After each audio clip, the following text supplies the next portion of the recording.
Alright everybody, let me just check to see if my OBS is working. Alright, it seems to be working, the mic is working, the stream has a good connection. Alright, we appear to be live! Welcome everybody to the great Ace Attorney Chronicles! I've been wanting to play this game for quite some time, and I finally decided to get off my ass and do it! Let us start with our first adventure. It is time to yell out objections, everyone!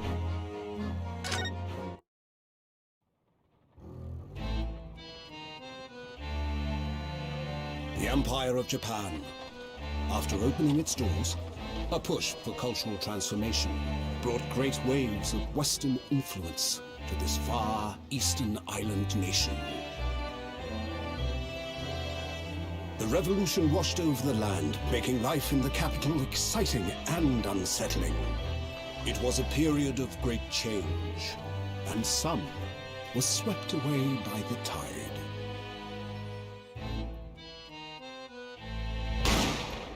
Oh, someone died.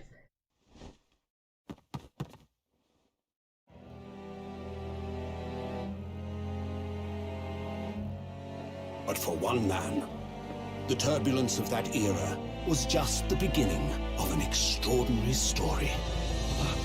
It wasn't me, if that's what you're thinking.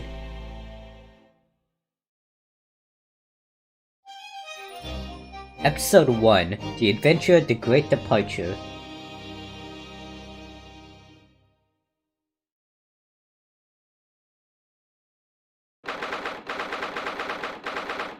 "22nd of November, 8:43 AM. Supreme Court Adjudicature.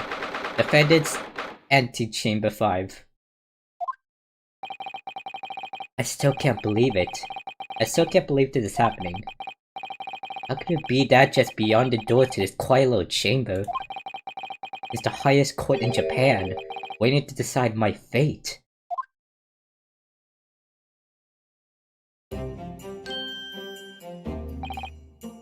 What? Oh, no, nothing. Save your glares, murderer. I'm not a murderer, dude. Wait, so I'm the one being accused? Okay. Sorry. My name is Ryunosuke Naruhodo. I'm just gonna call you Ryu. I'm a second-year student at the Imperial Yumi University. 3 days ago, I somehow found myself in the middle of a horrifying incident. And now, here I am, awaiting my trial. That's enough! Not obliged to listen to such abuse, officer. And who are you? I'm this man's lawyer. I'll be defending him today. Lawyer? Yes. And until the judge has given his verdict on the case, no one has the right to treat him as a criminal. Oh my gosh, she has a katana! So you will hold your tongue. Technicalities. Look at you. You haven't even graduated yet. Wow. And yet, I still seem to know better than you have a court officer should behave. Right, Ryu? Oh! Yes, of course. Sorry. Who are you? What are you apologizing to me for? Oh, no, I suppose that wasn't my fault. But really, Kazuma, I never meant to drag you into this. I'm sorry. There you go again, apologizing. Just like always. Though I must say, you've been all over the newspapers these past few days. Yumi University professor murdered in cold blood by student. But obviously, you didn't actually do it, did you? Of course not! You have to believe me, I didn't do it! I can never- oh, I can never murder someone. There's nothing to worry about. Straighten yourself up. Hold your head high. You mean... I believe you. I know you're innocent, Ryu. How do you pronounce it? Is it Ryunosuke? I feel like that's wrong for some reason.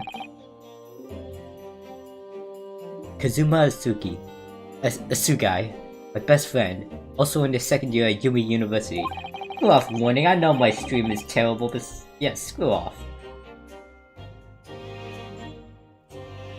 But he's far more clever than I. A star student, in fact. He's even a qualified lawyer. Impressive, considering he's still an undergraduate. Not that impressive.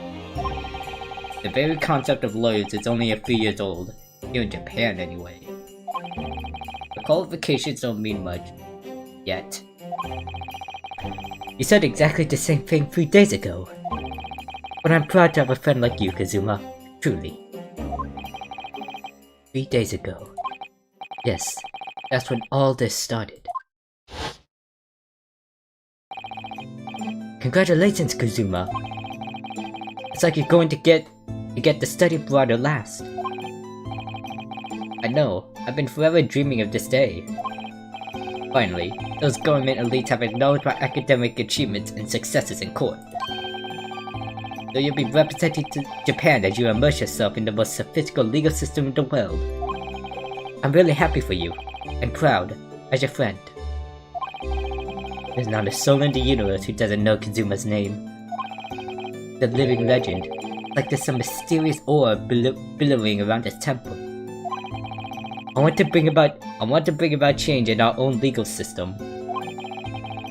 That's why I have to cross the ocean to see the real thing with my own eyes. The heart of the British Empire. Wish I could see it too. You'd come with me. We'd have a wild time tearing up the streets of Her Majesties of London together. God, all this reading is making my mouth dry. Good thing I have a drink with me. Only it was simple. Or that simple. Oh dear, look at the time. I'd better be going. Alright, I'll see you later. I think I'll stay and enjoy this place a while longer.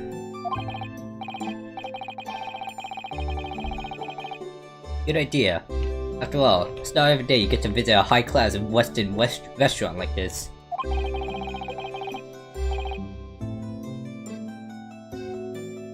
You're in English court tomorrow then, partner.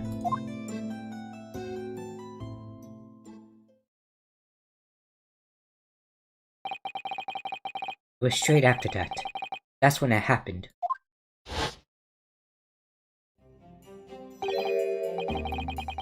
Asugi, may I have a word?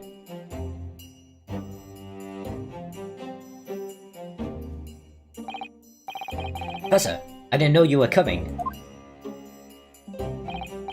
Well, this case has personal significance to me. Never mind that for now, Asugi. You should go immediately to the judge's chambers. His Excellency's chambers. Why? He was looking for you before. You advocated for the defense of this trial with a sudden decision. It seems there may be some confusion about procedures today as a result. Who is this man? I feel as though I've seen him at university before. I see. I'll go at once then. I shall accompany you. I cannot do a female voice by shit. Just so you guys know. Alright then, Ryu, I'll see you in the courtroom. Yes, thanks, Kazuma.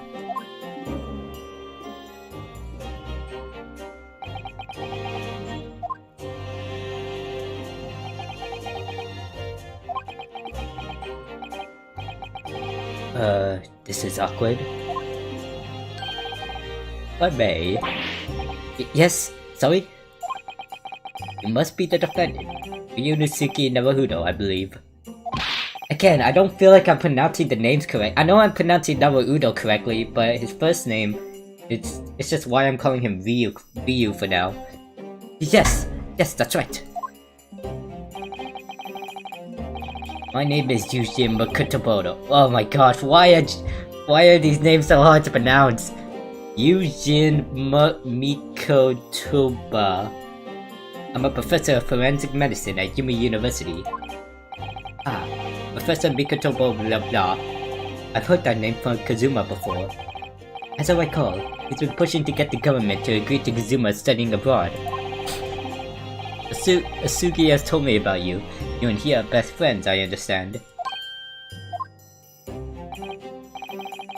As such, I feel you should know. Know what? Well, as you no doubt heard, Asugi has been granted permission to go and study in Great Britain. However, if you should fail to defend you in today's trial, I'm afraid that permission will be revoked, and never granted again. What? As I expected, you were unaware of this. I had a feeling Asugi may have chosen not to tell you. He's agreed to defend me, knowing that if he fails, his dreams will be shattered? That's true friendship right there. Like, seriously. But I don't understand. Why would the government do such a thing?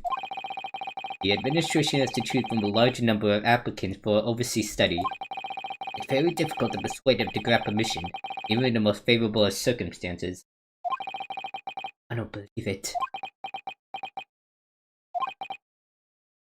I didn't do it! I swear it! I'm not a murderer! Yeah, that's true. Nevertheless, I can assure you that proving your innocence will be no easy task. You see, there are certain peculiarities about today's trial. Sorry, what do you mean? You'll soon understand, once proceedings get underway. Then what should I do? Well, naturally, I'm not going to suggest doing anything that could lead to a conviction. Right, so... as soon as the trial starts, the judge will pose a certain question to the defense. When that happens, let's answer before anyone else. You must say, I do. I do? But what would the question be? Really, not. You accept the accusations brought before you. Of course not. Defendant! What? Court is about to begin. Proceed to the courtroom at once. Geez, no need to yell. Keep your panties on, man. It would seem as something discussions are about to be cut short. So allow me to summarize. Kazuma Asugi must not be the defense lawyer in this trial. Of course, as a defendant, final decision is yours. What are you waiting for? Do you want to be found guilty for failing to appear? Calm down, man, calm down. Get moving. There's no point in anyone advocating for the likes of you. Screw you. I guess this is it. Oh, this is it. This trial goes badly. Kazuma's dreams of studying abroad are over. And what's more, I'll be found guilty of murder. Yeah, you would die. And so, with absolutely no idea of what lay ahead, I embarked on that unforgettable trial. My one and only chance of proving my innocence. Trial that would decide my destiny.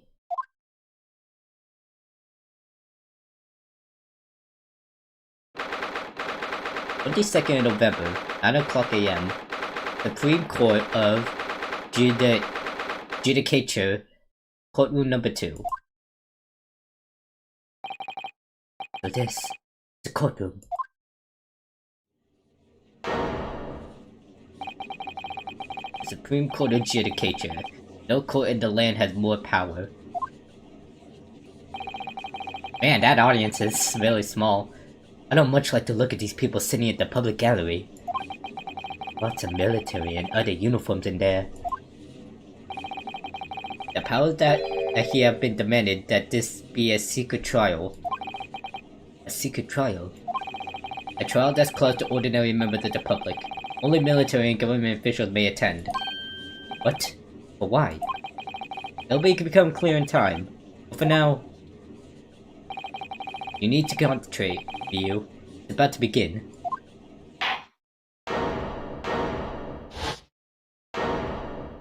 Oh, jeez. That judge looks intimidating. The court will now hear the trial of Ryunosuke Naruhodo. The prosecution is ready, Your Excellency. As is the defense.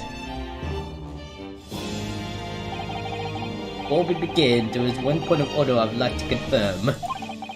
Yesterday evening, the defense made a last-minute request for a change of advocate. That's correct, Your Excellency. I made the request myself. Normal procedures is for the defendant's advocacy to be decided 2 days prior to trial. As this is an unusual circumstance, I am obliged to ask for final confirmation now. Who advocates for the defendant in this trial? This is it. This must be the question. Who's going to defend me? That's the question the professor meant. Then, I say I do.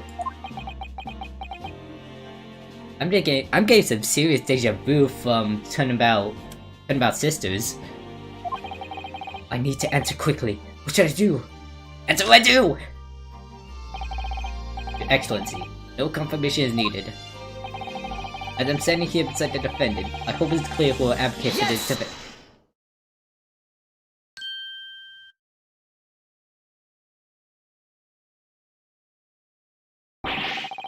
What is the meaning of this unruly outburst? I would like to inform the court that I, Ryunosuke Naruhodo, will be defending myself. You'll be... What? What are you playing at, Ryunosuke?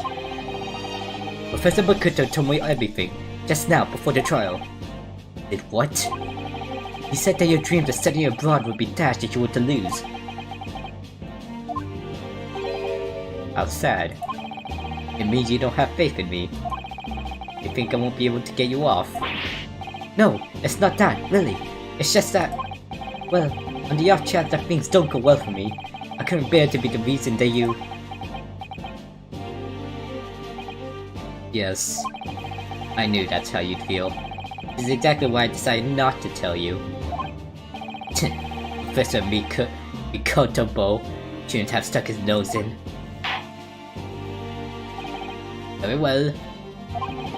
The court hereby recognizes the defendant's desire to advocate for himself in today's trial.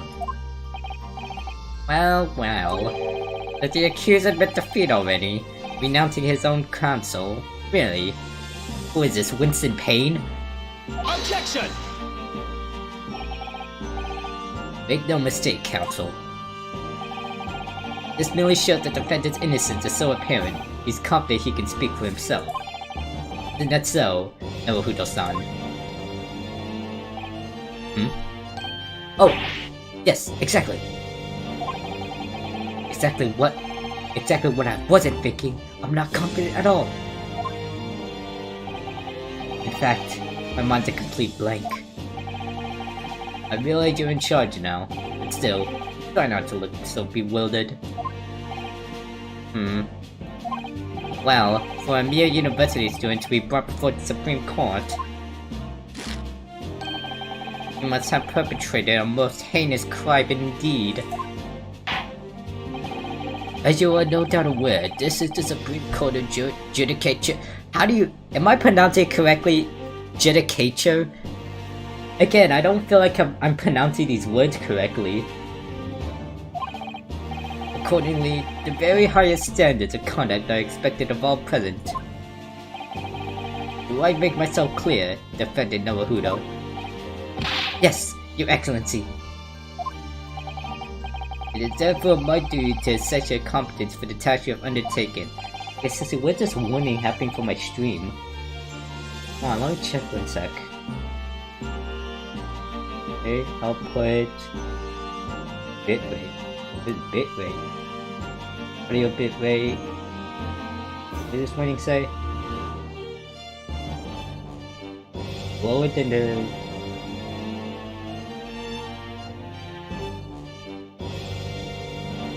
Okay, let's just increase that. Why?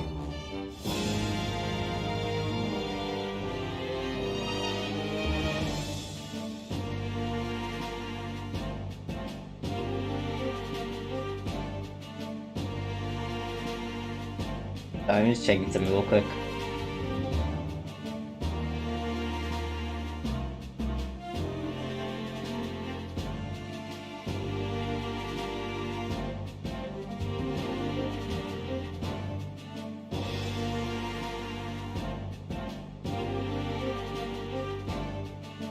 This bitrate. Drop frames. 0. I think I should be good. My competence? What does that mean? He's questioning your ability to do the job. Well, can't be questioning it more than I am. So, let's start with the very simplest of questions. Oh, yes! Kindly state before the court the name of the victim in this case. Buck. Well, that's easy enough. I've heard his name more times than I care to remember. I don't know it! But, wait. Ugh, I'm so nervous I can't even remember that. What was it again? Ryu. Let me guess. Your mind's gone blank. You know me so well. All the relevant information for this case can be found at the court record. But I can't even find that. It's simple. You can access the court record. Yes, when you're studying court and you need to look at the court record, just press the E button. That will totally work. You can access the court record with a press of E. If you ever find you've forgotten something, just consult that. It's all in there. You just have to press E for the court record. Alright, no time to lose. Alright, this is the list of evidence you collected, but try switching to people instead of E. Find details about the victim in here. When you're done, just press Z to go back. Wait, I didn't see it though! So remember, everything to do with the current case can be found in the court record. Right. John H. Wilson. The victim in this case, he was a visiting professor of medicine at Yumi University. John H. Wilson, that was his name. Now, you better not keep His Excellency waiting any longer. Go on. Find the victim in the people section of the court record, and press R to present. Try it now. Yes! Yes! The victim's name was Dr. John H. Wilson. Wow, at least you can remember the name of the esteemed member of your own university. Dr. Wilson was a visiting professor from England, invited to Yumi University 3 years ago. Indeed, which is the reason why this case has such profound implications. The British Empire is at present our country's most valuable foreign ally. And as most of you will be aware, we have just signed a new treaty together after lengthy negotiations. There can't be anyone who hasn't heard of the Anglo and Japanese Treaty of Friendship and Navigation. And yet, despite these delicate circumstances, the blood of an Englishman has been spilled on our soil. You two are both undergraduates at the Imperial Yumi University, are you not?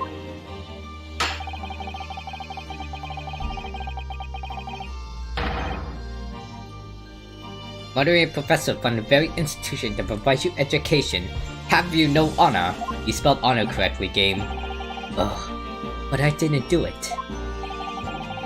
This case is coming under great scrutiny from our allies on the other side of... I can't think of a good voice for the judge. I know it has to be like a sort of intimidating voice, but I just can't find it some. The court therefore wishes for a speedy resolution to this matter. In other words, a feeble government is scared of upsetting England's policymakers. I think I'm gonna do that voice for Kazuma, and the other voice I'm doing for Ryu. No, I like the English voice, yeah. And you're a convenient and expendable scapegoat to blame for this crime. But that's why this trial has these unusual peculiarities, is it? Exactly. A government needs to convict someone as quickly as possible. All because the victim was an Englishman. Yes, Dr. Wilson was an Englishman. But nationalities and treaties won't make any difference for me here. The fact is, I was there at the scene of the crime. Flashback. Oh dear, look at the time. I'd better be going. Alright, I'll see you later. I think I'll stay and enjoy this place a little longer. Good idea. After all, it's not every day you get to visit a high-class Western restaurant like this. You're in English class tomorrow then, partner. The British Empire. Wow, it's incredible to think. Wait. I've seen that man at university. I'm sure he's a visiting professor from Great Britain. I don't know his name, but still, I should go and say hello. What would my motive even be for killing him, now that I think about it? So I went over to the professor's table and introduced myself to Dr. Wilson. Now then, let me pose my next question to you, defendant Naruhodo. Yes, Your Excellency. How did this professor of medicine, Dr. John H. Wilson, lose his life? State before the court the cause of death. The cause of death? Well, obviously, that was, Ryu. Remember that in court, every assertion must be backed up by evidence. By evidence? But how? Find a piece of evidence that shows the professor's cause of death and select present. Do it, now. Post-mortem report. Death occurred a little after 2 AM and was caused by loss of blood from a gunshot to the chest. The bullet did not pass through the victim's body. Yes! Yes! Well... According to this document, the victim suffered a hemorrhagic death due to gunshot trauma. It's pronounced hemorrhage. Learn to read, you imbecile. That's the post-mortem report, I take it. Sorry, yes, that's right. The, post-mortem report. In the West, a doctor dissects corpses to identify the death as an autopsy. Here in Japan, a police officer merely inspects the body and draws conclusions that way. You're not gonna learn anything if you just inspect it. You need to do an autopsy to, like, better the facts. Come on. Oh, I see. As long as I'm not going to be tested on any of this later. This is a so-called photographic print of the scene of the crime. You can clearly discern scorch marks around the bullet hole produced by the powder explosion. In other words, we should assume that the victim was shot at close range, and he was shot at the front of the chest. Thank you, Counsel. The court will accept this modern scientific evidence into the record. A bit chilly here. Yeah, it's starting to become winter here in California. Photograph a victim. A photographic print that showed the victim. He was shot from the front in the chest and subsequently died. But that's a photographic print. Well, that's something I've never seen before. It's clearly superior to a drawing. The detail is incredible. Very well. I am satisfied with your answers. Excuse me. Let us start the trial. What are you doing? Certainly, Your Excellency. So, without further ado, in order to better apprise the court with the facts of the case, the prosecution hereby calls its first witness, who was there at the scene of the crime when it happened. This is it then. I think it may have worked out what the professor had in mind. The professor? You mean Dr. Mikotomo? I can't pronounce it! Yes, clearly you're the defense lawyer today, not me. But that doesn't mean...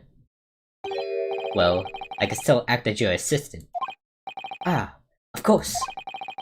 When he was speaking with me before, he simply said, Kazuma Asuki must not be the defense lawyer in this trial. He really has been sticking his oar in, hasn't he?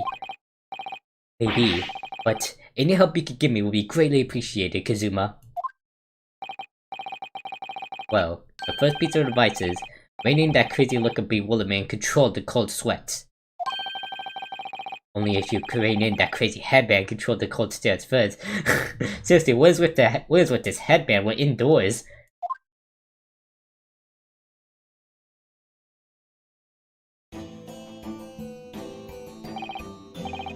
Witness, state your name and occupation for the court please. Of course. My name is Satoru Sasunaga.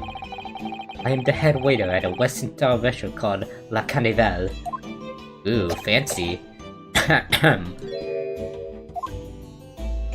Wait, was he just bleeding from his mouth? Are you alright? You seem to be coughing up some, Why are you bleeding from your mouth? It's a regular occurrence.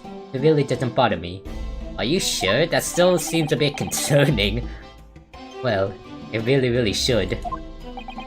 As everyone knows, the capitalist southeastern corner was devoted for foreign visitors some years ago.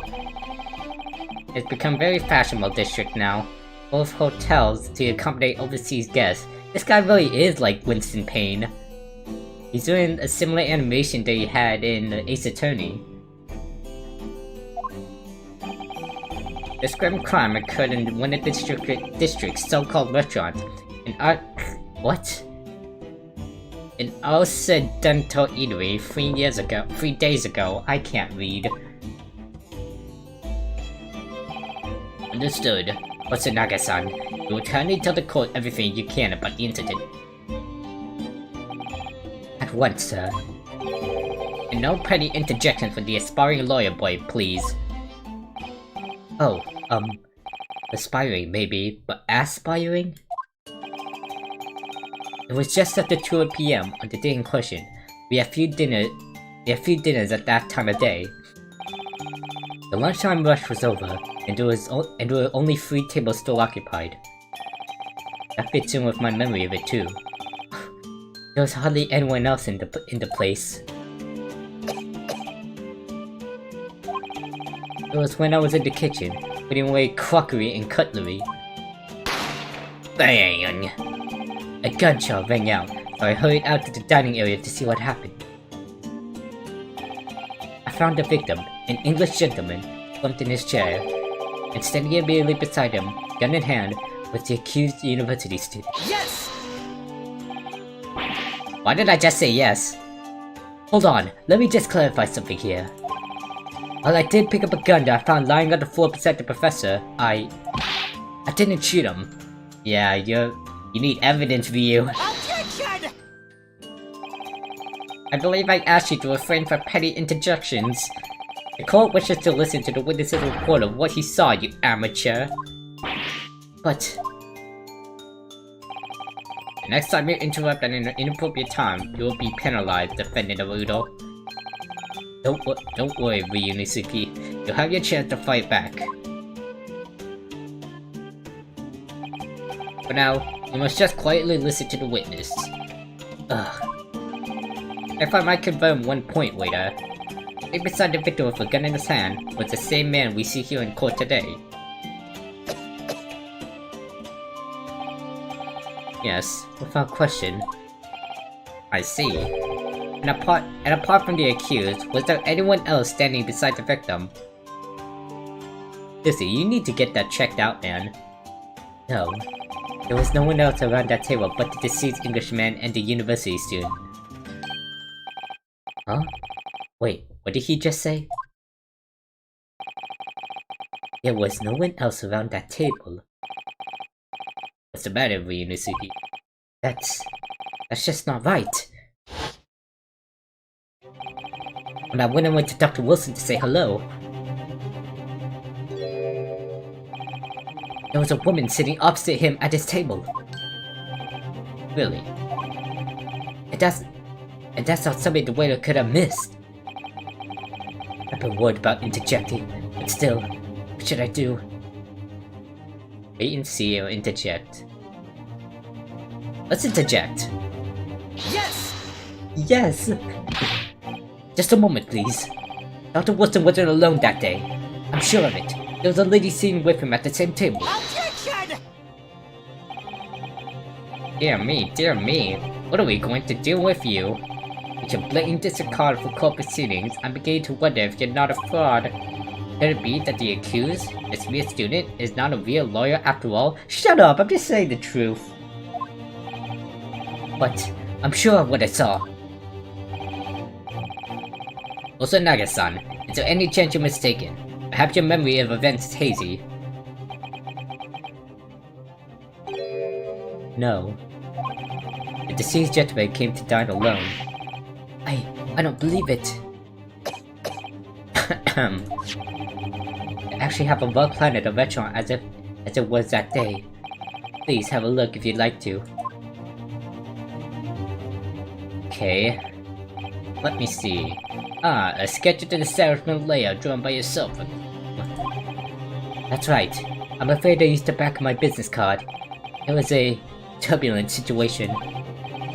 However, as you can see, the gentleman in question was seated alone. How can we do that based on a mere drawing? Well, you're clearly a very conscientious waiter. Thank you, sir. Hold on! Oh, I guess we can't. Never mind. But we'll take this plan and add it to the court record as evidence. Oh, well, what's the matter? Why are you hesitating? Is there a problem? And a plan to the court officer at once! Of course. You are. Why are you hesitating, man? What was that about? Been completely calm and collected until now. Nothing suddenly seems to have shaken him. Where's his business card? The head waiter's business card. A sketch of the Can you shut up? I'm trying to read. A sketch of the restaurant's layout is on the back there. You sound like you're gonna die. So, why do you do that? What is that supposed to be? The court has now pressed such a case.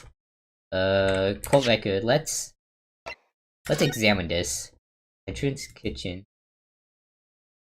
Huh. This is the entrance. This is the kitchen area. The witness came from this area. Bloop. Go back. Let's examine the photograph.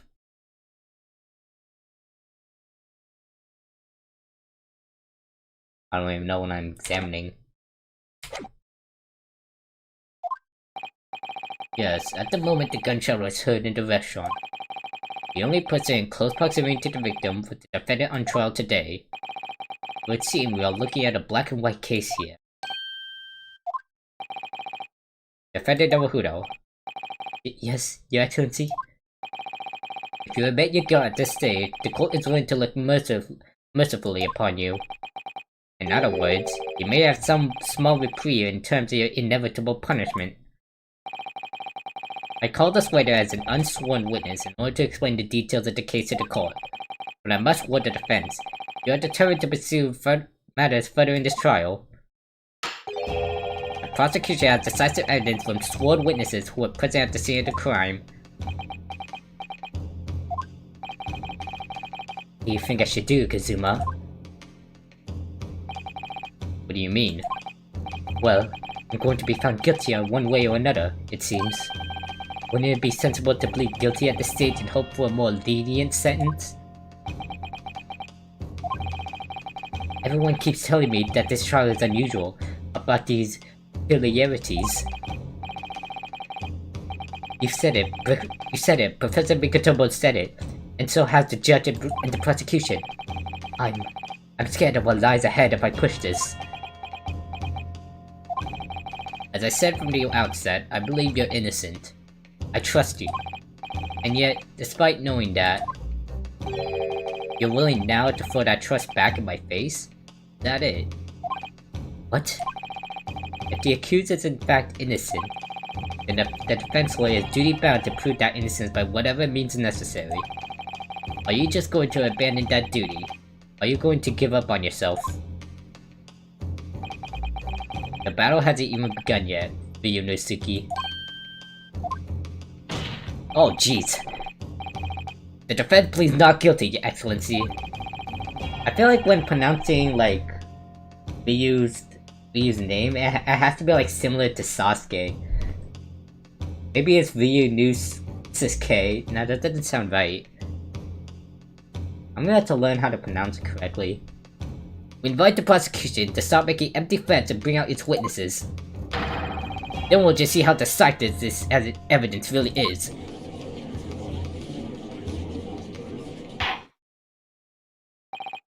Indeed. Prosecutor Achi, please continue with proceedings. Well, you were warned, the young can be so reckless. You know, many call me a saint, but I can be a devil when I want to be. Ugh, I'm hungry. In a few short moments from now, that dumbstruck young mouthfeels will be silenced forever. The prosecution called its next witnesses. Very well. Officer, bring forth the witnesses at once. I like how I'm doing like multiple voices for the judge, just cause I can't seem to remember the correct way to do it. Witnesses, I'm gonna state your names and occupations for the court. Oh, I can see on my stream that's an excellent connection now, so I should be fine. Yes, sir. The Great Nippon Imperial Army Sergeant E.C. Nosa reporting for duty, sir.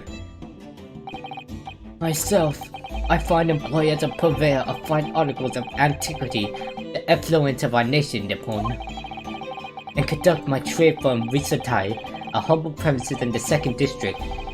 Kyoryo Koikuta at your service. An antique dealer and a soldier. What an unusual pairing. Both of these gentlemen were present at the restaurant on the day in question. Yeah, I saw them in the cutscene. There must be the diners at the other table that the waiter mentioned. Myself, I habitually take tea with the most exquisite aroma at the establishment in question, always past noon. And, not infrequently, converse with interested parties regarding the curios with which I make my business.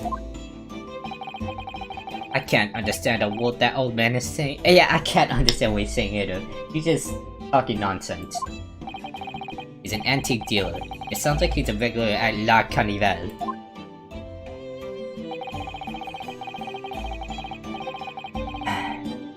Seeks out potential customers who may have an interest in antiques and tries to sell his wares to them. He obviously targets La Carnival because it's a high-class restaurant with rich clientele. Right, I see.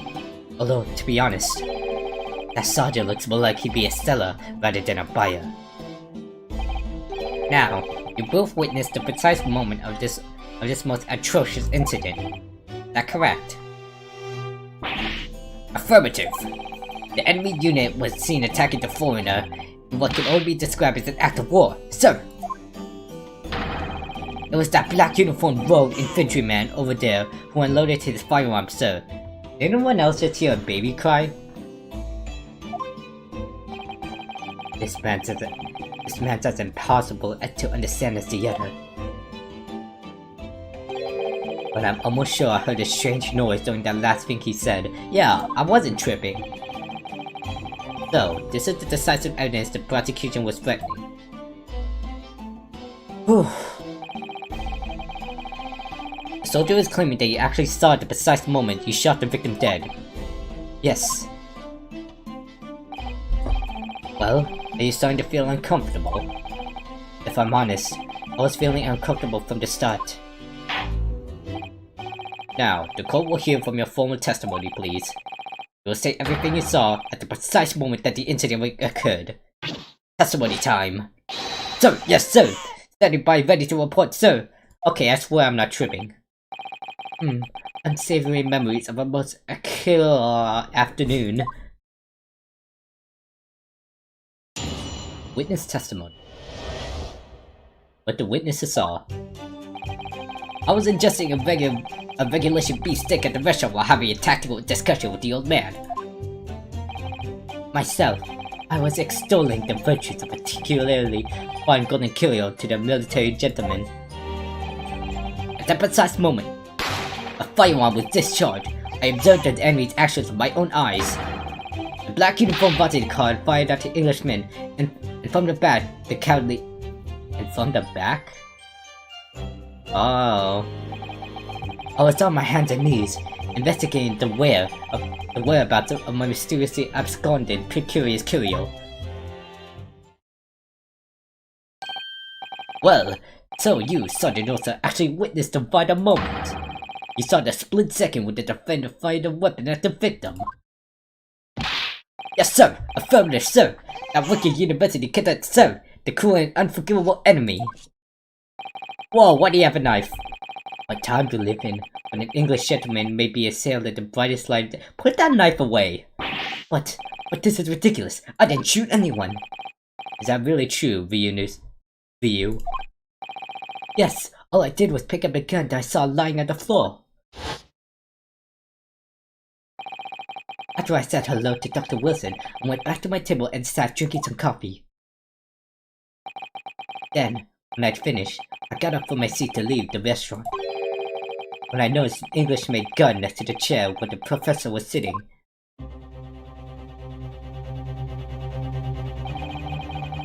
I thought perhaps the professor had dropped it. I bent down, just as I was picking it up. Bang! Well, that's the truth. There was obviously a criminal on the scene somewhere. Somewhere in these two witnesses' testimonies, there's a clue as to who that criminal was. There is. Ryu, you must exercise your right to cross-examine the witness. Cross-examine? Do it now! As we have heard, Your Excellency, there is no room for doubt in the testimony of these witnesses. The defendant is clearly guilty. And it's time to bring the despicable student to justice. Certainly, the testimony the court has just heard eliminates no vestige of doubt. I think I found the right voice for the judge. Therefore, it is my great duty.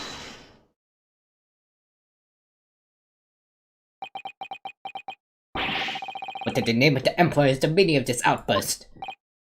I mean, the defense demands its right to a cross-examination. Dear me. Let me guess, the headband boy next door told me to do it. How pathetic. Stop saying words I can't pronounce, okay? Huh? How did he know? Prosecution objects. This is a clear waste of time. No, I have the right to cross-examine. The defendant obviously had no experience. How could he possibly carry out a cross-examination? Objection! Yeah, there we go, Kazuma. The defense is exerting its right to a cross-examination. Whether or not you think he's capable of it, it is irrelevant. Kazuma is so commanding. Very well. Let the defense conduct a cross-examination of the witnesses. Alright, this is where the battle really begins, Ryu.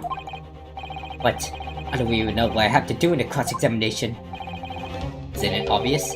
You're to expose the lies in the witness's statement. How? He didn't fire the gun, which means what that soldier said has to be a lie. Well, yes, but it's just a case of proving it, and the key to doing that is evidence. Right, evidence. All you need to do is prevent some decisive and indisputable evidence that proves the witness is lying. Now let's go, Ryu. Don't let them beat you. That was so flimsy.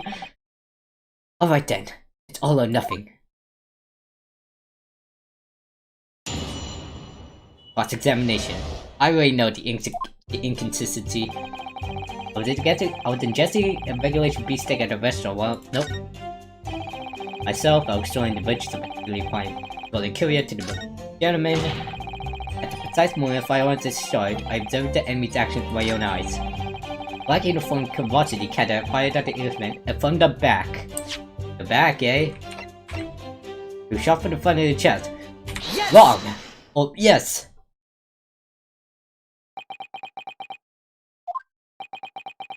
Wrong.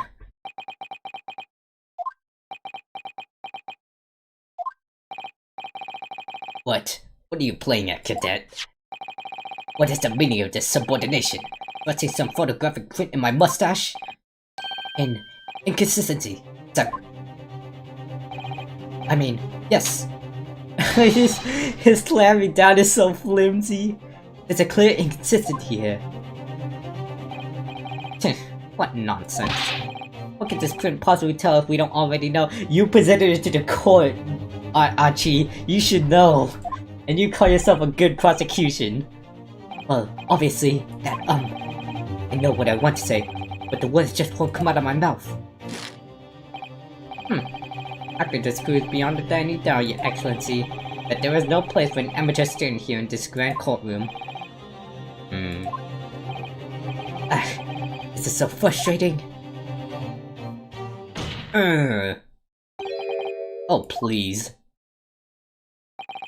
Surely this doesn't require an explanation. It couldn't be more plain. To spell it out would be an insult to the court. Zuma, what? What are you talking about? It's apparent from a single glance at the photographic print presented by the defense that there's a clear discrepancy here with the sergeant's statement. What? Sergeant Ayasenosa. Yes, sir. What, sir? The statement you just made was this. The black uniform varsity cadet fired on the Englishman, civilian, and from the back, the cowardly little vessel. Yes, sir. Affirmative, sir. I witnessed the crime with my own military-grade eyes, sir. Yes! Wrong. But no, that just can't be. And why not, cadet? Because... Take a close look at the print. The victim, Dr. Wilson, died from a bullet wound to the chest. Sergeant, according to your witness statement, the culprit shot the victim from behind. And that is the obvious discrepancy here. Well, how do you explain it? Oh, what the fuck? Why do you have a baby with you? What was that? Something just popped out from behind his back, but he pushed it down again. Certainly, there's a clear discrepancy with the facts here. Would you not agree, Sergeant Nosa? Yes, sir. At this juncture, that would appear to be indisputable. Until the moment I heard the firing discharge, my eyes were firmly fixed on the delicious La Carnival steak, sir. What? The last testimony the court heard had proven one thing beyond all reasonable doubt. This witness, Sergeant Ayasenosa, did not see the defendant firing a gun at all. That's absurd. We did the conclusion we must draw is simple. There is no place for an amateur prosecutor here in this grand courtroom. Hey, I got an achievement. Cool. There's been a complete turnabout in the mood of this trial, just from that one discrepancy. Exactly. But this is what being an ace attorney is all about. Hey. But I definitely saw him. Oh, the university cadet there was pointing the fire directly at the victim's back. Yes! But I never fired the gun. All I did was pick it up off the floor. And you, old man, you didn't see the moment the victim was shot either. Myself? I have already been quite clear. The gunshot interested me not. I was far too busy on it. I can't make a good old man voice. But you get what I'm trying to do. Too busy on the floor. Sorry, what were you doing? Hunting for treasure. Treasure? Whoa, indeed. That horrid Koban, my prized coin. On each occasion when I visit that restaurant, and my habitude to place in my bosom pocket. Now I'm starting to do a Discord impression. In the hope of meeting a rich diner who might like to buy it from you. Today under scrutiny, I was to the military man that I prefer my holy treasure. I believed that he would purchase such a rare find. I did not, without presented with little alternative. And then, after averting my eyes with the briefest amount wall, it was there no more. It simply vanished. The koban vanished? Hunting around under the table, I was, in case mayhap it had fallen, and then it happened. Bang! You heard the gunshot, you mean? Indeed I did, but I heeded it not, for I was concerned only with finding my absconded toy treasure. Nothing could distract me. Out of interest, you find the coin in the end. No. I see.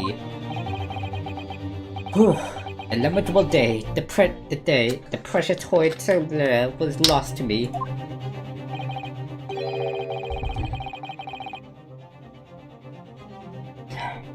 No doubt some unscrupulous scoundrel pocketed the prize code for himself. It was a sergeant. I'm calling it.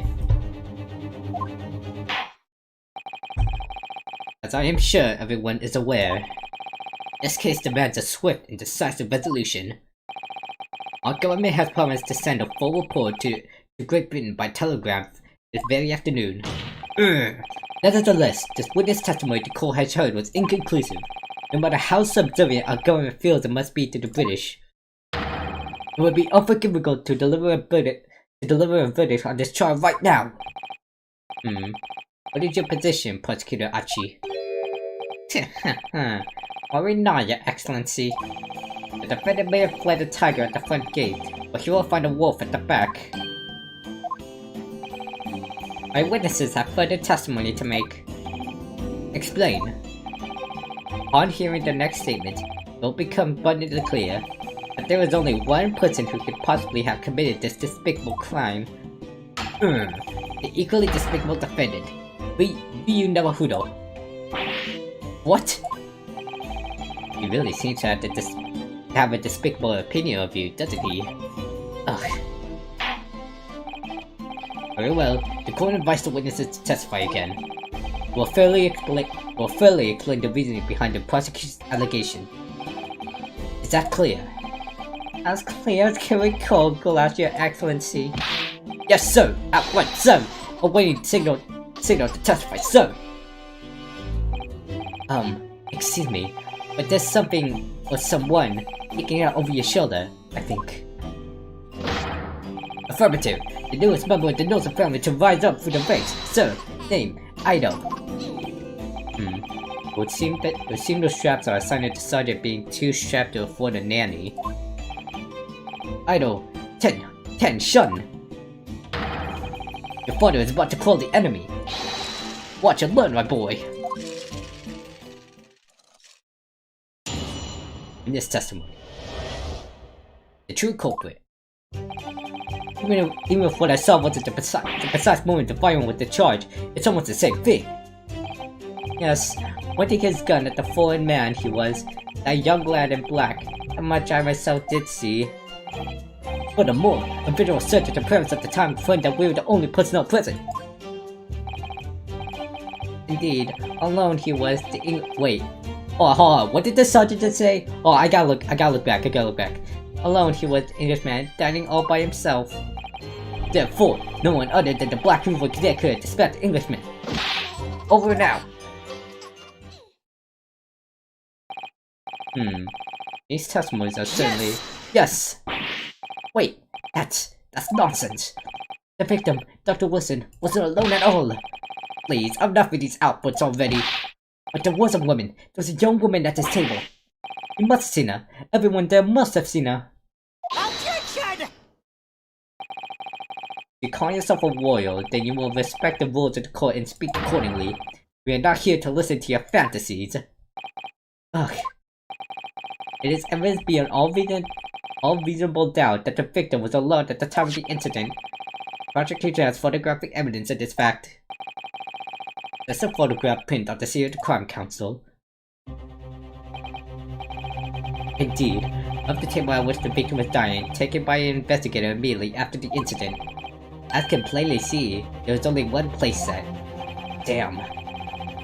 Certainly, based on the appearance of this print, it would be reasonable to conclude that the victim was not in the company of anyone else. Ugh. This doesn't make any sense. Cole will add this new photographic evidence to the record. All the carbonated water in the sink lunch can be seen on the victim's table. I don't understand. What's going on here? It's just not possible that nobody else saw that woman.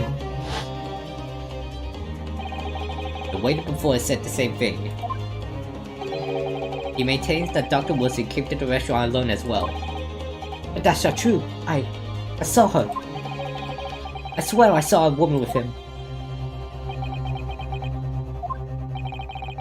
It would seem that we'll be able to telegraph the report to Great Britain on time after all. Let's look at the cold record and examine.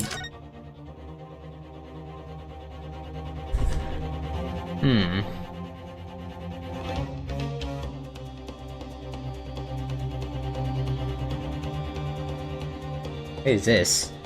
Oh, that's probably from the steak.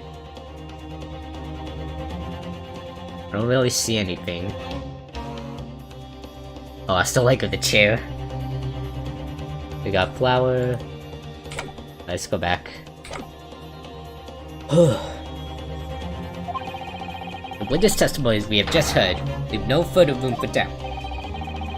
These are very sensitive political times, as we all know. The ink is still fresh on the treaty with Great Britain. I think that I, Takalala Achi, will have contributed to the amenity of these two great emperors as it is an honor. Oh my gosh, this is more tiring than the time I did fanfic readings.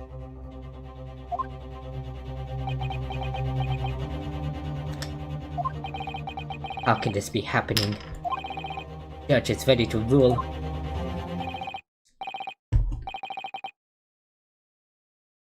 Stand tall for you. It's not over yet. What? If what you say is true, there's something going on here behind the scenes. And now is your chance to expose it, to draw out the truth, in your cross-examination. I don't know, Kazuma.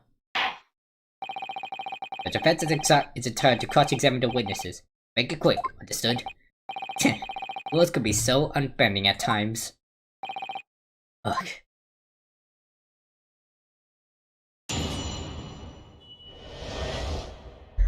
Okay, let's do this. Even if what I saw with the precise moment of firing with this charge, it's almost the same thing. Yes, pointing the gun to the foreign man he was, that young man back, the much I did. Let's press him on this. Go back! Go back!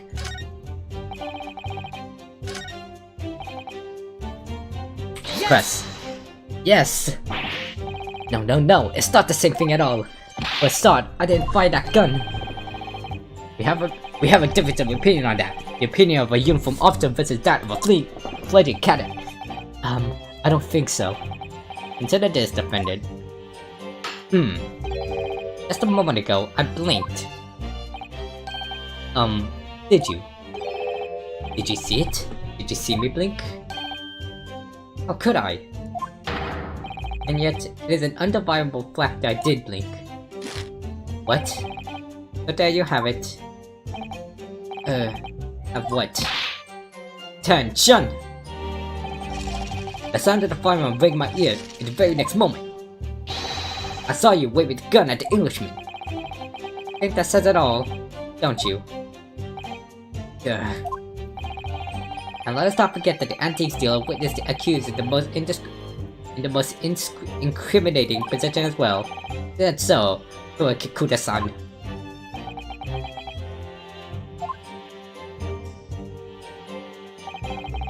Yes, pointing his gun for it. Yes! Yes, it may be true that I was holding the gun at that point in time. I told you already, that's all because okay, I feel like this is pointless. I received the COVID, blah blah blah. I had just finished drinking my coffee and I was about to leave the restaurant when... I noticed the gun on the floor at Dr. Wilson's feet, so I picked it up. And at exactly that moment... BANG! A gunshot rang in my ears. Full of events beyond our control, life is... Sorry? What do you mean? In your case, you found a pistol on the floor and picked it up, which precipitated this testing predicament. Whereas conversely,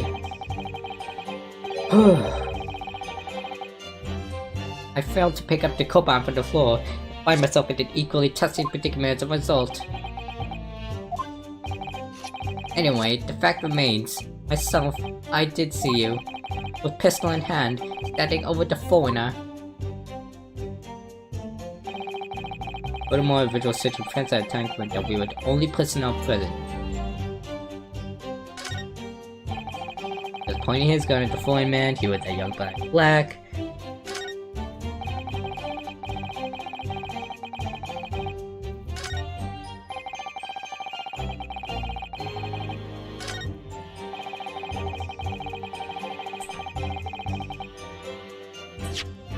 Let's look at the code records. With code, go to print, the relationship is on the back. Oh, covered in water.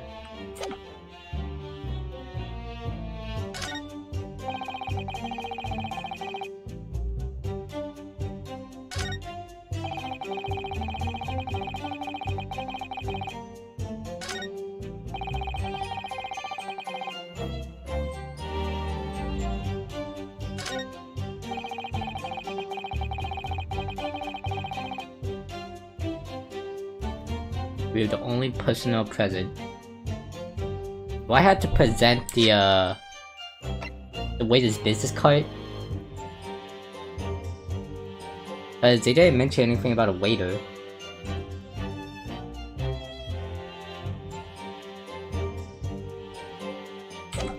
Let's hold off for now and continue pressing them. Yes! You must have noticed someone else at Dr. Wilson's table. There was a lady there. And you have been at pains to point out the time again. I feel I'm growing a callus in my ear. And yet, no one else appears to have caught even a glimpse of this woman. Ugh. Well, there'd been more people dining there at that time, but someone else would have noticed her. Unfortunately, it was already past 2 PM when it happened. The quiet time between lunch and dinner in any restaurant. I know. Of course the place was almost empty. That's what you expect.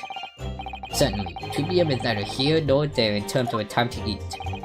I wonder if there was a reason why the victim was eating at that time of day, why he was alone. Yes, Your Excellency, there was indeed a reason. There was. Oh? This was found in the victim's jacket pocket. What is that, Counsel? It is a medical report card, Your Excellency. It would seem that the victim had an appointment at a clinic prior to visiting the restaurant. At a clinic? Yes, there would indeed appear to be an entry for the date in question. November 9th, noon to past 1 PM. The very day of the incident. So if the victim went for a late lunch following his appointment, the explanation couldn't be more simple. The prosecution felt no need to submit this evidence before, and to have the no bear in this case. I wonder... What do you think, Ryu? Well, it is hard to see how it could be related, really. Remember, if you request for it to be entered into the court record as evidence, if you think it could be useful. Should I ask for Dr. Wilson's medical report card to be submitted as evidence? I want it to be submitted. Give it to me. Yes! If I may, I'd like to ask for that medical report card to be submitted as evidence, Your Excellency. On what grounds? I have the right. The court has already heard conclusive witness testimony. Additional evidence would be extraneous. Not to mention that the victim's movements prior to his arrival at the restaurant will have no concern. Objection! I concur. I want that evidence. Whether or not they are of concern, it is up to us to decide. We have a right to explore all possible avenues.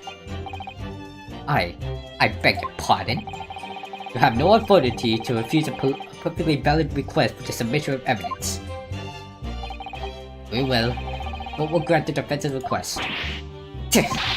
Yes, these days are forever asserting their rights. It's a most disturbing trend. Shut up. Equal rights. Equal rights. Officer, kindly add the victim's medical report card to the court record. A medical report card from Harder Clinic that was found in the victim's pocket. but we rewrite now with new clues. We have to explore things from every possible angle, if they don't seem relevant at first. Right, I hear you. You can conspire to prolong this trial as much as you like, but it's the day after the festival ready for you. Or perhaps you've forgotten, but these witnesses' testimony leave no room for doubt. Feel free to reiterate for the accused, Kurakuta-san.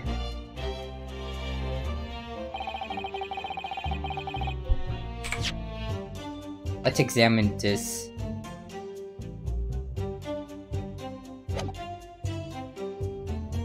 Correct. Yes! So you actually saw that with your own eyes, did you? The victim, Dr. Wilson, died alone. That I did. Forgive me for the position I placed you in. But the testimonies of the old man, the soldier, and the waiter all agree on that point. Isn't that interesting? And let us not forget the incontestable evidence we have to support the statements as well. As can clearly be seen, there was only a single beef stick on the victim's table, a meal for one. No. The antique dealer, the sergeant, and the waiter who testified before. It's not impossible that they're all lying. But if so, then why? If I'm perfectly honest, I have absolutely no idea.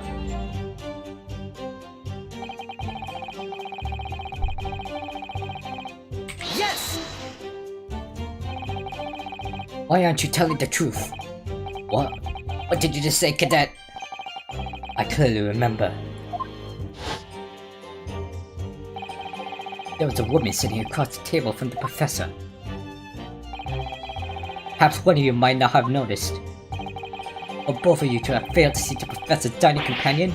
It's just not possible. Unfortunately for you, Defendant Naruhodo, it's not just a case of these two witnesses alone. Sorry? Waiter, whose testimony the court heard earlier, clearly stated the same thing. He also said that the victim was alone. That's right. Precisely. In other words, you are the sole proponent of this phantom lady. But I... Such a woman were indeed present at the scene. The prosecution demands to see proof. And if no such proof exists, the prosecutor demands that no further mention of this phantom one be made. It is a blatant waste of the court's time. There's nothing I can say to that.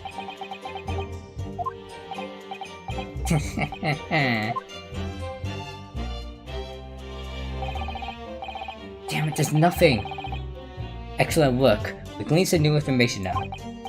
Well, yes, but I don't feel like it changes much. I can't see that it brings any real discrepancies to light. I wouldn't be so sure. Let me see that medical report card you got before. Oh, you mean this? Okay, what about it? Yes, this is a brand new piece of evidence. Perhaps we should examine it a little more in detail. I couldn't examine it in the first place. How exactly? You'll notice that's a piece of evidence bearing a magnifying glass. These are the ways you may examine. Oh! Press space and you can take a closer look at the piece of evidence with the piece in question. Use those buttons. Or I can turn it around. Rotate the evidence in all directions and examine it from all angles. By using WASD,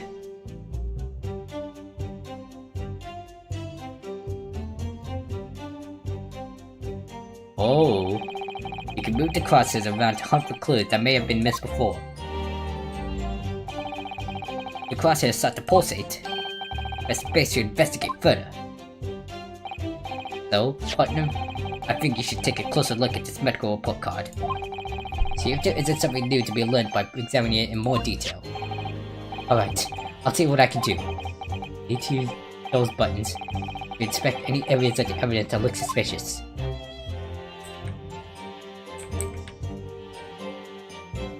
Name, Mr. John Wilson. Auto clinic. Oh, is this?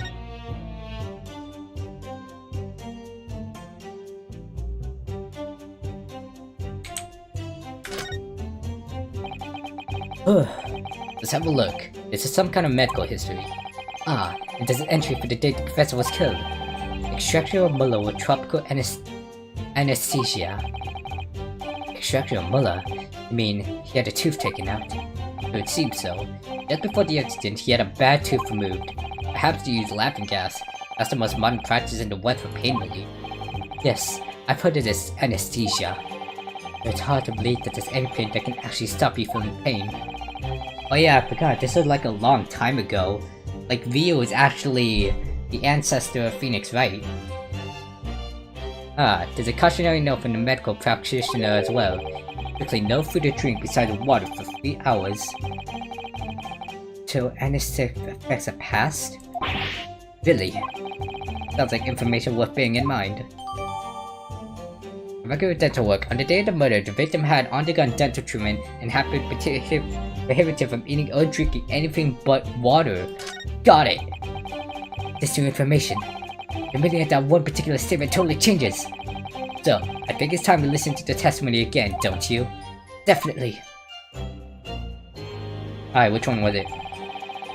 This moment the point was discharged, so it's the same thing. That's funny as gun to phone man. It's a lung man, but the real search for parents at the time claimed that we were the only personnel present.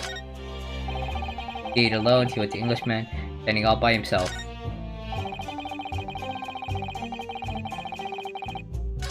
I think it was this one that he's talking about. Standing all by himself. Then this. And yes! Objection! Come on, Ryu! About what are you wittering, lad? Call yourself a lawyer? I wish I could. But first and foremost here, I'm the accused. Ryu. Everyone stumbles under words occasionally. Under the circumstances, I wouldn't worry about it. Thanks, Kazuma. I can see it quite clearly in that cross-examination you just carried out. You raised your hand straight up like that, so purposefully, you knew exactly what it was you wanted to say. Don't feel like you have to choose your words carefully. Just say what you're thinking. Alright, and thanks for the advice. Take a deep breath. Okuta-san, this is the medical report belonging to the victim. Ah, I see. And I don't see. Whatever, boy. Comparing what is written under the report card to witness statement. Oh my god. It clearly doesn't add up. Dear me. Have you forgotten my words so soon, you amateur? Sorry, what? You are not to interrupt court proceedings with your amateurish dribble. What? Let's see if I can explain in words you might understand. It was after 2 PM in the afternoon when the waitress was murdered at the restaurant. Whatever he may or may not have done before that time is completely irrelevant. Hold on. Let me quick check something. What the heck is this?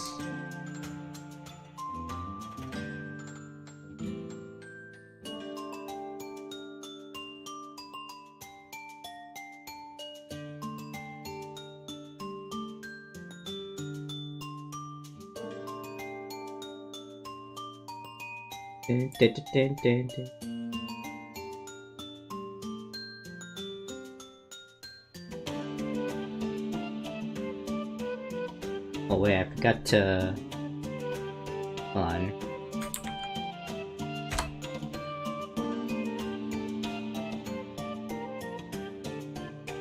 Got to do that.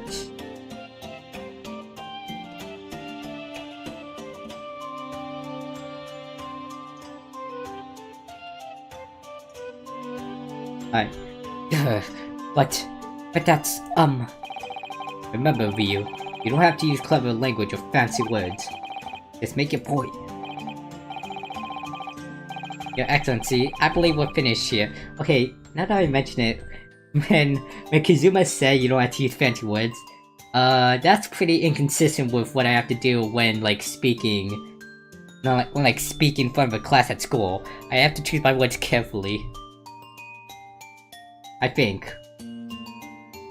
Your Excellency, I believe we're finished here. There is surely no need to prolong this trial further. The witness testimonies in the court has heard have been clear and concise. This medical report card has no bearing on the matter at all, for the simple reason that there is no one else besides this pale-faced pupil who could have possibly— No! This medical report card has nothing to do with the case. Well, that was a question. Do you really believe that? What? That outburst half petrified me, boy. Of course I believe it. How could it possibly be relevant? Perhaps because Hada Clinic, which issued the report card, is a dental clinic. A dental clinic? That's supposed to mean something to me? Perhaps if I told you that the victim had just had a tooth extracted. What's this now? And furthermore, I told you that as a result, the victim had been forbidden from eating.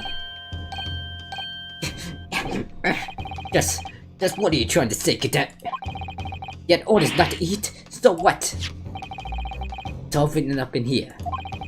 No food or drink other than water for 3 hours post-procedure while anesthesia was off.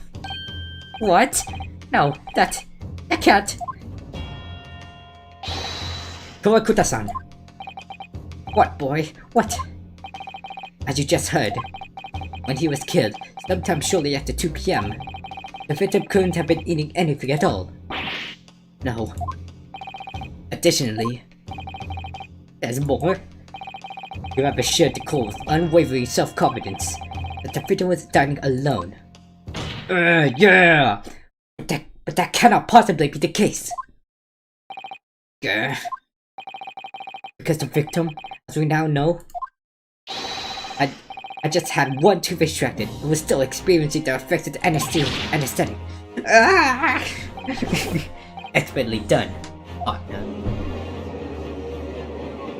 Objection! What is this nonsense, you little upsot? These are basic accusations. Just look at the photographic evidence. You clearly see the player food at the victim's table, who was eating the steak dough. Use your head. That's the very discrepancy we're talking about. Or can't you follow the logic? How dare you? I think it's fair to say that the tables in this restaurant case have turned. Wouldn't you agree, Ryu? Yes, most definitely. Having just undergone some dental surgery, the victim was unable to eat, which leads one very crucial conundrum. Who in fact was eating the pictured beef steak? It was that woman! The court will hear the opinion of the defense of this new puzzle. I assume you're ready, counsel? Counsel? Oh, that makes me, doesn't it? Alright, the answer to this question is going to be pivotal. This is the start of you turning the trial around. Show them what you're made of. Got it. So, was it eating the steak at the victim's table must have been victim himself, me, the 2 witnesses, an as yet unknown third party. Obviously, it can only have been someone who was sitting at the professor's table. You will not let this go, will you? There was no such question. Yes, wrong. There was, because I saw her. When the incident occurred, we know that the victim couldn't have been eating anything. Yet we have evidence of a half-eaten steak on this table. Therefore, the only logical conclusion is that there was somebody else there eating it. We have strong evidence to support our assertion. It's clear that these witnesses' testimonies are unreliable. The court decides to push through a ruling at this stage. I want a katana. We will lodge a formal complaint with the Ministry of Justice and pursue a fair retrial relentlessly. Kazuma. Are you insane? You would take out the government?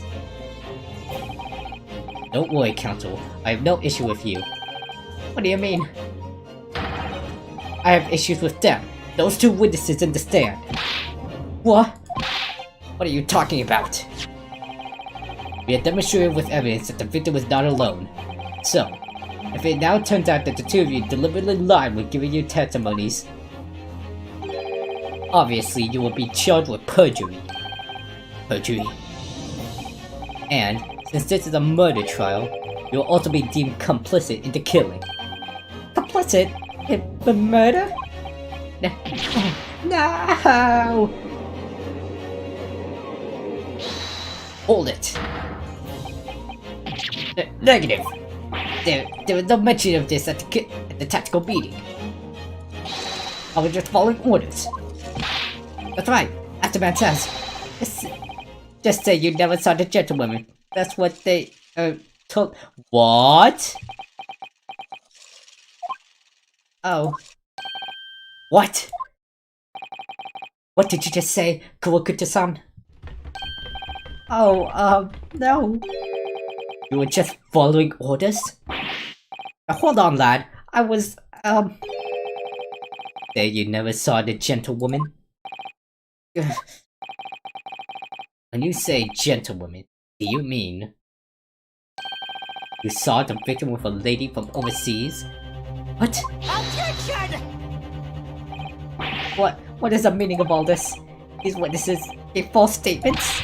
Is this true, you pair? Just one simple slip of the tongue.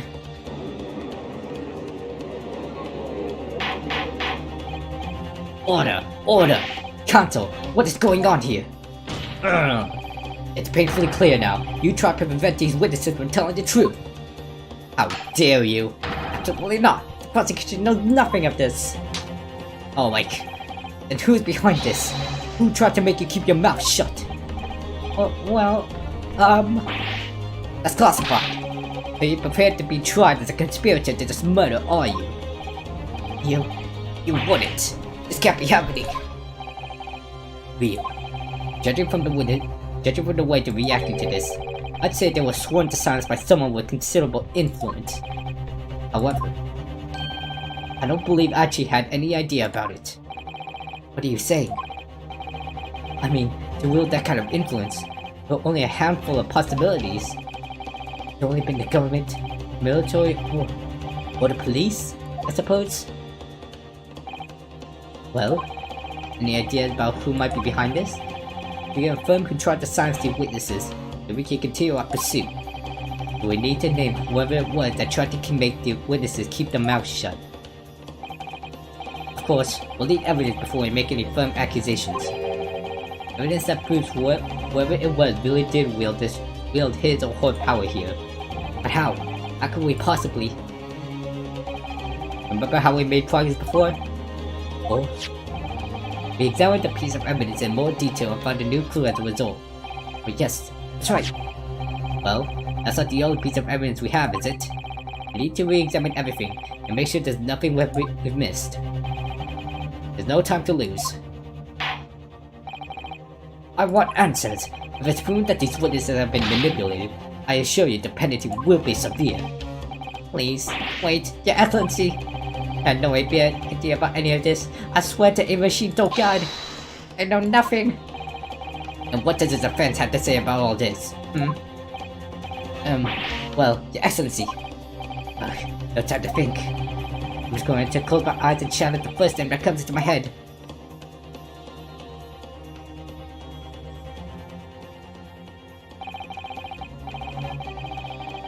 After prosecution, the only person with the necessary influence to manipulate the witness.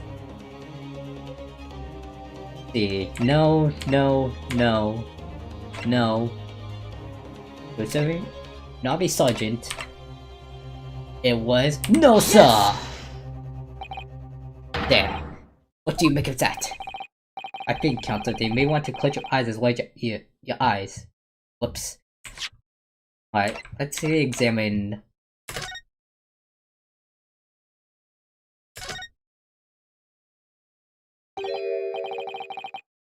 Well, that's unexpected. What is? Look, you see it says the witness's name here? Yo Hatsunaka? Well, yes, but basic cards do tend to share the person's name. That's sort of the point. That's not the name that's unexpected. It's his job title. His job? Oh. Chief Inspector, Primary Criminal Investigation Division. Oh my gosh. Inspector, what on earth? I have no idea. Let's face it, police have lots of power and influence. They're willing to somehow here. Oh, it's Hosanaga. Oh my gosh, I made a boo-boo. Skip this. Skip it, skip it, skip it, skip it, skip it, skip it, skip it, skip it, skip it. Skip it, skip it, skip it, skip it, skip it. Okay, I made a boo-boo.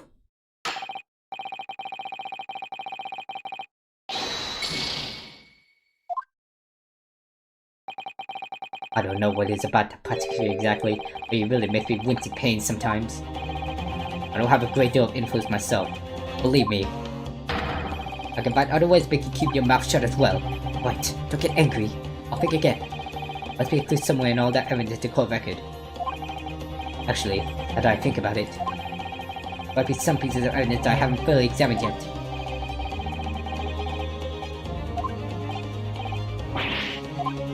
In my defense, it wouldn't allow me to examine the evidence when I was going to give my answer.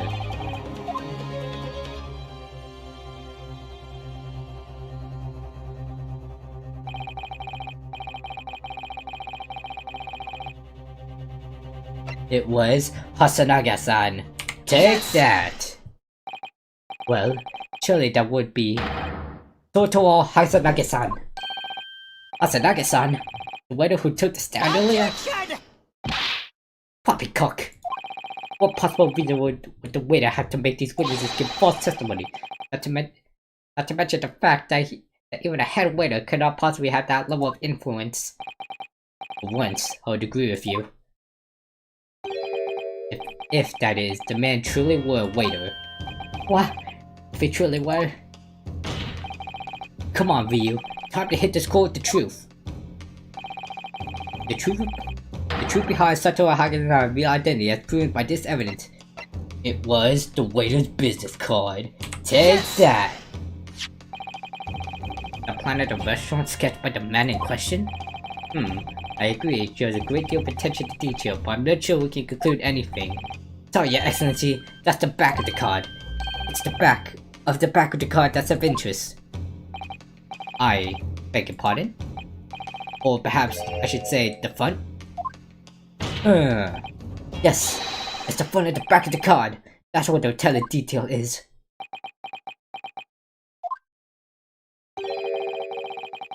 Would somebody please explain what this overexcited student is trying to say? Osanaga-san sketched the plan of the restaurant on the reverse side of his business card. Whenever that business card reveals the man in question's profession. His true profession. A waiter's profession? That's surely... Good gracious! That's right, Your Excellency. Card reads, Chief Inspector, Primary Criminal Investigation Division, Area Police Bureau. What? The waiter is a police detective? I haven't heard any mention of this before. Why haven't I heard any mention of this before? The Imperial Police Bureau has immense power, absolute power, as far as regular civilians are concerned. So, witnesses dare understand. Was it in fact the waiter who gave you your orders? Was it he who told you not to mention that you'd seen this foreign gentleman at the scene? Well...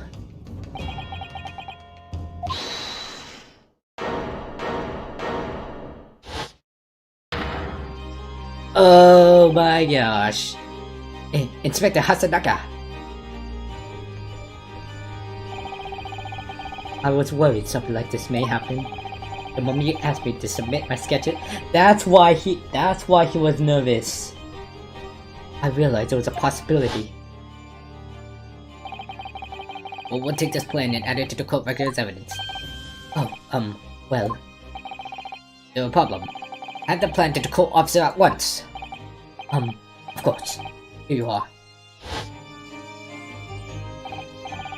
Yes, I remember now. He did act strangely when the judge asked him to hand over his business card. I strive to carry out all investigations flawlessly. my guiding principle, but I let myself be distracted when I made that sketch. It was an unusually careless mistake. So, you mean to say, you really are a detective? But why would the detective be working at the restaurant waiter? Ah, of course!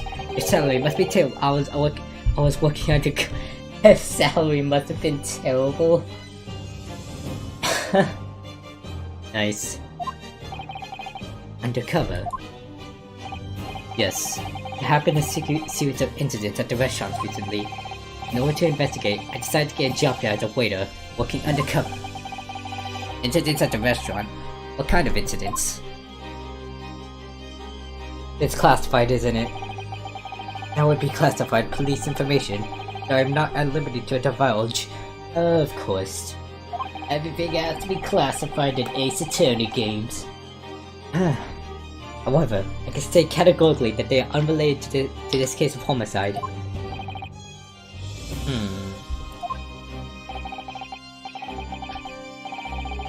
Very well then, Inspector Hasanaga, but you will be elaborate on one point for the court. Of course, Your Excellency. You have just heard new information from the two witnesses beside you. At the time of the shooting, there was in fact another person present at the victim's table. If that is indeed true, clearly you would also been aware of this person's presence, having served at the table in question. However, your testimony did not allude to this other diner. Therefore, I am led to assume that in your professional capacity as a police officer, you require these witnesses to be in agreement. Would that be correct?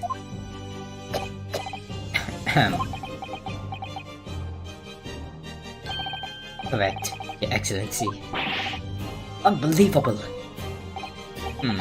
As I expected.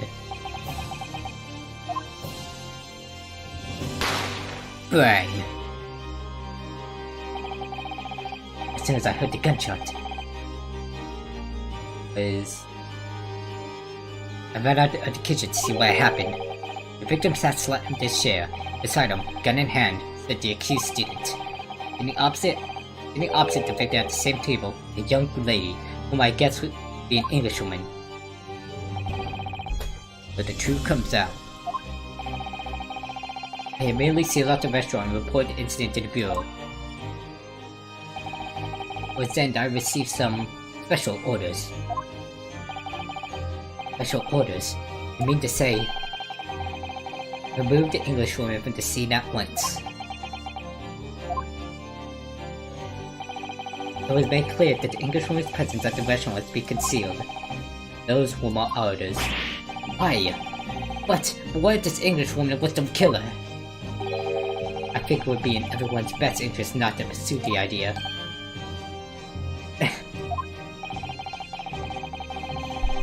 Before we continue, I have to go to the bathroom. I will be right back, hold on. I will be right back, everybody.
I have returned.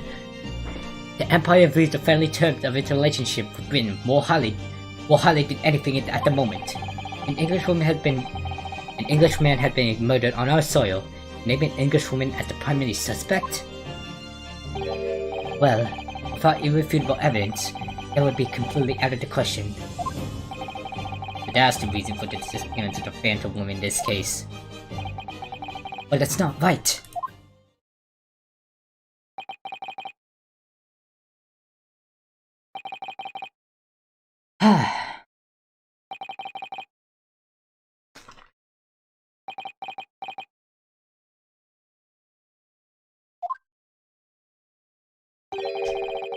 One possibility does spring to mind.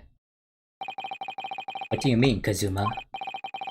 Yumai University is currently hosting a number of exchange students from Great Britain. I'm fairly certain that one of them, studying in the medical faculty research laboratory, is a young English woman. What? A shrewd man. I can see why you're the chosen candidate for the overseas study tour. You mean, when I removed the woman from the scene of the crime, I thought it prudent to check her identity first. Did the court demand that you name the lady in question at once, Inspector? The English woman sitting at the university professor's table was a certain Miss Giselle Brett. She is indeed a foreign student studying in the research laboratory of Yumai University's medical faculty. Why cannot speak? I'm getting tired. Oh, what is the meaning of this? I admit that under orders from the police bureau, I erased all evidence of this lady's presence at the scene, and ordered these witnesses to make no mention of her in their testimonies. It must now be up to your excellency to decide how to deal with this situation. Very well. My thoughts on the matter are as follows. Thus far, the case presented to the court has been underpinned by a particularly critical premise. Namely, that the victim was dining alone. However, as we have now discovered that the premise is false, it would be a desecration of our justice system to ignore the truth and give a ruling at this point. Objection!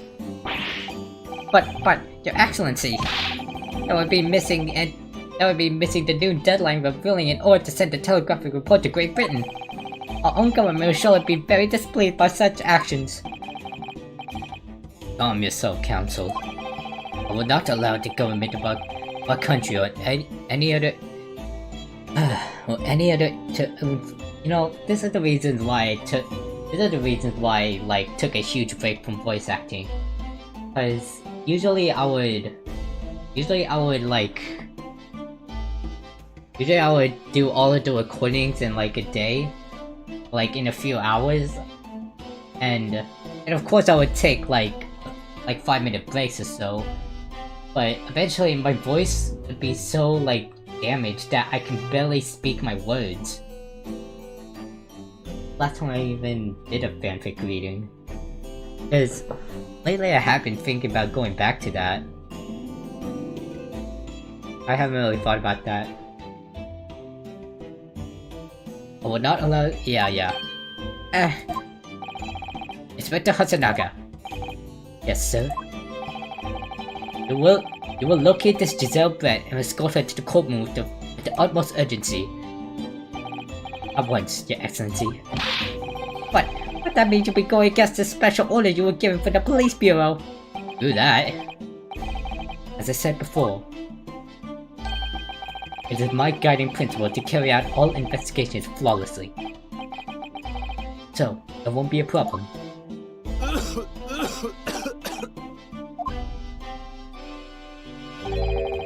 Nothing will get in my way.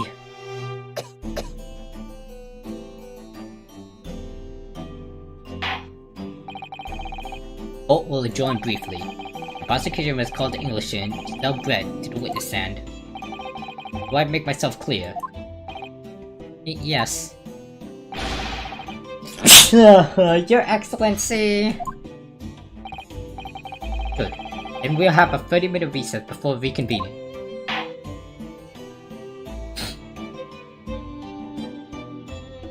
Will be continued.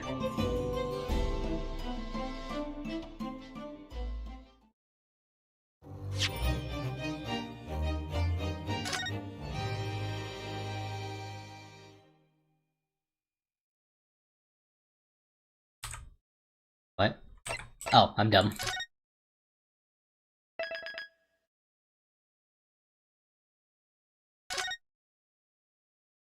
But screw it. I'm gonna finish this. Finish this episode. 22nd November, 11:38 AM. Supreme Court of Judicature. Defendants Antechamber 5. Excellent work, Ryu. That was superb. Ugh. I was in my mouth the entire time. It was almost unbelievable. I mean, looking at you in there, you were drenched in sweat, your eyes popping, knees knocking, and you were grinding your teeth. It was a grim sight. Before I knew it, you started finding inconsistencies in the testimony. I think you might have a natural talent for being a lawyer. Forget it, it's terrifying. If I get through this, I don't ever want to see the inside of a courtroom again. Anyway, looks like we've expelled your phantom lady at last.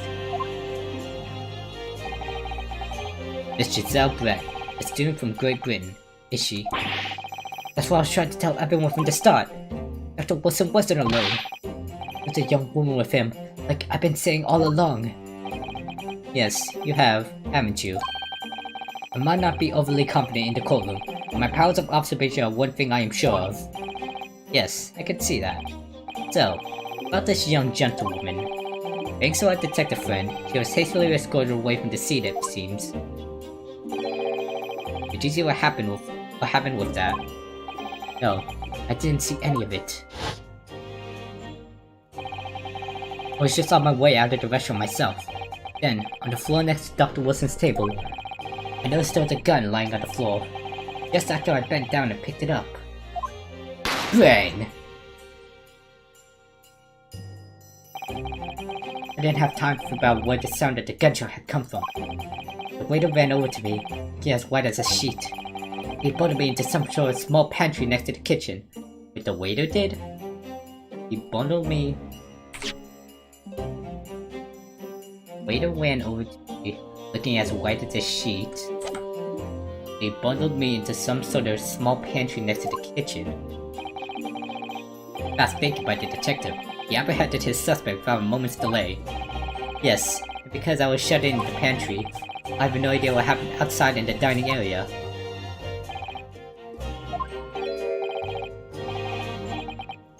Ah, well, I assume it's that Professor yep. Professor Mikatomo. Well, it seems sounds right. Oh, you make an outstanding team. Exceeded my expectations, I have to say. Yes, it seems you planned this from the start. You arranged things so that I wouldn't be able to act as a lawyer in this trial. The modern country is still in its infancy, a justice system even more so.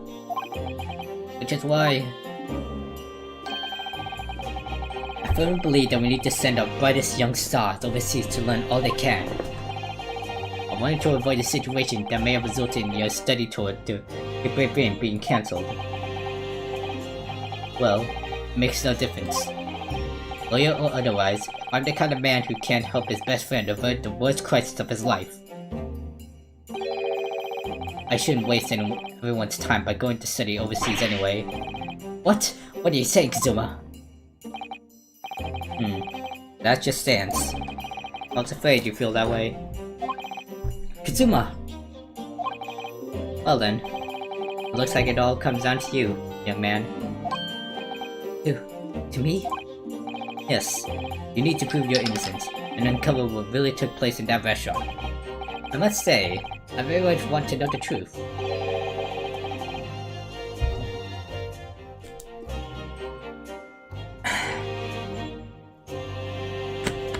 Well, I have a personal connection to this case. Come to think of it, he did the same thing earlier this morning, didn't he? If you don't mind me asking, Professor, did you know the victim? Yes, I did. As you're probably aware, Dr. John H. Wilson was a visiting professor at Yumi, and it was I who invited him. Oh, I see. I didn't know that before. Anyway, we're about to go into battle. The victim was a university professor in Great Britain, a well-known one at that. Naturally, our government is looking to identify and punish the culprit as quickly as possible. But let's not forget who we're going up against. The gentlewoman whose involvement our police bureau went to extraordinary lengths to hide. Yes, and I'm sure the prosecution will be using every tool at their disposal to quash your case. But I know that the UP will put up a good fight, right to the last. Best of luck. Thank you. Now then. I need you to run an errand at the university at once. There's something I think we may need. Of course. Good luck, Izuma-sama. Defendant Naruhodo. Court recess is over. Please make your way back inside the courtroom at once. It's time. Let's get back to it, partner. Let's go in there and deal a decisive blow. Before these old fossils know what's hit them. Izuma. Can I have your katana? What? Thank you. Really? What for? Well, if you hadn't said you believed me, then I'm fairly sure I'd already been found guilty by now. Look, I have faith in you. As a lawyer, and as a friend, coming from you, and that means a lot. If I'm found guilty in this trial, he's really going to give up on his dream of studying abroad. That's the kind of true friend he is. See, exactly, true friendship. But this isn't just my battle anymore. It's our battle. What we're up against, we absolutely cannot afford to lose. Alright then. I'll save the thank yous for after the trial. You can treat me to one of those meals I like from Yumi Cafeteria on University Street. With an extra larger portion, of course. The 22nd of November, 12:09 PM. The Supreme Court of Judicature, Courtroom Number 2.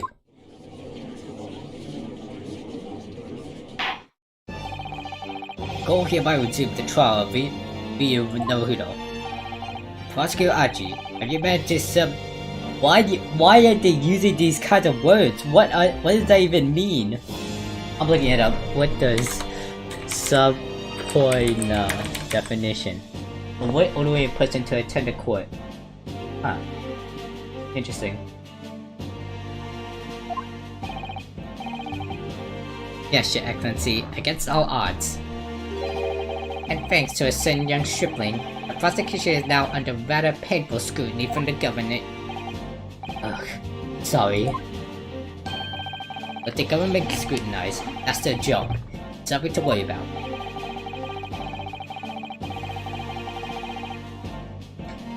Highly unlikely that the good relations we forged with Great Britain will emerge from this trial unscathed. Will you still think it's nothing to worry about when the new treaty breaks down and our nation founders? Again, terribly sorry. The friendship between our nations is really so fragile, it really isn't worth the paper it's written on. You really have nothing to worry about, do you? What do you mean? Secret trial, anxiety over some foreign government's opinions, bungled investigation, pursue witnesses. Is that what our nation's justice system is? Is this the Supreme Court of Japan or of England? Shut up, you jumped up rookie boy. You and your friend know nothing of the situation our nation finds itself in. By aligning ourselves with this great world power, we become strong. Diplomacy has never been more critical. Steady political maneuvering is what we will secure our futures. I won't deny that I'm no expert, just a student, and one who can arguably study harder too.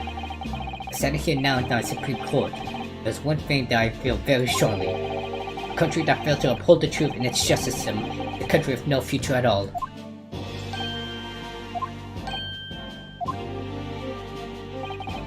Well said, Ryu. despite the wide-eyed look of terror. You little brats! Thank you, Council. This court is the pinnacle of our nation's justice system. It exists solely for the purpose of pursuance of truth. With that in mind, this trial will now resume with the next witness taking the stand. The visiting student from Great Britain, Miss Giselle Brett.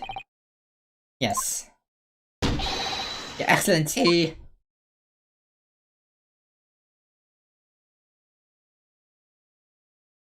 Hello?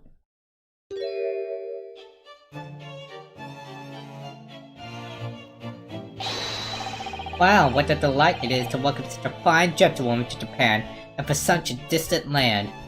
I can't tell whether or not he's being a simp.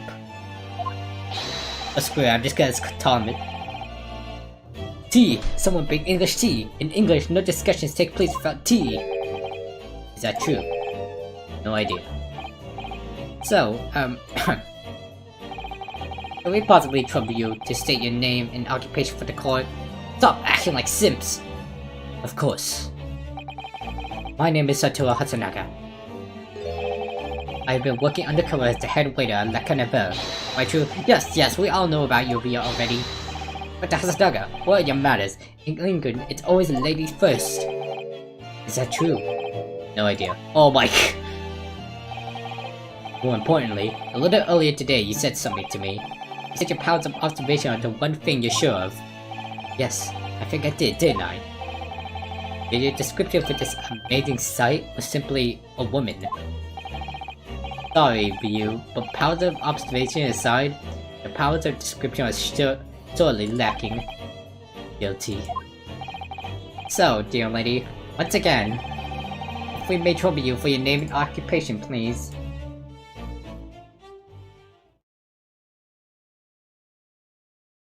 Ooh, mysterious. The fuck? I don't know what that says!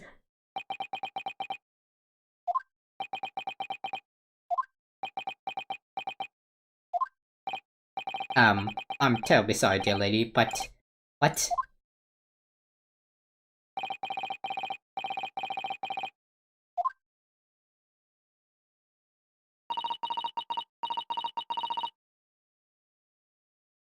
I know I write in cursive, but there's no way I can read this.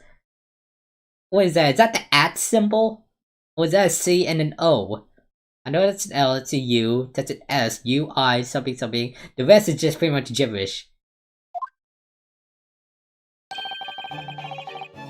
The lady says her name is Giselle Brett. She comes from London, England.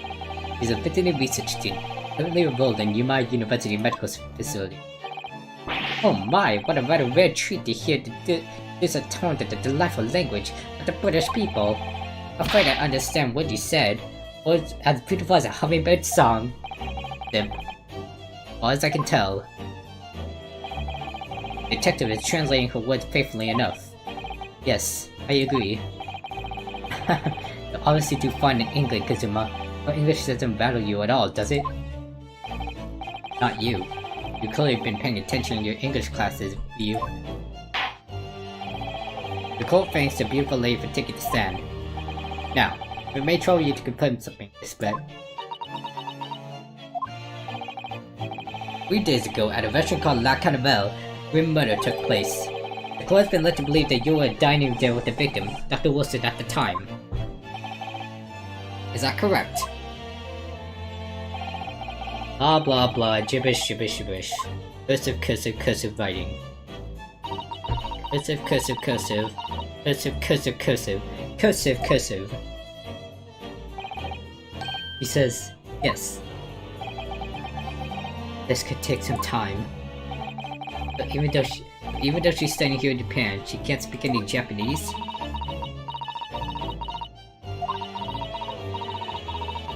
Blah blah blah blah blah blah. Blah blah blah. I don't wash or shave at all. Blah blah blah.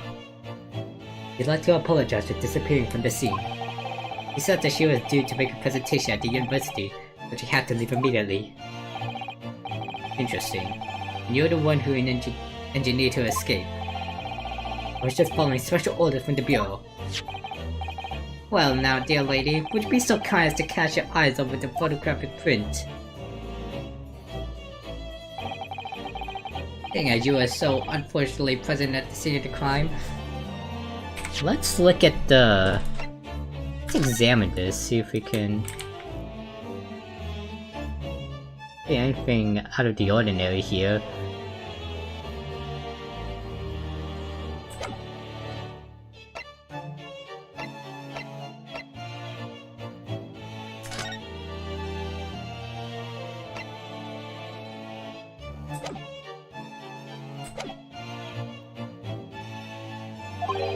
Could it be that you rest caught eyes caught sight of the wicked perpetrator, perhaps? Oh my gosh, blah blah blah blah blah blah blah, Swan Lake, I like swans. Apparently, it was very frightening. It's sorrowful sight. Do you mean to say? Yes, it would appear the lady did witness the crime.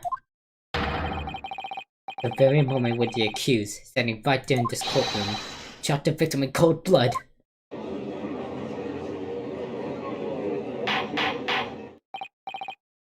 Order in the court. Did you hear that, Your Excellency? Here we have. Okay, I gotta get a jacket because I am a bit chilly. I'm gonna be right back.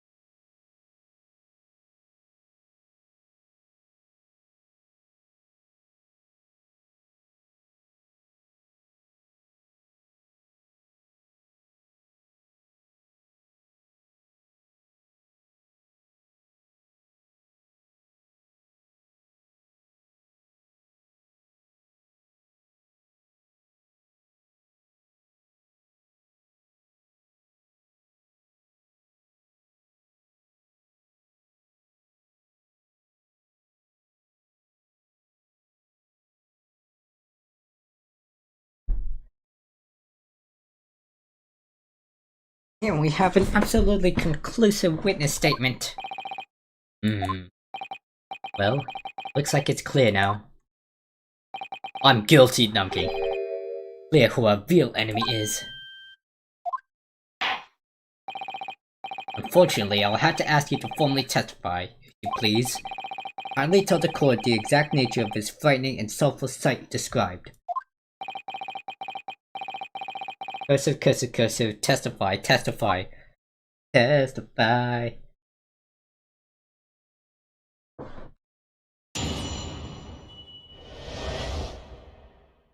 A frightening and sorrowful sight. Oh, for fuck's sakes. I had arranged to meet for a slightly late luncheon with Dr. Wilson that day. The professor was unable to eat, so I ordered for myself only. Beefsteak.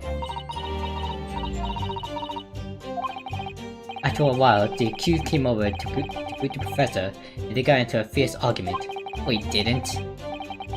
Then, not long afterwards, the accused took the professor's gun, and shot him right before my eyes.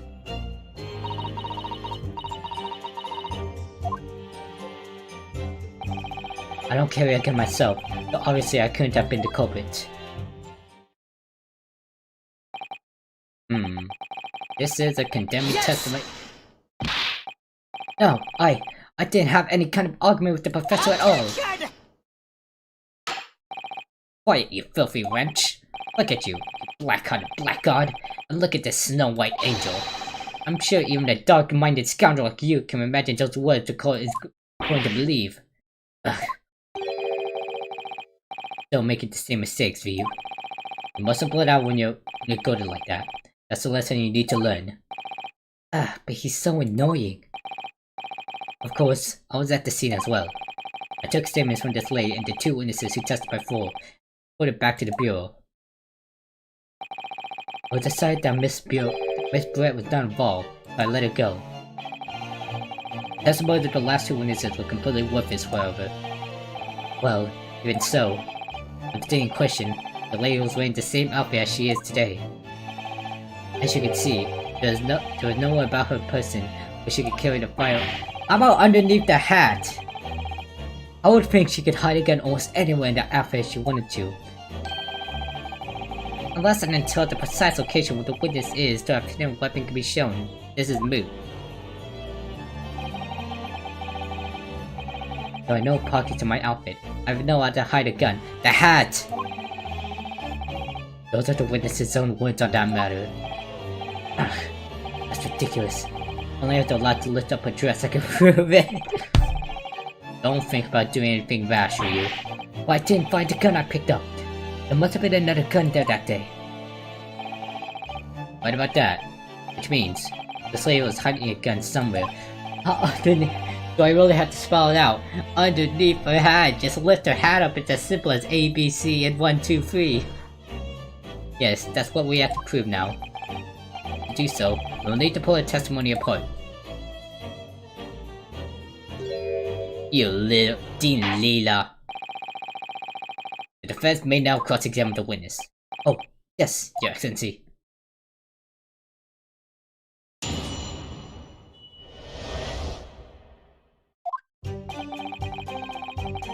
Major reading for slightly late lunch, John. I don't know what to eat, so I ordered one supplement and beef steak. For a while, the accused came up to the professor.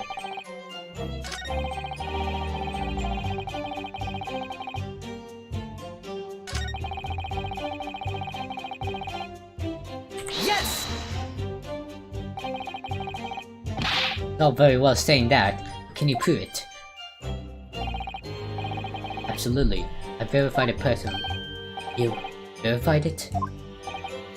Yes, immediately after the incident, I checked to make sure the lady was not carrying a weapon. I distinctly remember her saying, "I'm not." That's all you did? You just asked her? Surely you carried out a physical search, Inspector? No. Well then your inspection was terrible. Why on earth not? The Honorable Englishwoman clearly stated that she did not possess a weapon, so she could fly easily. There was obviously no need to, like, fucking. You guys are dumb! Or, there was no permission given for any further probing into the matter, perhaps. Think what you will. But if you're going to continue with this preposterous claim that the refined lady was concealing a firearm, prosecution demands you support your assertion with facts. In other words, who wants evidence? Ugh.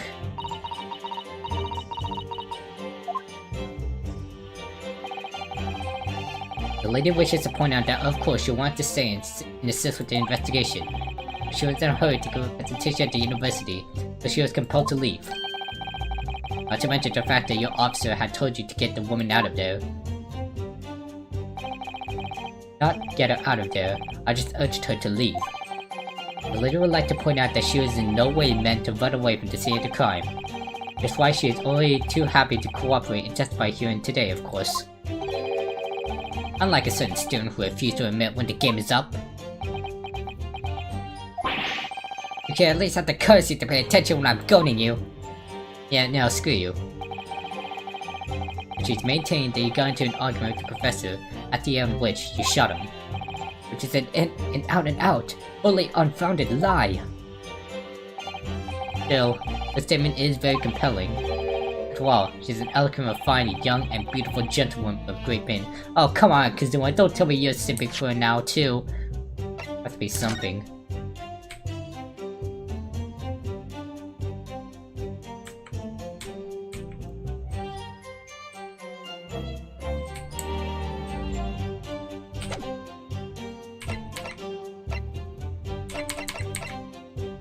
I can't insert my pin. Ooh, I look so professional.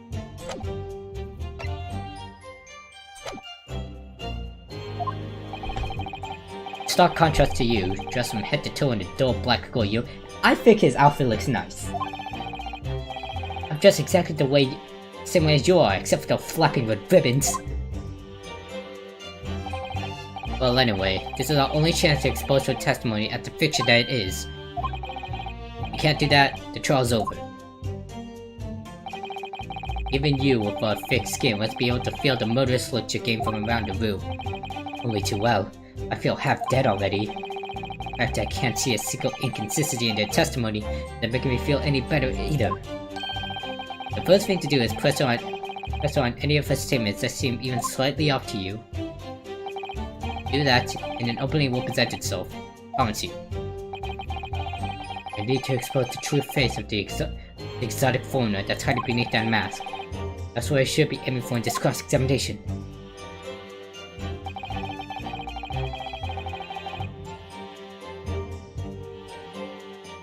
Need to meet for slightly.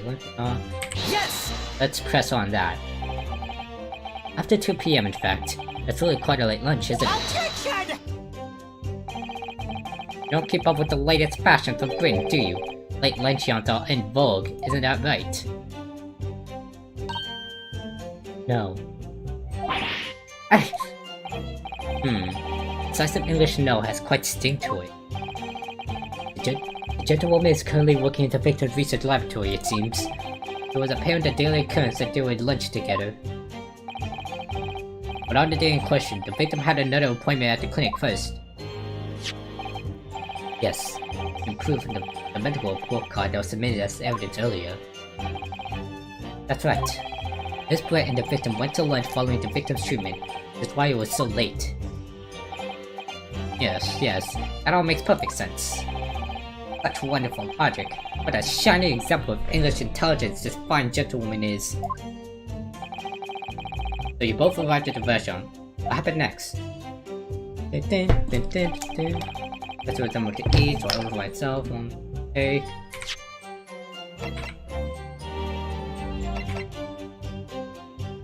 Oh, coming with water and steak.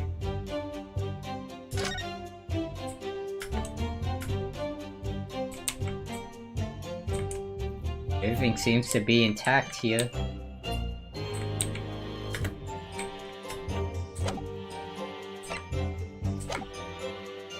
Beef steak, the wild, the accused killed the professor, they got an argument. Not long afterward, the accused took the professor's gun and shot him right before it. Press him.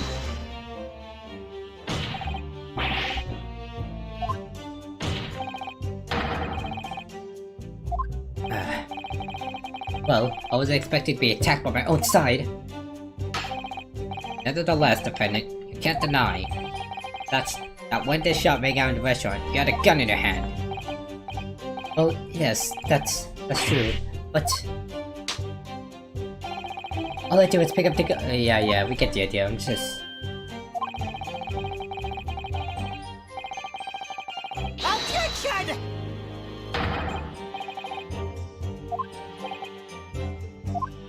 Blah blah blah, yada yada yada, basic accusations.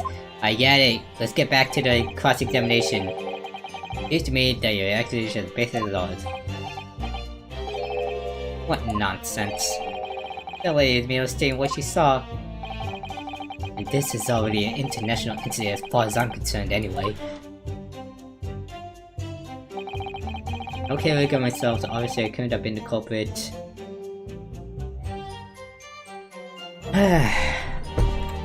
Must be something I'm missing.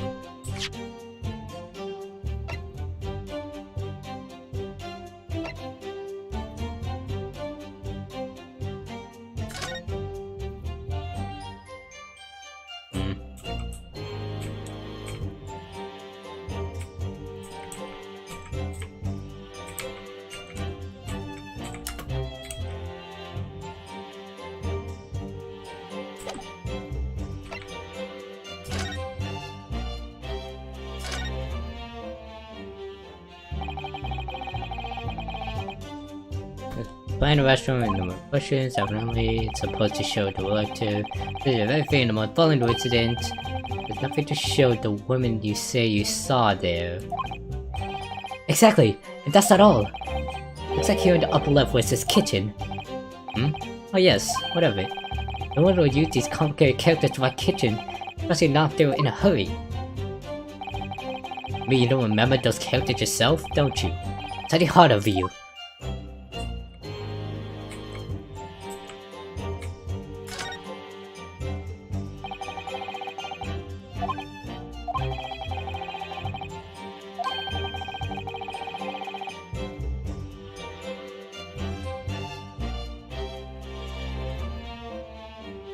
Nothing to show the woman you say you saw there. Huh.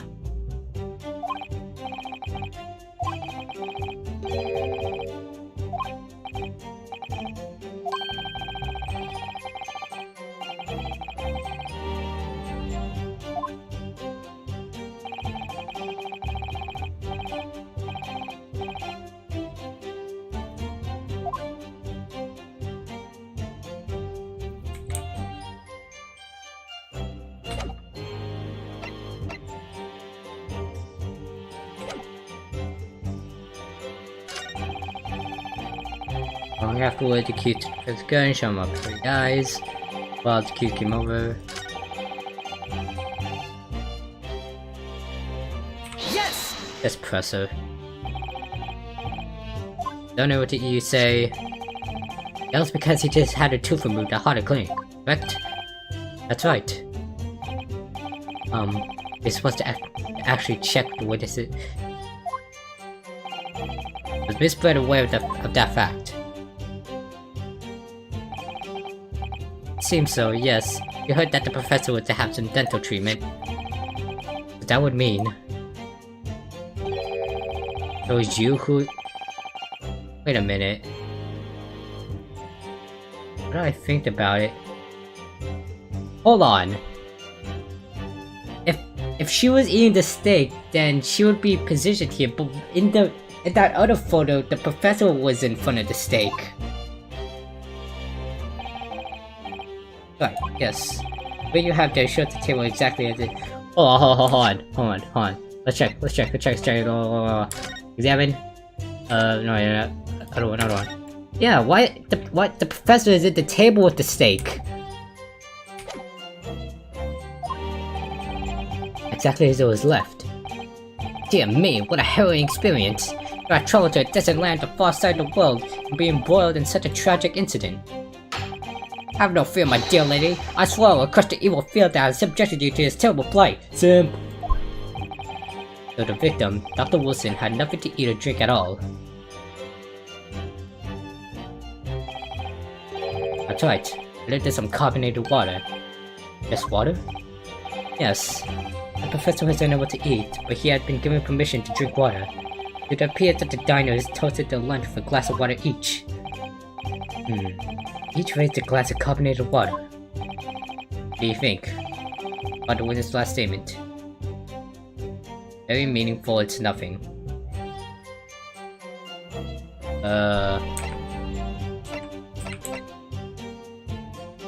It's meaningful.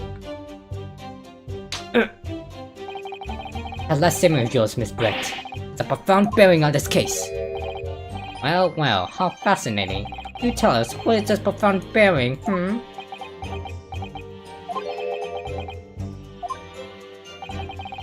The significance of this statement will become apparent when the time is right. The defense called for the witness's last statement to be formally added to the testimony. Well, sidestep counsel. Very well. Miss Brett, I'll repeat what you just said to be added to your official testimony. Gladly, she said. That was brilliant, Kazuma. I'm going to remember that one. Which one? The significance will become apparent when the time is right. I could really use that phrase. I'd hope that there are some more useful tips you're picking up from this experience than that, Ryu. I ordered a beefsteak for myself, and the professor and I said cheers over a glass of carbonated water.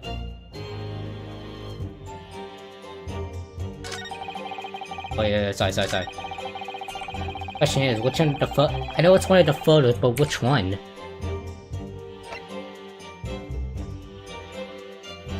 Examine this. A single glass. Also a single glass.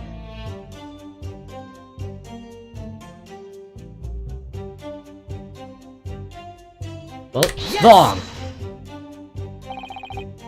That statement is clearly odd. Fuck, I chose the fuck, it was the wrong photo. Yeah, I'm sorry, apologies. I merely submitted the wrong photo. Please, don't judge me.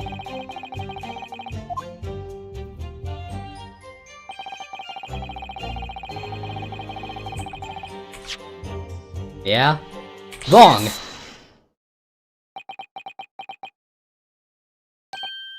That's it! Let me just confirm something, please. It's to do with this photographic print. Just a short while ago, you spoke of this print showing the victim's table at the crime scene. And it was exactly as it was left.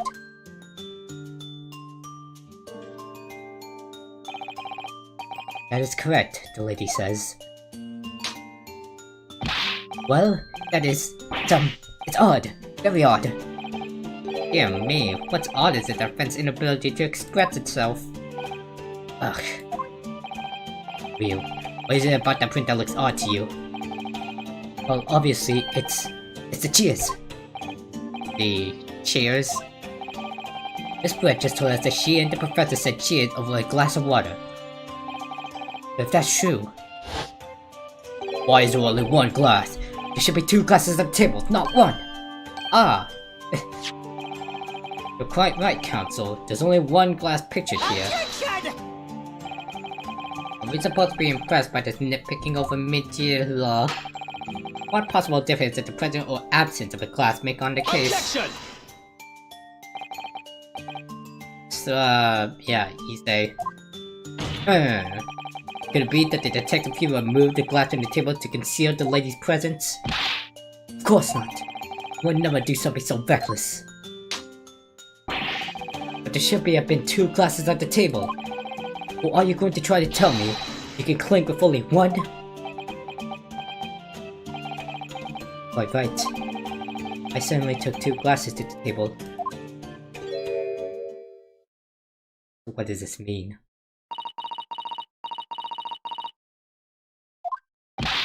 Wands. Inspector, what did the lady say? It would seem that it was Miss Brett who took the glass from the table. What? It was all so terrifying, everything that happened. I panicked and thought I should try to hide the fact that I'd been there at all, she's saying. Good gracious!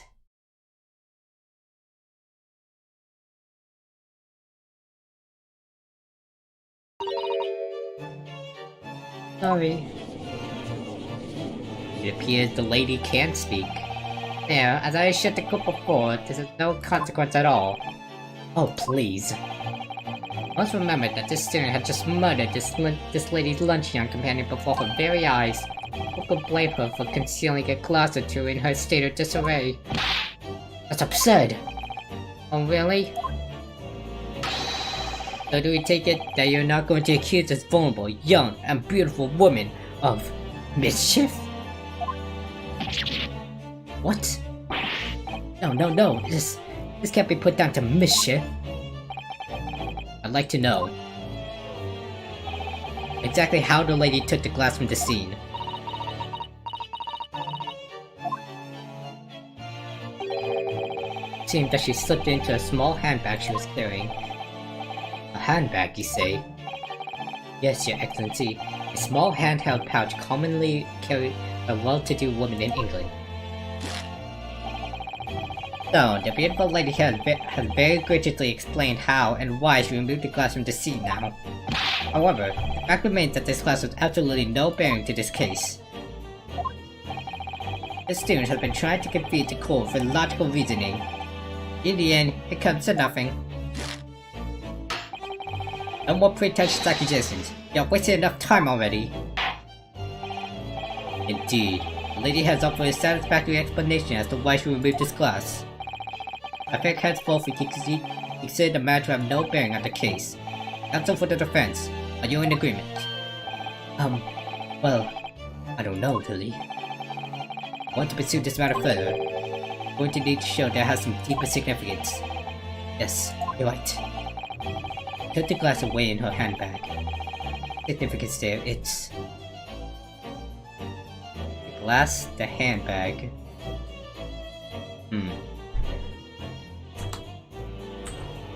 Nothing.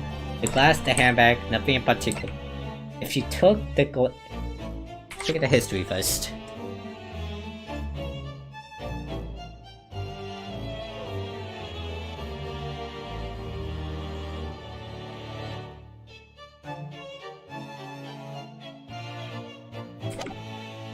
I'd say it's the...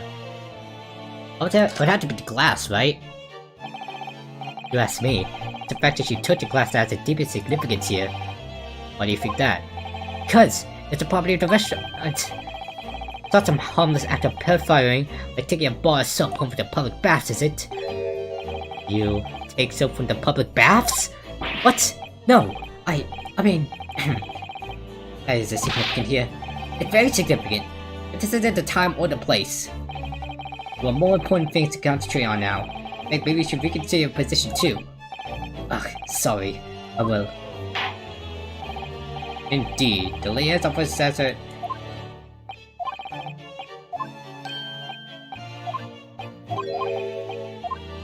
Yes, it was a handbag. Because I was thinking that there was something in the glass that... I was thinking it was something in the glass that was like... Yeah, you get what I'm trying to say. Wait, the lady put the glass in a handbag, you say? Yes, still trying to keep up. It's already been explained to the court that all English gentlewomen carry small handbags with small items. Let me see. A little while ago, Miss Brett stated the following. There are no pockets in my... Oh my gosh! We got it, boys. I have nowhere to hide a gun.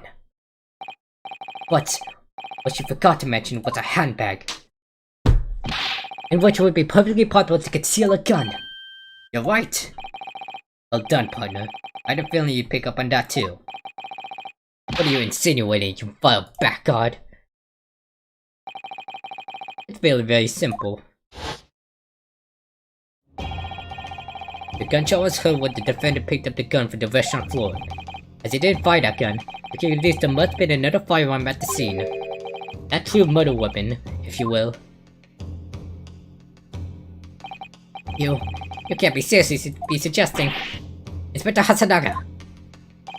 Yes? Did you or did you not search Miss Giselle Brad's handbag on the day of the murder? No, sir, I did not. As I thought. In other words, another gun, the one that was actually used to kill the professor, could have been hidden in Miss Brett's handbag. No!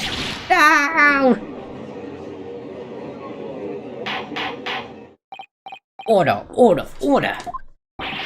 What is the meaning of this, Inspector? The meaning of what, Professor Hachi? Why on earth did you not have the lady open her handbag and show you the contents at the time? Thanks to your bold bungling incompetence, now she has to endure these uncomfortable accusations. Brilliant work, partner. Now we have a chance to expose the real woman behind the mask. Do you think so, Kazuma?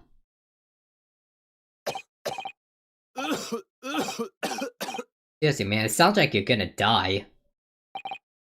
Well, what a sorry situation. Clearly you have no faith in the police. What? What does that have to do with anything? As I said, I did not search the lady's handbag after the shooting. Simply because... it was unnecessary. How so? Unnecessary in what way? I had a thing to sue a lawyer, really. I have a piece of evidence here that I had completely forgotten about.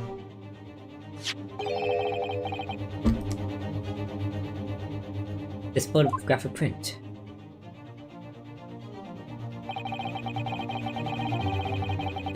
This print is a photograph. This print is a photograph that I thought would be prudent to take immediately after the shooting. As you can see, it clearly shows Miss Brett. What kind of handbag is that? Please tell me there's like see-through coverings. Well, I mean, I would think so. Other than these beads here. Well, I never. You can see right through to what's inside. That's right. Apparently, freshwater bags like these are the height of fashion in London at the moment. But the contents are clearly visible. Exactly. But there was no need to search the lady's handbag. If there had been a gun inside, it would have been immediately obvious. As you can see, there's nothing to imply Miss Brett's guilt here. Wipe the smug smile off your face, both of you. Thank you for helping to prove that, Naruhodo-san.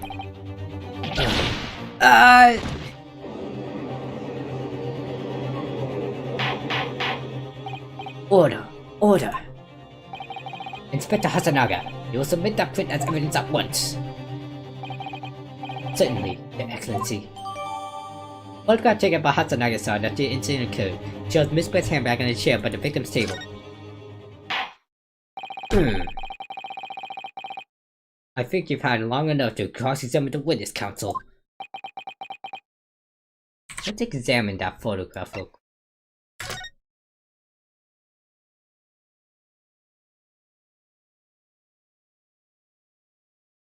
There's this thing right here. Professor has. It's a scar.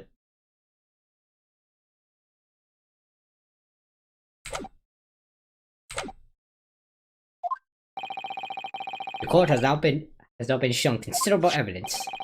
As the photographic picture submitted to court because it appears to have no further significance, I'm satisfied that there is no longer any room for doubt in this matter, and I must make my ruling. Indeed, and there is only one logical conclusion. That the pathetic rookie slumped over the bench before us is the only possible perpetrator of this crime. No. Just when I thought I was beginning to turn things around. In a worse situation than I was at the start. Izuma. I'm sorry, Ryu. Now that the cross-examination of the witness is over, there's no way to force the trial to continue. What? I mean, this is it?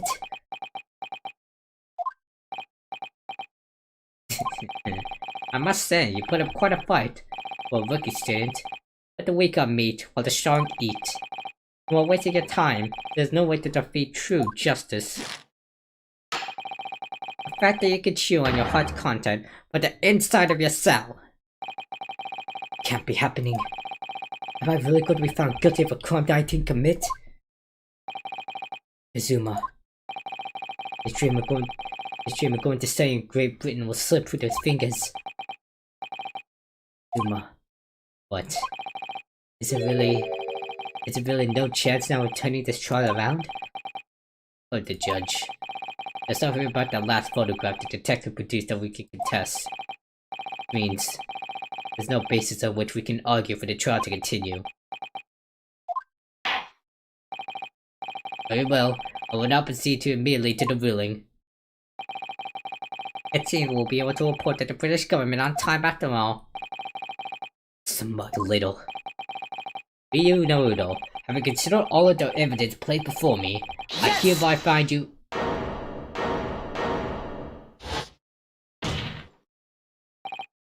Wait, Your Excellency. Ryu, I don't think you can rule on this case yet. This amateur is getting tedious. When His Excellency deems that the trial is over, he gives his ruling. That is the most basic protocol of the courtroom.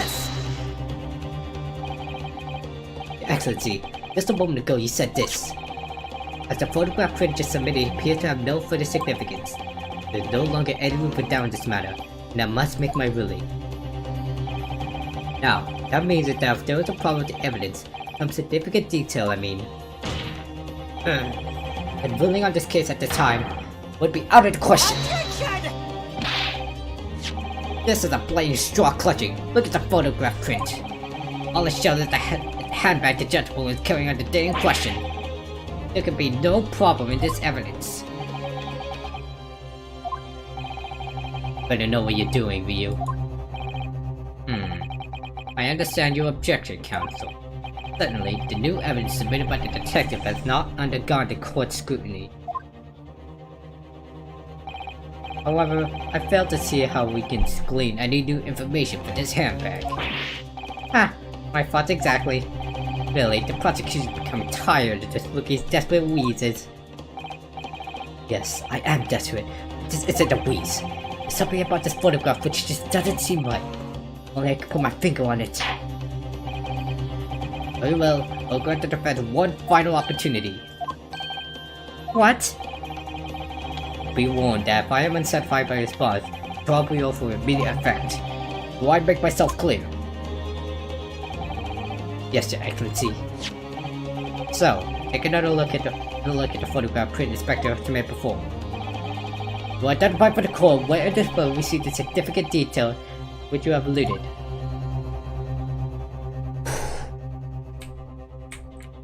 Okay, see here. Chains. Here's with the scar though.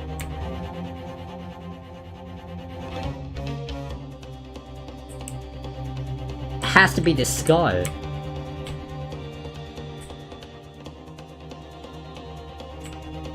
Yeah, it has to be the scar right here. Yes! Take that! Look at this here. There's a very unusual mark at the victim's fist. That is true. Looks almost like a burn of some description. Attention! Dear me, I was pondering what new pitfall you would come up with. A burn, you say, on the victim's wrist.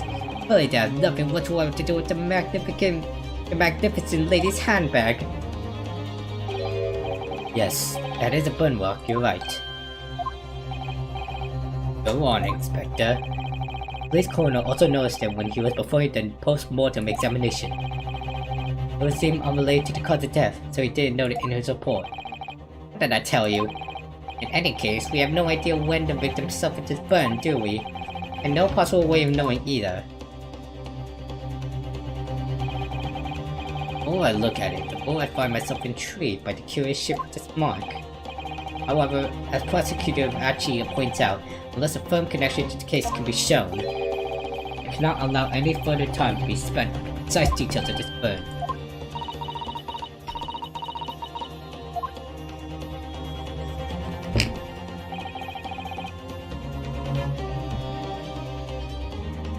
Excuse me, Your Excellency. I see Miss Pratt has a lunch appointment with the Dean and other university staff. She's getting away! She's making it up because... really together! You'd like to know she may be excused from the stand now.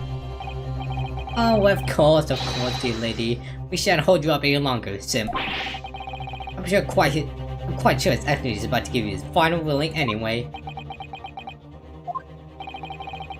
What's your thinking on this view? Do you believe this burn does have something to do with this case? To be honest, I'm not really sure. But if I don't keep pushing, it's all over. I was thinking I should keep digging and digging. I hope that I might uncover something useful. Yes, you're right. I am? If we could just link the burn to the case. If we could do that, we might be able to pry this shutting door back open again. Just give up, Counsel. You can't possibly hope to do that. Indeed, I'm afraid that without evidence, I can't allow you to pursue with a little more than conjecture. But what if we had evidence? Evidence that irrefutably linked to the burn on the victim's wrist to the case. Then you would allow it? I would, yes. To tell the truth, I haven't noticed that burn. But as soon as you pointed it out, what I did notice was the color draining from Miss Brett's face. Really? I have to find some link to the burn of the case.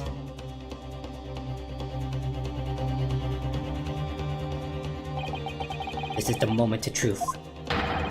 It's time to find some evidence that proves what that burn really means. So then, the defense will now present its evidence to the court. Evidence that demonstrates an inextricable connection between this trial. See here. Let's review the scene.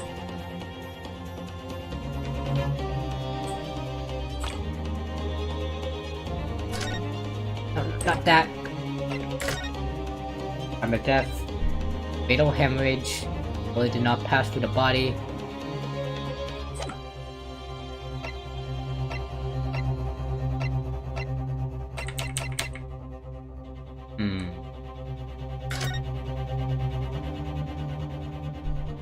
It has to be this one. Well, let's look at the other evidence just in case. And restaurant, blah blah blah blah blah.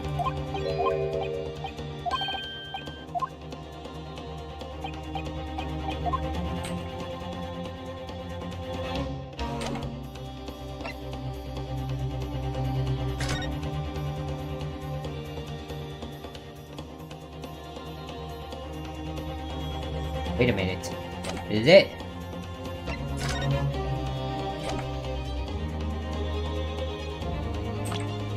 Yes. Yes, is it. It's this one. And I take that! What's this, Council? Yet another print? Yes, Your Excellency. I believe photographic prints are an amazing invention. When we humans look at this scene, we miss things. But in a photograph, things we may have overlooked at the time are recorded forevermore. Ew, hurry up, Rookie. What are you trying to say? To inconvenience this poor lady any further really would be quite inexcusable. Actually, we may need you to stay with us a little longer, if you don't mind, Miss Brett. You see, it's very clearly visible in this other photograph.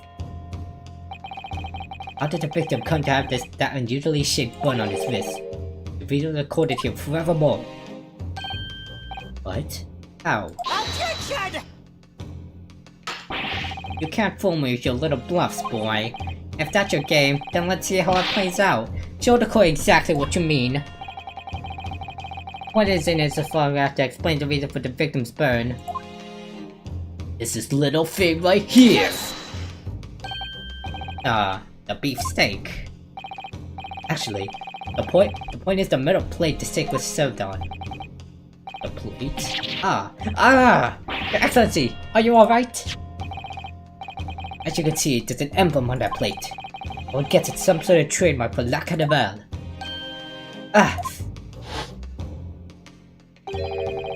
This emblem on that plate.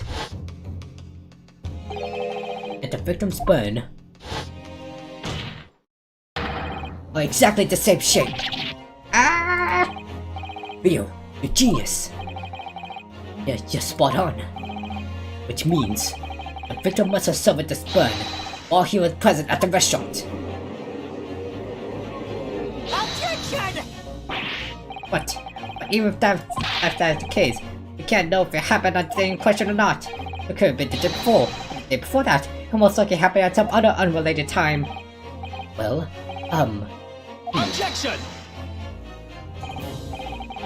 That professor, Prosecutor Archie. The chances of that are extremely slim. Thanks. Why? The outline of the burn is clearly discernible.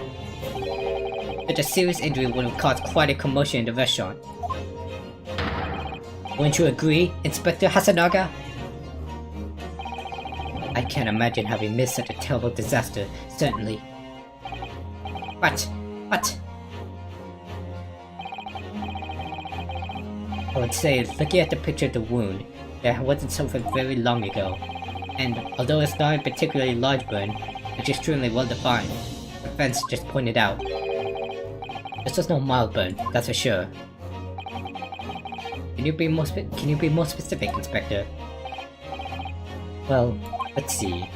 Its plate was at around 90 degrees centigrade. Ugh. A burn like that would have taken around 3 seconds. Inconceivable that the victim would have let out a scream of pain then. I've been investigating at the restaurant for several weeks already, but I've not heard anyone scream at all. As the head waiter of La Carnival, I can testify to that without hesitation. But you're a detective, not a waiter! Yes! There you have it. Something is afoot here. As the detective said, anyone who burned themselves on a piping hot plate for 3 whole seconds would scream in pain. There's no question of that. And yet Inspector Hasanaga never heard the professor scream. Not on that day, or any before it. That's right. The strange thing is, on the day he was shot, I didn't hear him cry out either. What? Streaming.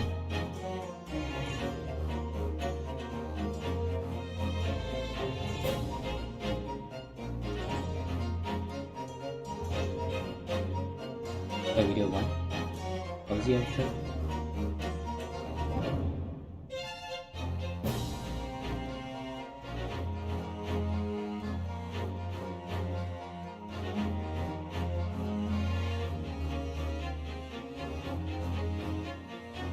Let's probably do it right now, actually.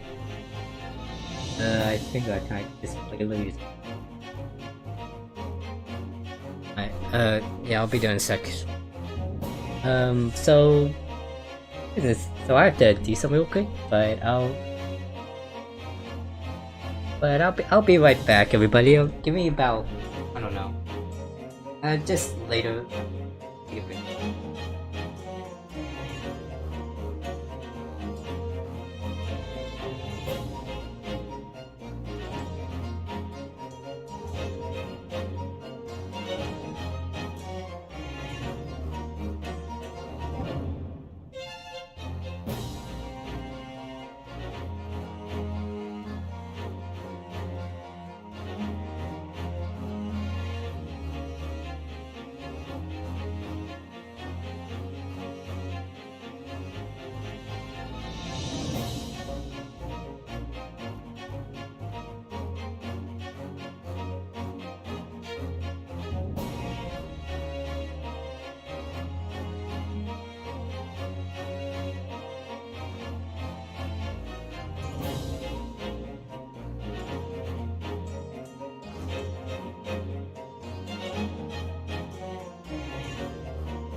And I am back.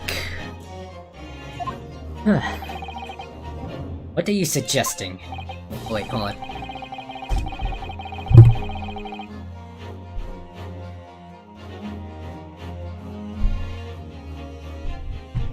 Well, the professor had carelessly laid his wrist on the plate for anything like 3 seconds that day. That would be beyond careless, I think, Counsel. And the rest of us in the restaurant, myself, the sergeant, and the old antiques dealer, all of us would, without any question, have heard him scream. Wouldn't you agree, Prosecutor Achi? Well, yes, I suppose. The question is, why didn't a single person hear Dr. Wilson scream? I almost don't believe it. Ryu, do you think? Can it really be true? I never dreamt we would arrive at a conclusion like this, but I'm starting to think that maybe we've been led into a terrible trap.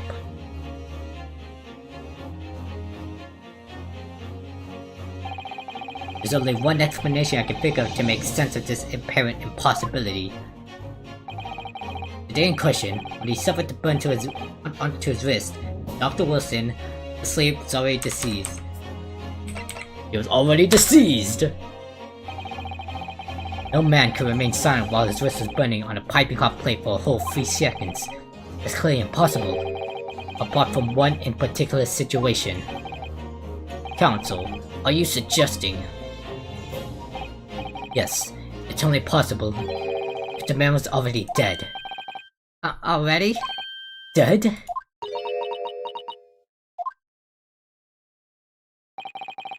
Knowing what we know now is the only possible explanation.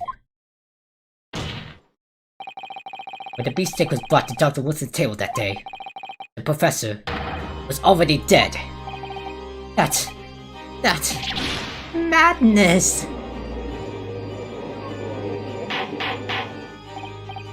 Order, please. Counsel, explain this absurd notion at once. The victim was killed by a gunshot. That's right. That's exactly right, Your Excellency. This is just another ridiculous ploy by the bookie student. Clearly, he has no grasp of the facts. No, Professor Achi, it's you who has no grasp of the facts. I beg your pardon? As soon as it became apparent that the victim had suffered that burn while at the restaurant, this whole case would turn upside down. Or have you not grasped that yet? Your Excellency, the court must hear from this witness again. If it's true, as we now believe that the victim was already dead before the gunshot was heard, it's highly likely that Miss Bread knows something about it. Incredible.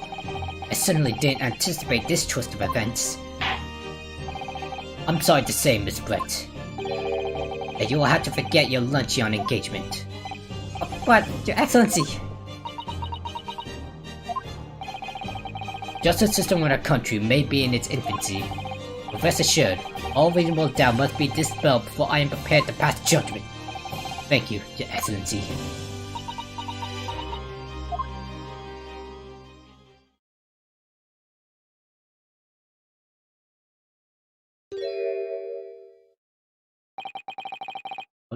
What was that smile? Yes, of course. I mean, I'd be delighted to help. Especially if it helps relations between my country and yours. Miss Brett, you speak Japanese?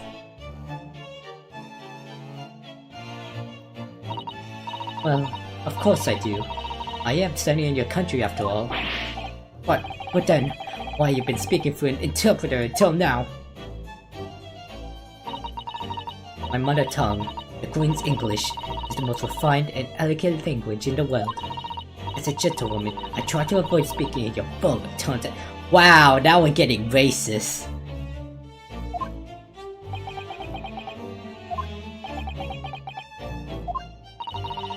But it seems the men in this land possess none of the chivalrous virtues of English gentlemen.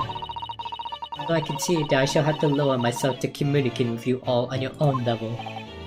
Oh, well... You are the epitome of a true English gentlewoman. We are truly honored by this. This lavish consideration you so graciously afford us. I see. In that case, Miss Brett, I will now ask you to testify in your own words about the events leading up to the death of the victim, Dr. Wilson. That's supposed to be a bow? So, we're finally going to hear her own words on the matter. Things are getting interesting, Ryu.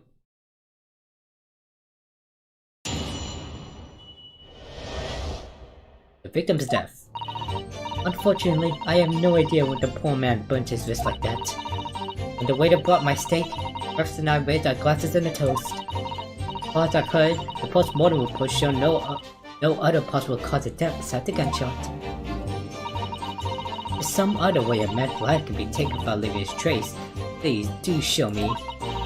But of course, this country's inferior investigative technique probably wouldn't pick up on it anyway.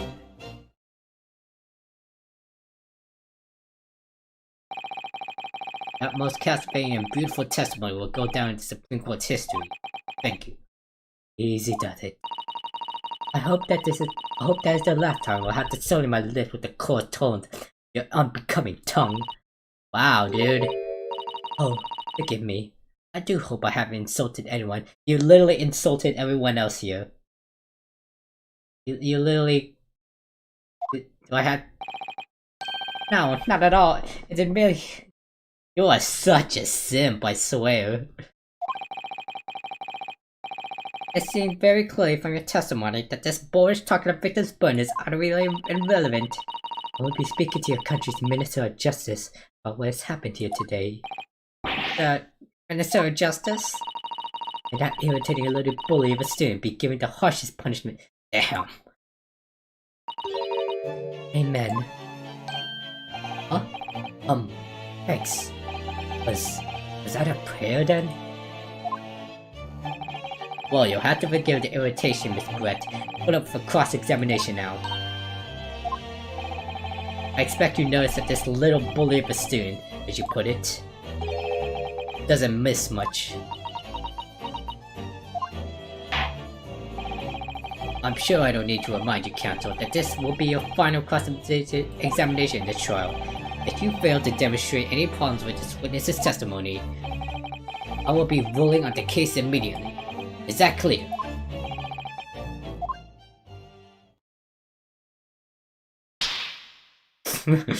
Okay. Yes, Your Excellency. You may proceed with the cross-examination.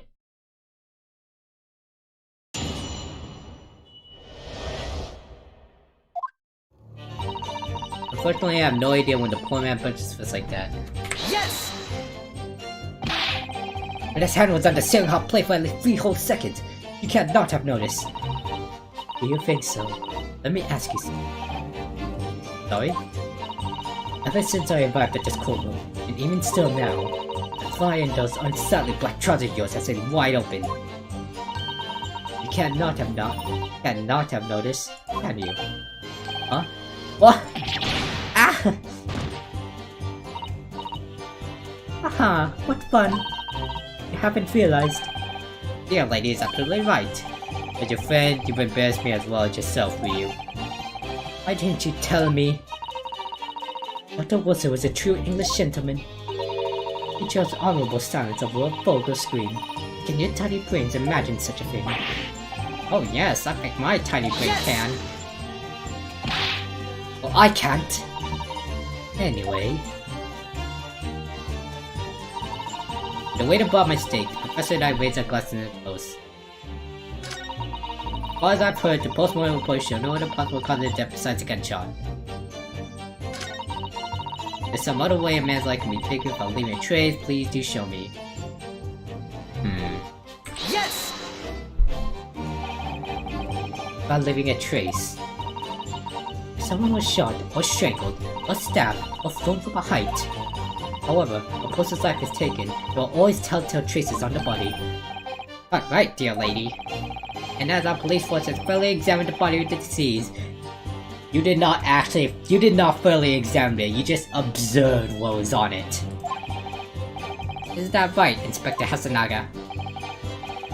As I've said, I always aim for a flawless investigation. Would be difficult to take all those kinds of deaths, that's true. But maybe there's some other way of killing someone that doesn't leave a mark. If, heaven forbid, you doubt me, young man, you're going to have to tell everyone how exactly you think the professor did lose his life. Otherwise, I'm afraid your argument falls rather flat, doesn't it? Oh no, perish the thought! Calling such a sweet young lady's innocence into question.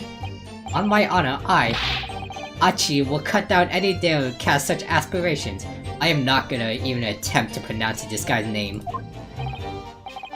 A way of killing someone that leaves no trace. Yeah, cause in that one photo... Hold on, let me show you guys.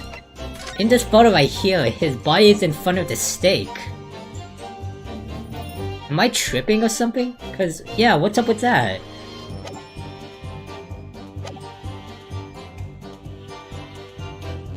Maybe that glass that the professor drank from was the same glass that was hidden in Miss Brett's purse. There could have been something there. Yes, evidence. But of course, just country to be an investigation team. If someone way might be taken without leaving a trace, please do show me.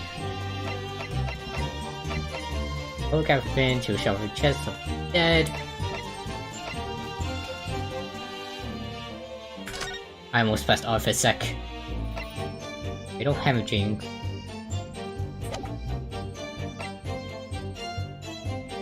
Could it be this one? Cause his body's in front of... And if we take this photo in consideration...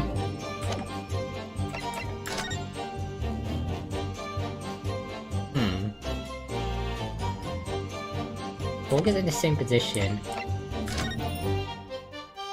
I'm calling it. It has to be this one. Yes! Fuck, the music stopped playing. No!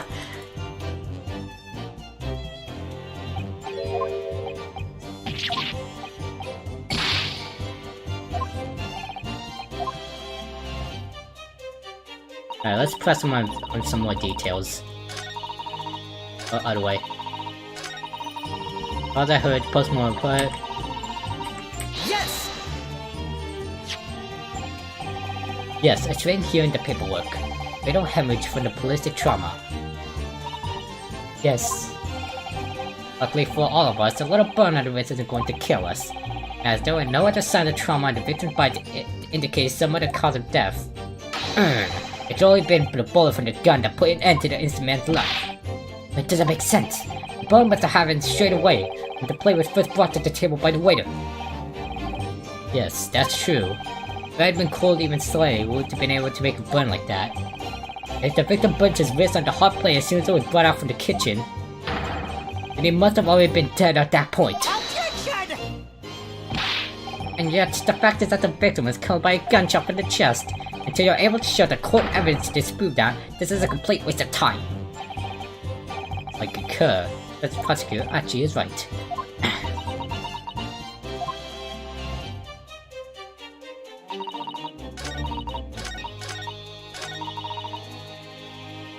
Yes! She testified before you were drinking carbonated water. Is that right? Dr. Wilson was only permitted to drink water at that time, if you remember. Explain why you ordered that drink, correct, waiter? Exactly as you say, sir. Although... Whether or not the professor actually drank any of the water when I delivered the steak at the table. I'm afraid I don't remember that. Damn you. Ah, I have enough English to understand it at least. For the benefit of others in the court, that means. Bless you. No! I think it means the exact opposite. Anyway... both my report... Yes! Inferior? What do you mean by that? In the land of the Great British Empire, the police store everything found at the crime scene for later examination. In this country, you investigate once, and that's the end of it. Isn't that so? Right. That kind of is open for business as usual today, just days after the incident. Exactly. Which means that even if the investigation takes a different direction... Excuse me? What was that? What was that about? It doesn't even occur to you that your native detective do try to prevent the crime scene. I'm trying to be as tactful about that as I can, you understand? Haha, kill a blow! The lady is as informed as she is beautiful. Amazing. Actually, admiring a police may be flawed, but after particular attitude finally started to see sense. I very much doubt that. Still, there's something about that Miss Brett just said. There's a moment before, something didn't seem quite right.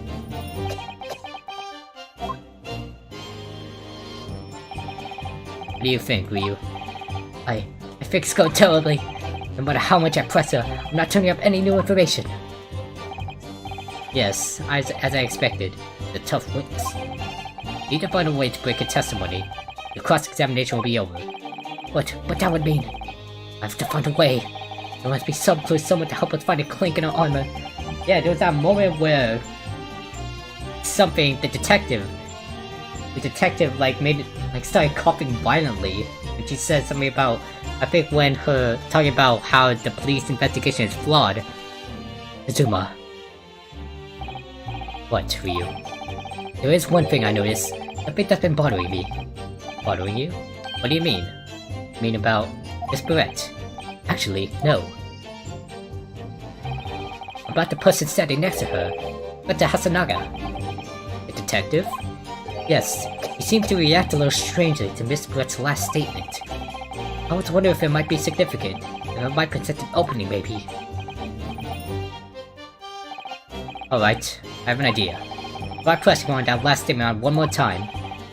If you think so, but... this time, instead of targeting the woman herself, let's see what we can get out of the detective. Alright then. I wonder what Kazuma's thinking. I'll find out soon enough, I suppose, once I press Miss Brown her last statement again.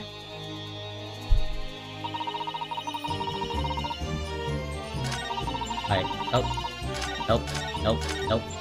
Of course, with the press. Fear? What do you mean by that? The land of the great... Yep.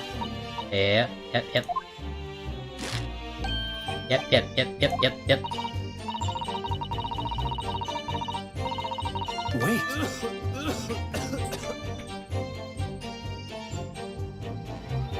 How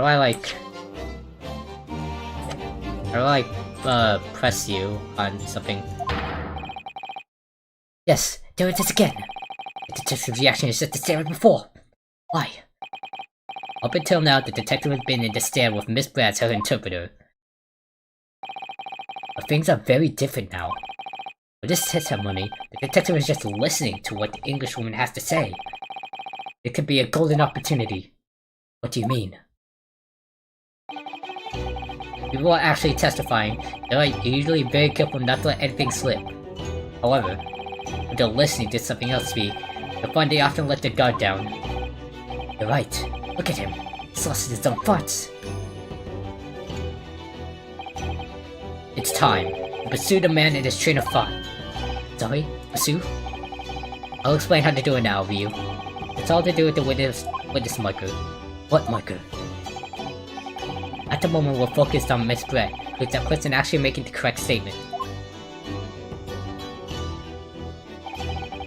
Removing the marker left and right of A and D, turn your attention to other people in the stand. While you're looking at the other witness, you're able to pursue them with space. You can catch the person at just the right time, while uncovering some new information to pursue. If you ever notice a strange atmosphere amongst the people on the stand, take a good look around. Alright then. But first I should move the marker across to A and D and focus on the detective, then pursue him, and see what's on his mind. Here we go. Exactly. This is the everyday investigation thing to move close, but others may be lost.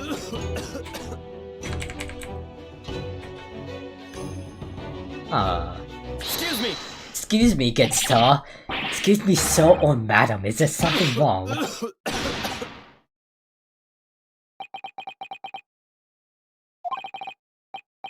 I'm so sorry. I didn't mean to shock you. He really was lost in his thoughts. Deeply. Looked like you were thinking something just now, Inspector. Perhaps having heard what the lady next to you had to say. If there's something you'd like to say, please, share it with the court. Objection! What is the meaning of this? It's the delightful Englishwoman who's testifying at the moment. I don't care. We're focusing on the detective now. If you get my fault for testimony, then the cross-examination should be over immediately. Oh, is that how it works? Absolutely not. The detective is in the stand, which makes him a valid witness. Yes, not to mention the fact that he's intimately involved in the case. Inspector Hasanaga. Yes?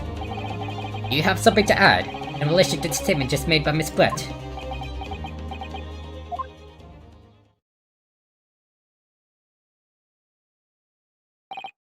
Well, yes, if you don't mind, I would like to speak.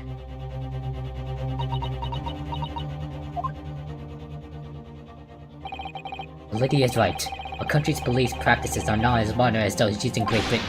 Which is why I, Satoru Hasanaga, always strive to make every investigation I'm involved in flawless. What do you really mean by that? I'll tell you what I mean. I want evidence lacking on my watch. I'm not afraid to take everything I can for the scene of the crime. Preserving evidence, you see. I don't care if they call me crime scene thief. I'm not ashamed of what I've done. Crime scene thief. Well, looks like the lady's remarks struck the nerve there. Take this for example. The bottle? Is that? This is the bottle of carbonated water that I took to the victim's table on the day in question. And yes, it's lost all of its fizz and been opened 3 days ago. But it was carbonated water. I don't care what anyone says. Yes, there's some left in the bottle. I can see it. One day our police force will be among the best in the world. The time is coming, I guarantee it.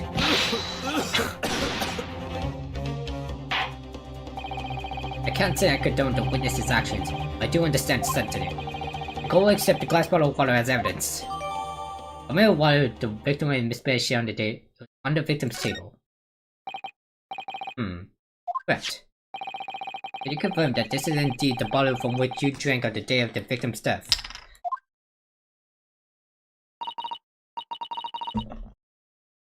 Yes, it was that bottle. What was that about? She seemed to avert her eyes when she answered the judge's question. I almost unplugged my headphones for a second there. Very well, counsel, you may resume the cross-examination. The inspector will kindly control his fervor. Let's look at the court record, and let's examine the bottle, see what we can find. The label is written in a foreign language that I don't recognize. Do you know what it says, Kazuma? I think it's French. This must be very expensive water. Yes, but what does it say? That's what I was asking. You go to France and ask. It just say that you don't know. Useful, man.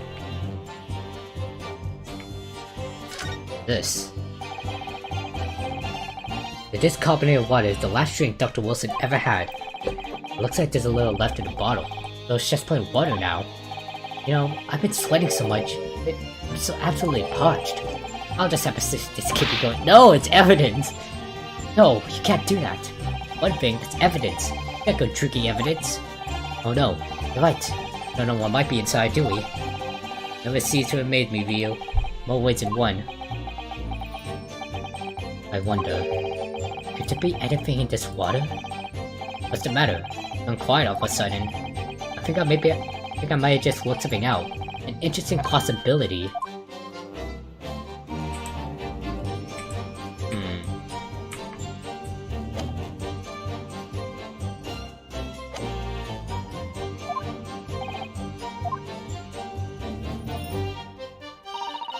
Fortunately, I have no idea Waited by my steak, bought some toast, bought the curd. There's some other way a man's like to be taken without leaving a trace. Please do show me. Oh, I'll gladly show you by showing the carbonated water. What is this? The bottle of water? Actually, there is one method of killing a man without leaving a trace that comes to mind. Obviously, I'm referring to poison. Poison? On the day of his death, we know that Dr. Wilson drank from the bottle of carbonated water. Could it be there was poison inside? Could it be that the professor actually died after taking a sip from his glass? Dun, dun, dun, dun, dun. Things are getting real. Order, order. And on that day, who was sitting at the same table as the professor and able to slip the poison into his drink? There's only one person who could have possibly done it. Giselle Brett, it was you. Objection! This is outrageous to suggest such a thing without scrap of evidence. You little rookie imbecile. You even consider the delicate situation our country finds itself in now? Have you forgotten that we have only just signed an accord of friendship with the British Empire? Are you even the vaguest inkling that your rash accusations can jeopardize the entire treaty? Objection! I don't care. This is not a political arena. This is a trial to determine one individual's guilt with respect to one crime. What? The fact that this woman is British makes no difference. We're here to determine the truth. Ahem. If I may, I will silence you forever for this description. Whoa! It is you who should be silent. Of course. Dear lady. Where did that come from? She just snapped. All saying the whole shut up reminded me of Elements of Justice. Specifically the episode with Polar Bear. If you haven't seen that yet, if you have, watch it. It's really good. I'm afraid I've spoken unfairly before. I offer my most humble apologies. I'm sorry, milady. To what are you referring? I described your police force as inferior. No matter how inferior it may be, we still investigated this particular point thoroughly, I believe. The bottle, I mean, Inspector. Whether it contained poison or not. Of course. You did? Have you forgotten what my guiding principle is already? I strive for a flawless investigation every time. Says the guy who didn't physically investigate Miss Bell just because she said she didn't have a gun. I don't believe it. Naturally, we tested the inside of the bottle and its contents. How long is this trial? It's been like 3.5 hours. And what did you find, Inspector?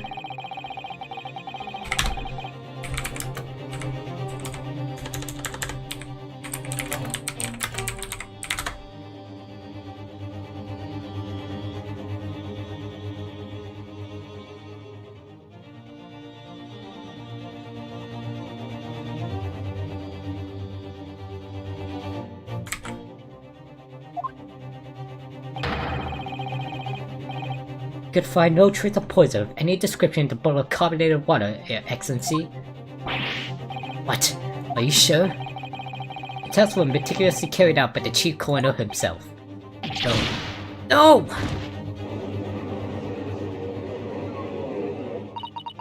I'm very grateful to all you Japanese. You successfully established my complete innocence in this horrid affair. Thank you. But of course, dear lady, the pleasure was all ours. I was so sure. This can't be right. Everything falls into place if he was poisoned. Thank you, Counsel. I think that cross-examination has clarified everything. As the prosecution have exerted, a shot to the chest from this gun is the only conceivable cause of death. Furthermore, the accused, who by his own admission was holding this weapon, is the only possible culprit. I'm done for. Court wishes to apologize for the great inconvenience this has caused you, Miss Brett. Oh no, I'm just glad the matter is resolved. Before proceeding, I must ask the counsel for the defense. Do you have any further new evidence to present to court at this point? Azuma? I'm sorry, Ryu. I have nothing more. Well, you'll excuse me now. I really must be leaving.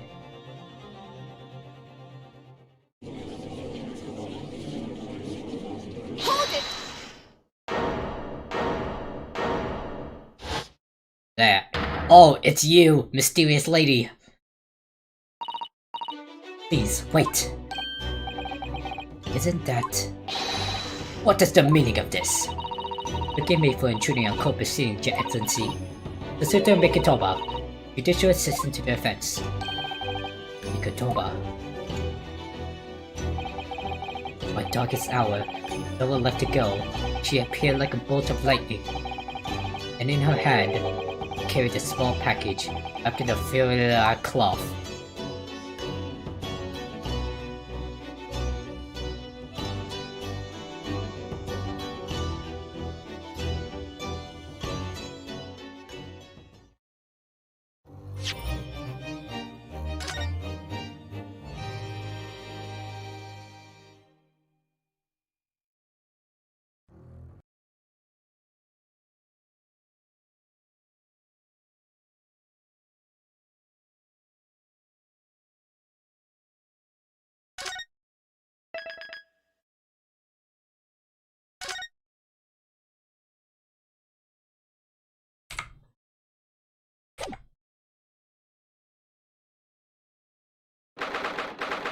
On the 2nd of November, 1:14 p.m.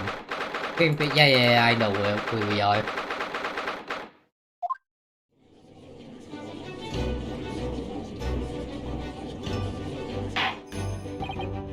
Well, I understand you are the judicial assistant to the defense.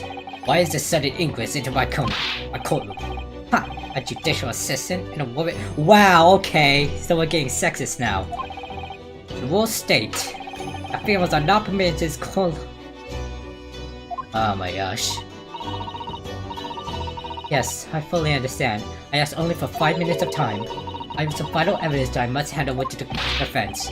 Ha! You're too late, little girl. The trial has already been concluded. No, it hasn't! 5 minutes. I will not allow a moment more. What? You're acting— Ha! Take that, Archie! I am most grateful. Hi there. Are you basically Maya? Who exactly are you? I'm sorry, there's no time. Please simply accept this one out. What is it? A report about something? In English. It's Giselle Barrett's research.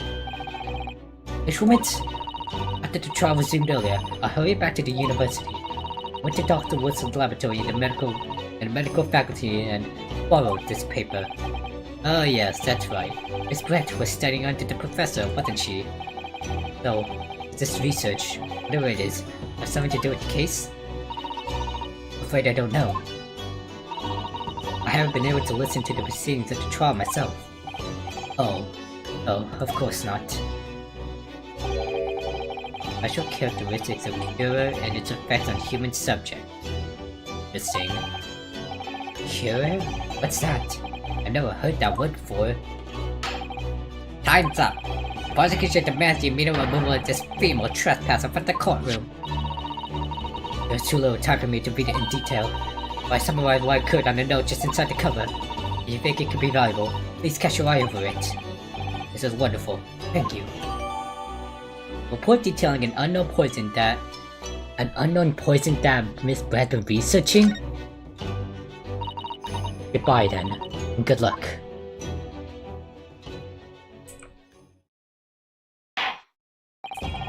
I've had long enough, Counsel. Do not detain our English class any longer. Au contraire, let us examine this.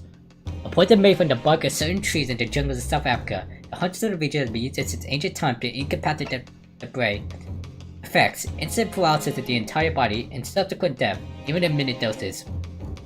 Route of entry: The above-mentioned effects occur when the poison enters the body through a wound, such as that inflicted by a blowpipe dart.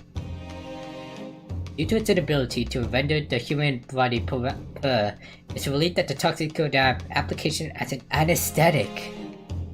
However, a solution for the respiratory arrest caused by as a result of full body paralysis must be found first, or patients would die of suffocation. The anesthetic! That's how he was poisoned. We got you, Brett. I asked the prosecution to defense now one last time. Does either side have any further evidence presented to court? Presume not, but... Prosecution has made its case convincingly enough already. There more to add, Your Excellency? View. We're out of options here. Well, it is our very last chance. Yes, I know. Your Excellency, the defense does have some new evidence. That look. The unyielding stare of a true Japanese warrior. Well, Miss Brett? Yes, Your Excellency? If you wouldn't mind, perhaps you could grace us with your presence a little longer. It's a delightful invitation, but I'm afraid... Nah, you're staying here. It's not so very long until tea time, I don't care. I'll let you to politely Yeah! Forgive me, Miss Brett. It seems I wasn't clear.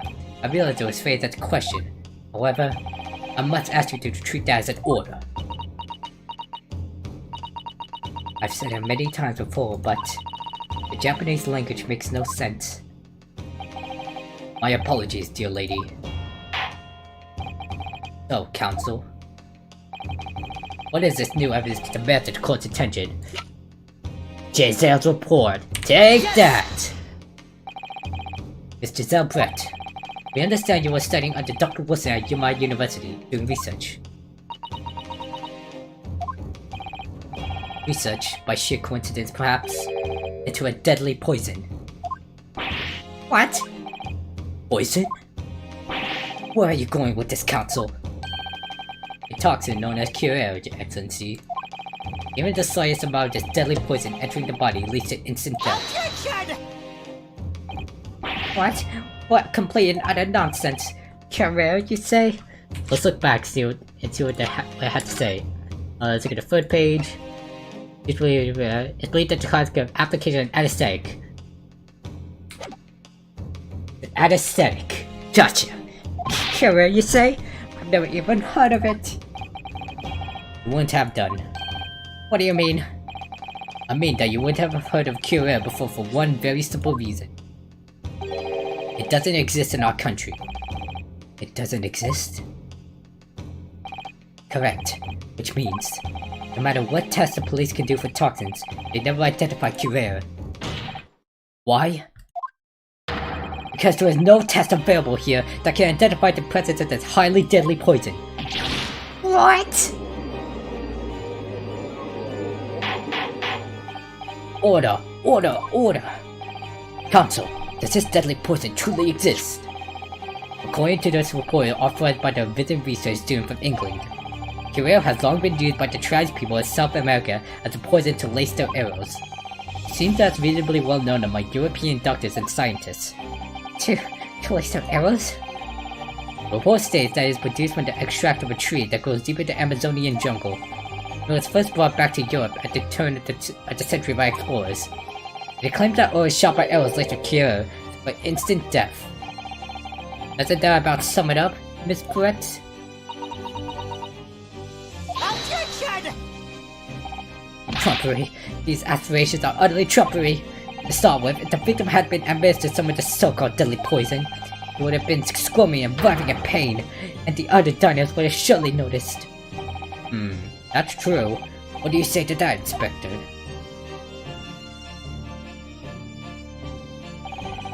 Obviously, I would have noticed a disturbance like that. I don't remember anything like that either. I didn't notice the professor being in any kind of pain. It was the anesthetic when he got his dental work. According to this, however, it's the other way around. What do you mean, the other way around? The very fact that the victim didn't show any visible signs of distress is evidence that Curare was used. Explain yourself, counsel. The moment this toxin enters a person's system, it causes instant paralysis. In other words, afflicted victims lose all strengths and are completely unable to move. Even if they were in a total agony, there would be no visible signs of pain at all. How terrible. Obviously, if a man lost all strength in his muscles, he'd collapse on the floor. Or with a chair under him for support, as Dr. Wilson did, the effects could go largely unnoticed. I don't follow, Kazuma. That's just paralysis. I thought the poison caused instant death. Whole explanation is extremely unpleasant. The poison causes immediate paralysis, as I said, leaving the victim unable to move. After a short time, the paralysis is so severe it causes the muscles that control respiration to fail. Respiration? In other words, actual cause of death is suffocation, and all the while, the victim is conscious and aware, and just unable to move. That's hideous. To the observer, it would look almost like the victim was slipping peacefully into an endless sleep. But the victim himself, his vital moments would be a living hell. That is the true nature of this deadly Curare poison.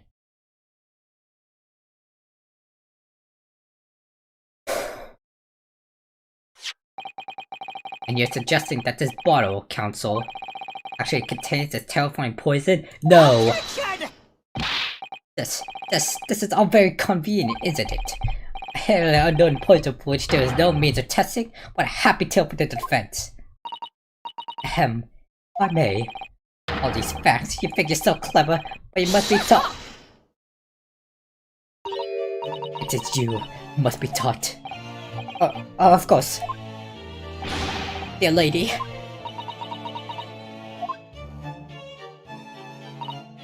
So, this is how you Japanese behave, is it? What? Your another's honest hard work to denounce the result as if you discovered them? I'm appalled. What a loathsome act. Well, Miss Brett, the feeling is mutual. Whatever do you mean?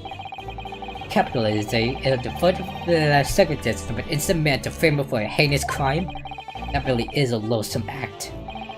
Wouldn't you agree? Objection! Enough of this. I, for one, refuse to accept it. The idea of some poison that doesn't even exist in the great Empire of Japan is breaking the rules. Ha ha ha. What's so funny? Oh, excuse me, Your Excellency. Yes, Miss Brett? May I borrow that bottle for a moment, please? Well, yes, I don't see, why not?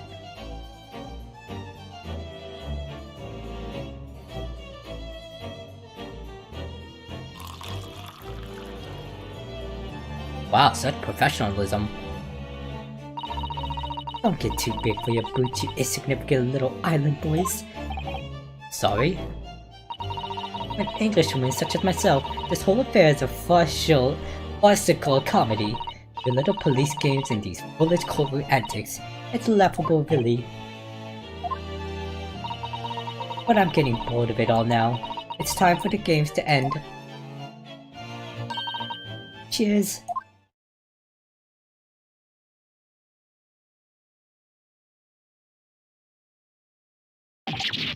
Wait, what are you doing? There's no poison in it because the poison was never in the drink in the first place. No sparkle left at all. I won't prepare for this shabby affair. The poison was in the anesthetic that that Dr. Wilson got.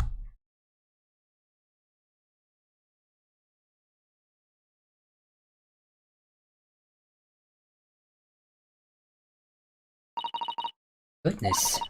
Whatever is the matter? You all look quite stunned. So, no Curare. The bottle was clean. Is that what you're saying? Ha ha ha ha! You look quite incredulous, little boy. But of course, that's the simple truth. Thank you for presenting the findings of my research so concisely here in this grand venue. Most kind. Thank you, waiter. Now then, Your Excellency. Yes, Miss Brett. I should like to be excused now, please. I think I've given more than enough of my time, but furtherance of friendship between our countries.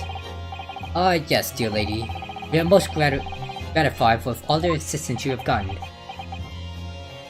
Turn you're thinking about, Ryu? Doesn't make sense. There had to have been poison in that bottle. So how did she swallow a whole glass and live to tell the tale? I don't understand it. Well, I suppose it's nothing else. This little Far Eastern charade will make for interesting conversation at the next party I attend out London. Yeah, there has to have been poison in that bottle. Wasn't there? There was no poison in the bottle. But there can't have been, as otherwise she would have kneeled over dead. The poison was in the anesthetic. Come on, Ryu. We have all the clues now. The bottle of water. The bottle of water contains no poison. As I thought, there was no poison in that bottle. What? Why, Ryu? Isn't it obvious? If there was poison there, she'd be dead by now. Sometimes your unadulterated naivety really astounds me, but sometimes it's in need of a good staining, till it has dogs your uniform the weight of the world. Oh, is that what this color is supposed to represent? That was a jealous entry to a punctured line. What?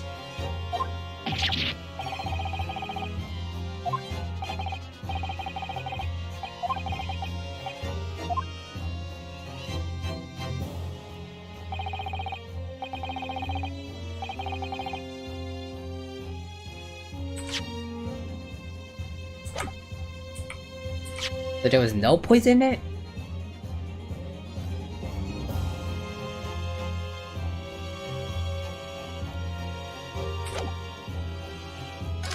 Okay, let's go. It contains poison. Cooper did procure poison into Dr. Wilson's carbonated water. The defense refuses to change its position. It's serious. Objection! Fool, are you blind? There is no possible way that bottle could contain poison. I mean, we just saw the spread drinking the water from it. That's right. Which rather complicates your argument, I think. And I believe that complication can be explained. How, exactly? I need to think through all the things that don't quite add up here, one by one. I'm sure the answer is in the evidence we have in the cold record somewhere. It has to be.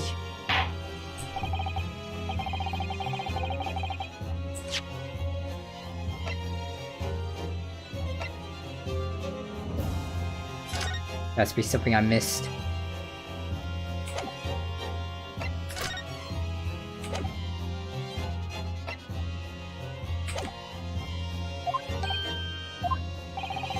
But I must ask you to support your assertion with evidence. What explains how the witness was able to consume this water unscathed? Come on, it should be something. It has to be something. Check out the report. Under the region uses since ancient times to incapacitate prey. Instant paralysis in the entire body is like death, doses.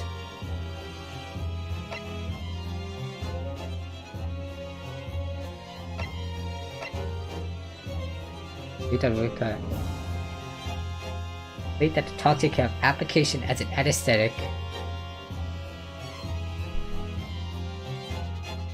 Due to its inability to render the human body paralytic, it's believed that the toxin can have application as an anesthetic. However, solution for the respiratory arrest caused as a result the full body process must be found first. For patients with dire suffocation.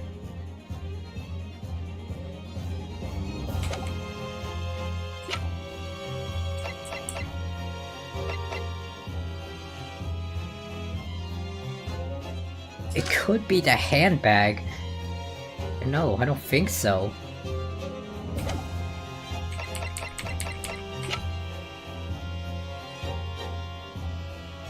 Let's look at this again.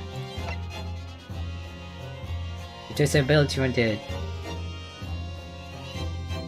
ability to render the human body paralytic, believe that the toxin can have application as an anesthetic.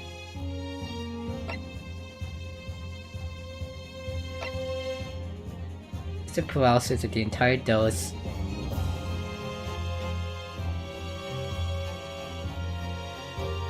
The above mentioned effects occur the poison enters the body through a wound.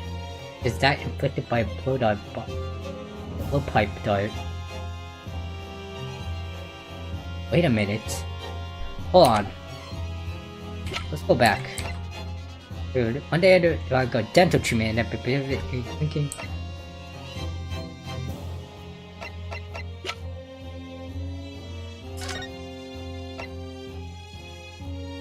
Yeah, cause it occurs when going for a wound. This has to be it. Take that! The answer to this riddle, right here in Miss Brett's own research report. That's not a valid explanation. No. After all, we don't speak English. That report is utter gibberish. And Breen's young scoundrel trying to ridicule the court, Your Excellency. I'm not trying to ridicule anyone honest. Which means it's inside the son's notes. I concur. This report is too extensive to be considered in its entirety by the court. You were directed to the Section Council. Which section of the report is the alleged answer to this riddle? Let's look back. Examine. Synopsis. Special characteristics.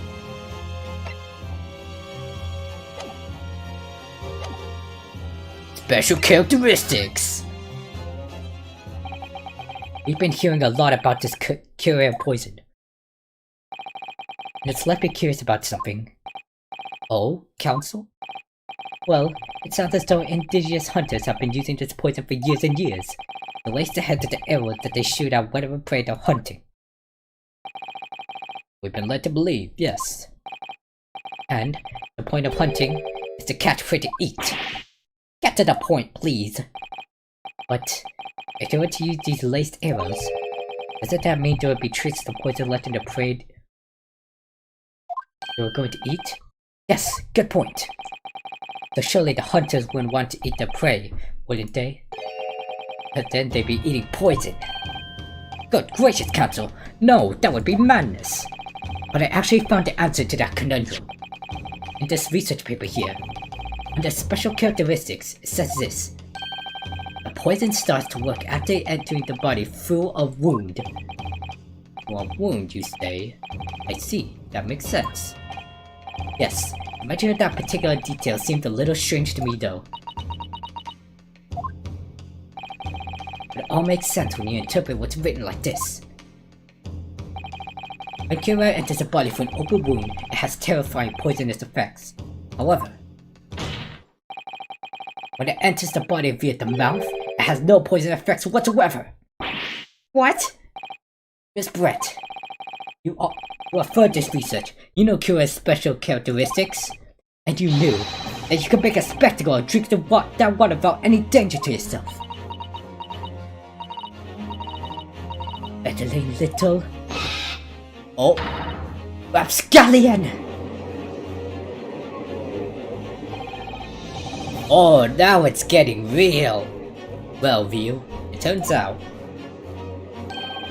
you're an even better lawyer than I thought you'd be. Really? Me? A lawyer? Objection!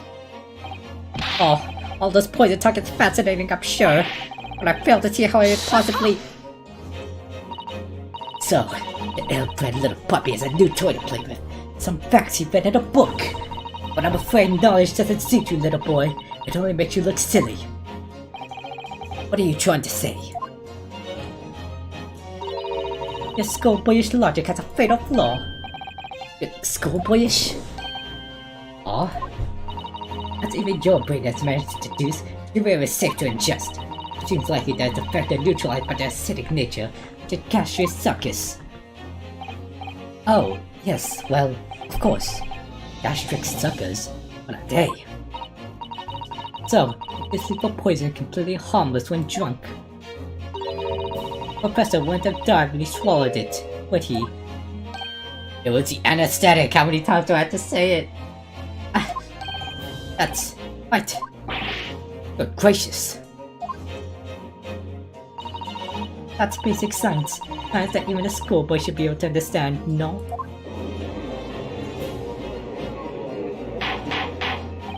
Order. Order in court. Order. That large cold, if the lady and the professor drink same poison, they would be affected in the same way. Are you trying to suggest? Yes, this cure poison is completely irrelevant to the case on trial. That's right. Jelly, even a little cockroach like you could understand something as simple as that.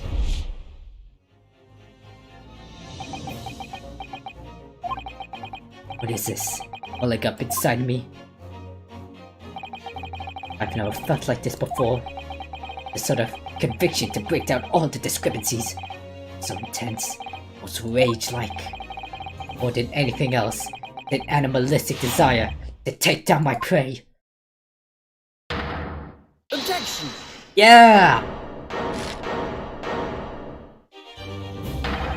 I don't think so, Miss Giselle Brett. How dare you use that tone with me? You know very well that there's no fatal flaw here. You know exactly why, even though both of you and the victim swallowed the same poison. You are alive, but Dr. Wilson is dead. Counsel, I'm sure I don't need to remind you. You must provide compelling evidence. As we know that the poison is completely harmless when ingested. Why would Dr. Wilson alone be killed by the cure? It's because of the medical reports. As Miss Brett so readily pointed out, she drank the same water as the professor. However, there was a fundamental and fatal difference between the two diners. A fatal difference? Toxic effects of cure are only found when the poison enters the body through an open wound. So, for a healthy person with no injuries, drinking it is completely harmless. What? What if there was a wound inside the mouth of the person drinking the poisoned water? Inside? Yes, like the wound you might have if you had just been to the dentist and had a tooth extracted, for example. Miss Brett, you've acknowledged many times in your testimony already that you were well aware of Dr. Wilson's dental appointment that day. So that's it. You used that knowledge to orchestrate this.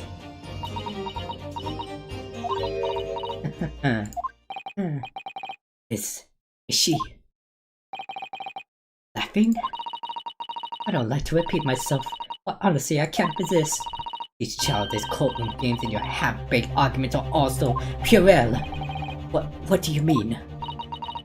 Don't worry, little schoolboy. You'll find out soon enough. Whoa, what are you doing? You see, when you leave vital evidence lying around, you never know what might happen to it. No! I mean, it could just slip. Lila Vita! Oh dear, how careless of me. You're literally just incriminating yourself. I'm afraid some crucial evidence may have just been tragically destroyed. No! What is it? What just happened? It's the Englishwoman. She just smashed that bottle. And it is what a terrible blunder. Officer, what are you waiting for? Let as much as I water from that broken bottle as possible. At once! You're wasting your time. This delightful copper under my feet here was a gift from the British Empire. I assure you, it will suck up the water beautifully. You have neither the technology nor the presence of mind to recover it. Ha ha ha ha! Goodbye, Lanta. How could you? You won't get away with this. You can thump the bench and shout as much as you like, little boy. But I'm afraid we'll never know now, will we? If there really was poison in that bottle, or not. You.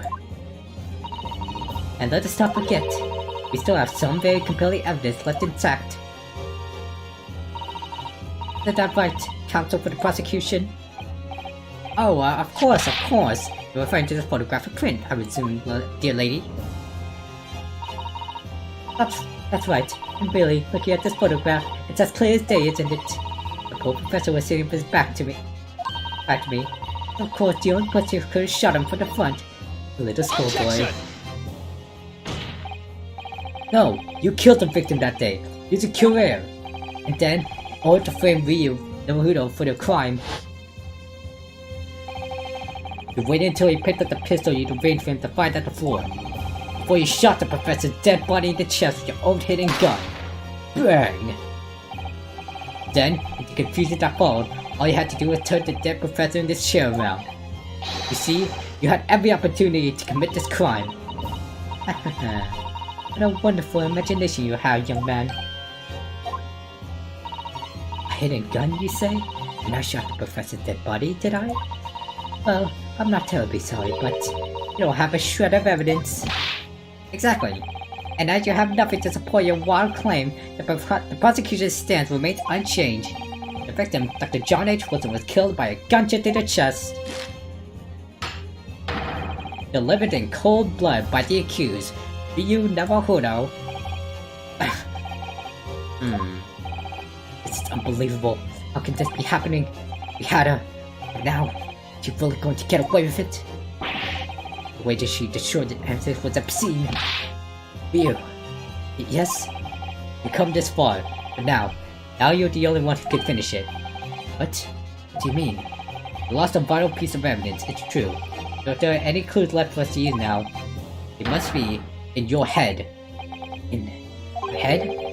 Told me before that your powers of observation were the only thing you could really depend upon. Well, yes, that's true, but I didn't manage to notice that this woman was a foreigner with a swan on her head.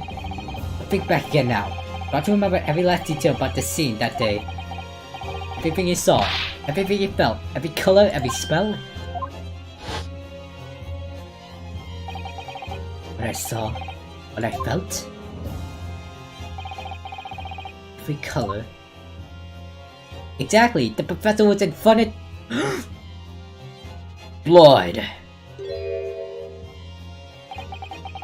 Is Kazuma right? When the vibrant memory of the same scene in my head?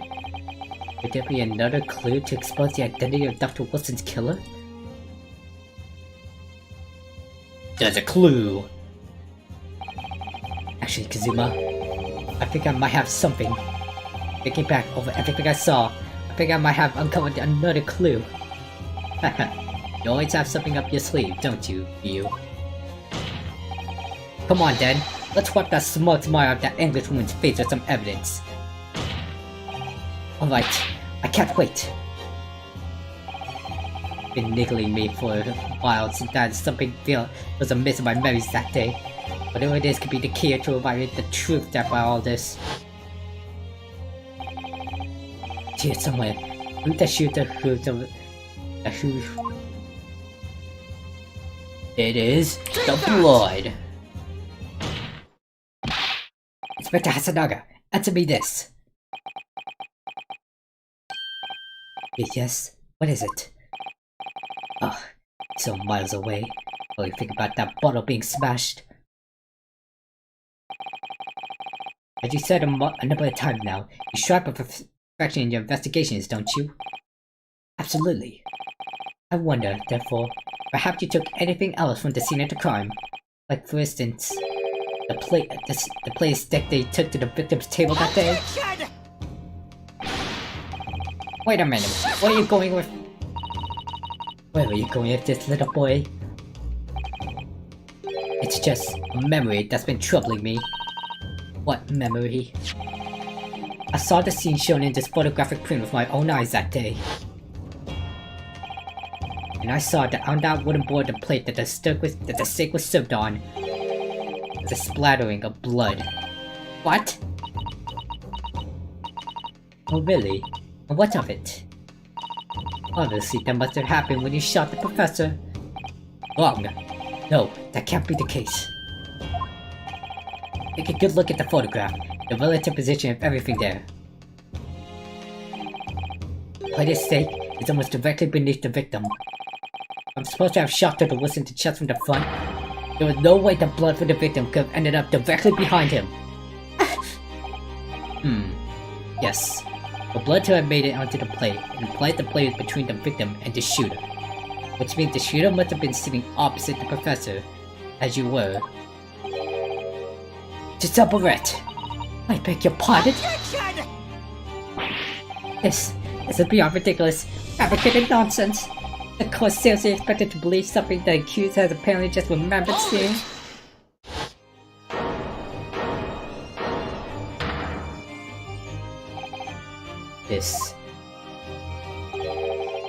This could be the moment that my entire career in the police force has been leading to. Inspector, you mean? Yes, I took the plate, in the interest of preserving evidence with the scene of the crime. I took it, meat and all, and I don't care if they call me a crime scene thief because of it. You did what?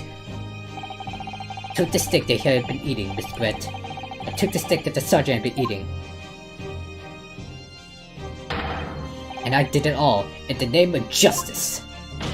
And we can find out for sure whether or not there's a bloodstain on Miss Brett's plate. We must examine it now.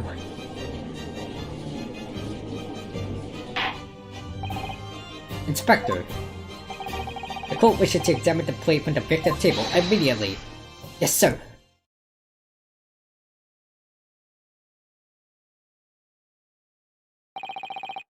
Sorry for the delay. Here is what you'd ordered. The steak. Well, what about the blood? Is there blood on it? Of course there isn't. Quickly, Inspector, the blood man, show the court. Of course. Down to play at your leisure. There's no blood. No blood. No blood anywhere. What?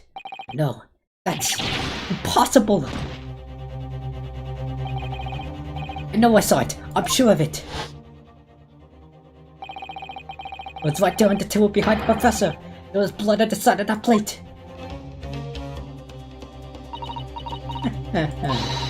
What an unbecoming expression, little boy. You see, this is why I always say you can't trust what the Japanese tell you. I couldn't agree more. In case of this disgrace to the Empire. I believe we may have finally reached a conclusion in this trial. Let's hope so. Let's pretend attempt at courtroom proceedings is painful to watch. I do plan to do my best to get all about it when it's over. This sorry-looking stick reveals its facts all too clearly. The sorry-looking accused wishes to examine it again. Be my guest.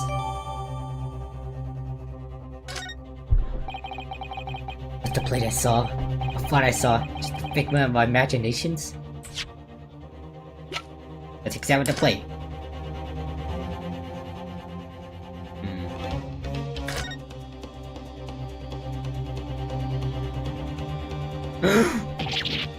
Huh? What the? Where the world is this? I think the Kobai coin. The Kobai coin! And the hallmark is from the Hoi Empire, I believe. No, I don't mean, but what is it? I mean, what's it doing here? Wait, did you say it was a Hoi Kabat? Yes, and apart from the beet juices, it looks to be in good condition. I mentioned it, very valuable. This is the first time there's been talk of Hoi Kaban. We got him! Don't think you should only...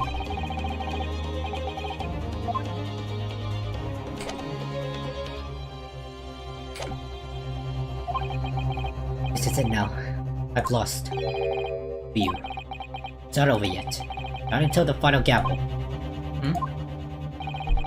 Never stop believing in yourself. Keep looking forward, no matter what.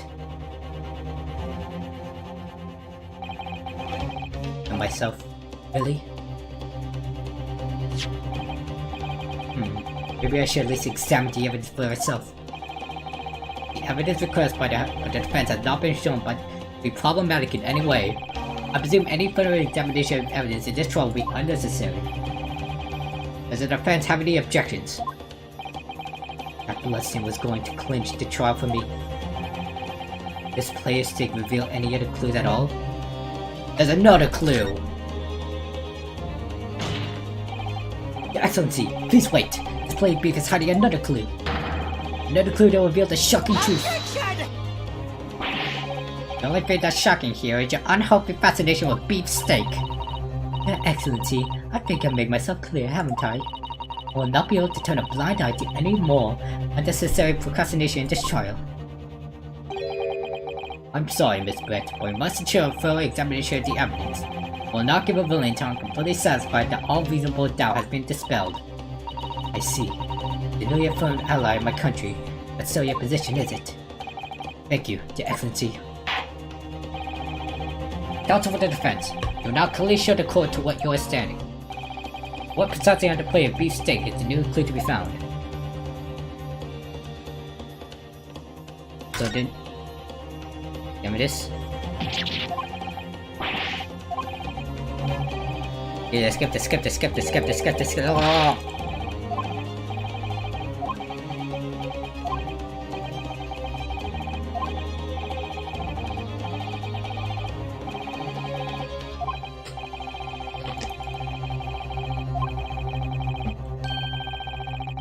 That old man did say this coin disappeared.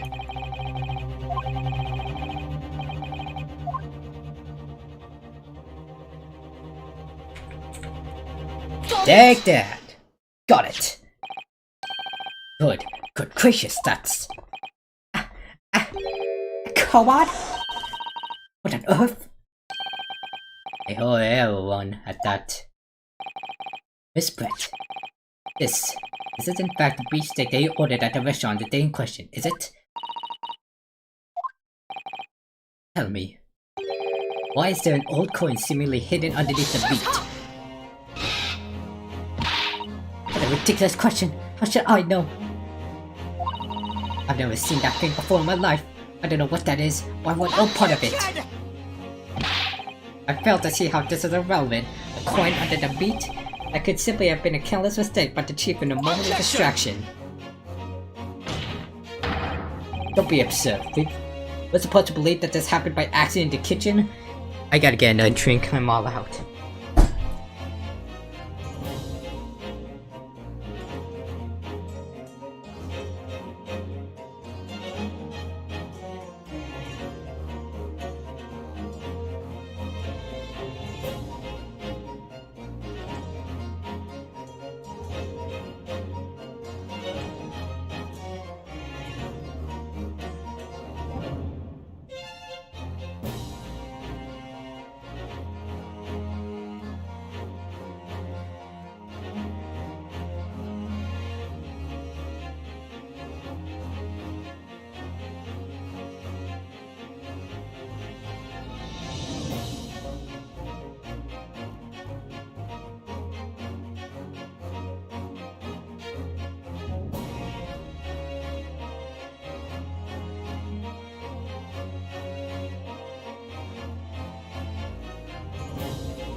I'm back.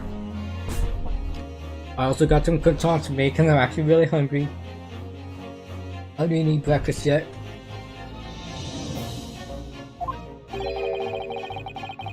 I'm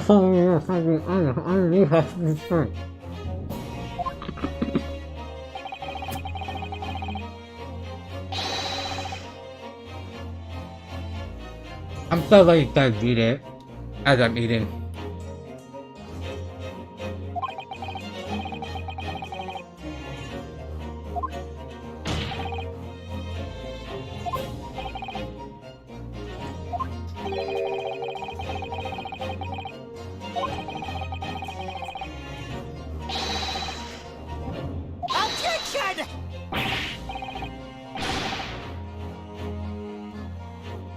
Fuck you, Austin. Shut up!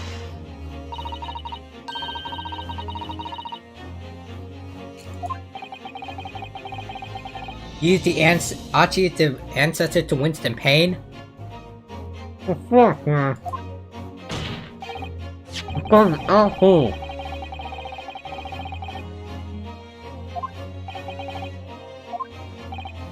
The old man.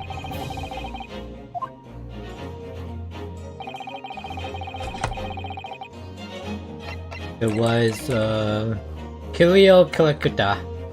Take that!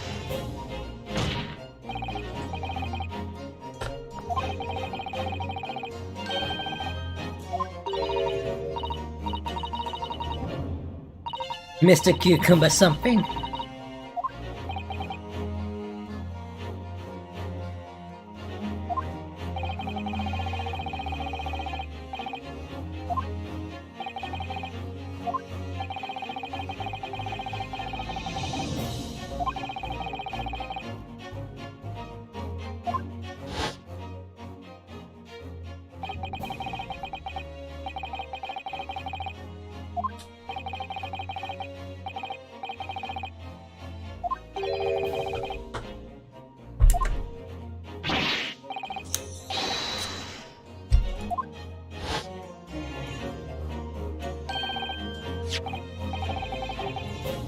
Attention!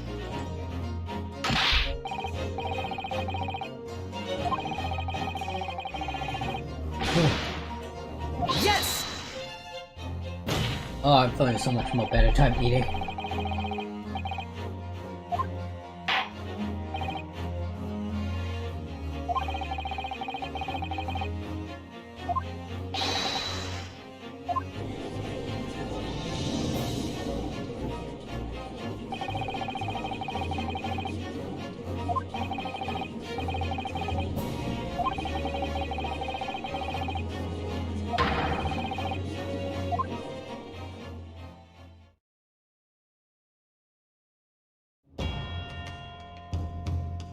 Hello, assholes.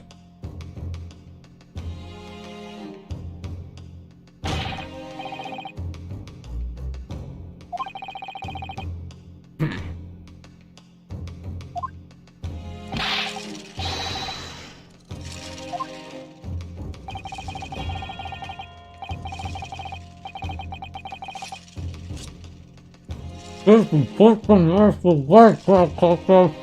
What a courtroom!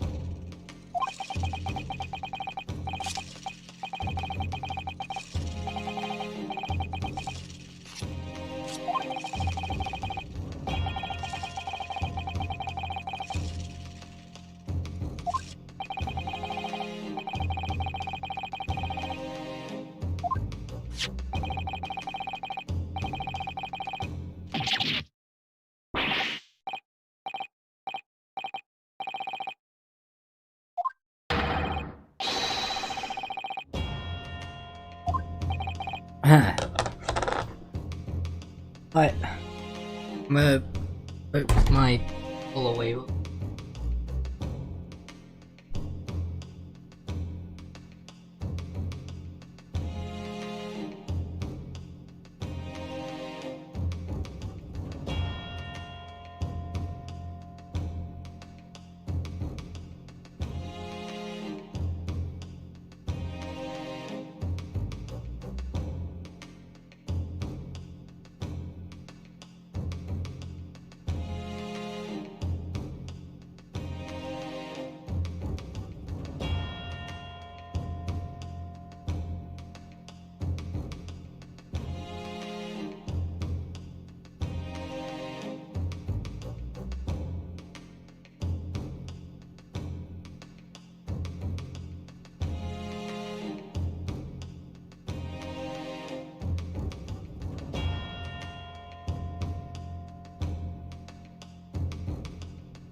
That can't be.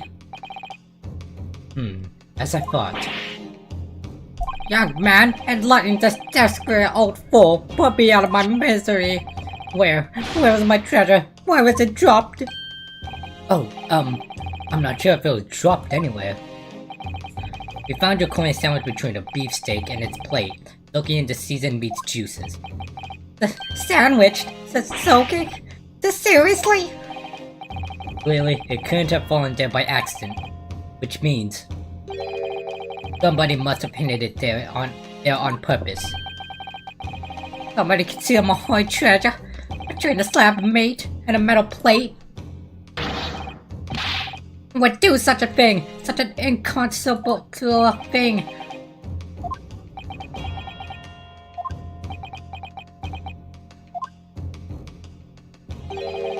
Excuse me, could I say something? Yes, of course.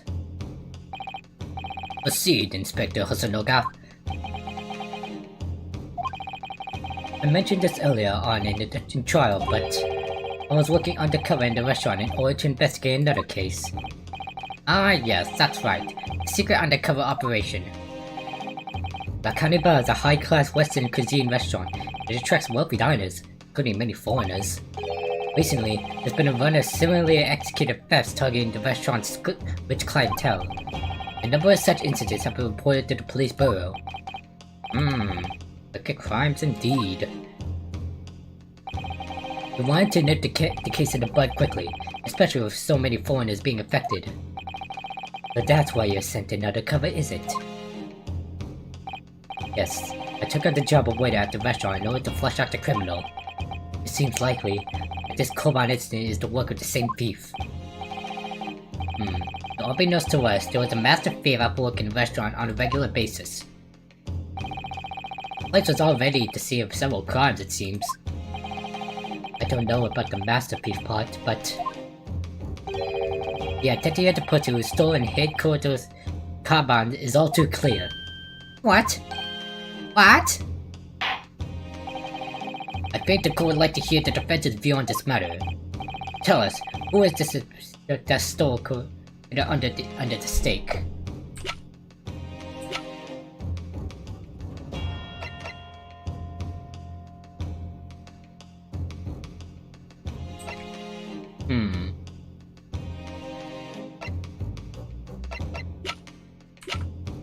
I don't think it could have been Giselle since she was ways away. Also was sitting with him, I believe. Good. Take that! Obviously, it can only be you. Sergeant Ayasenosa! What? How dare you? You monster!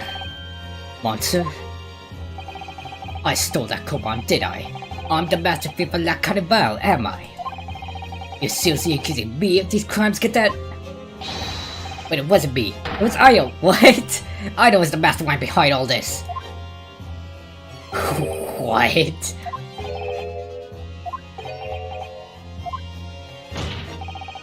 You would push the blame for your crimes at your own son, an unseen little baby? It's you who's the monster, Sergeant Nosa.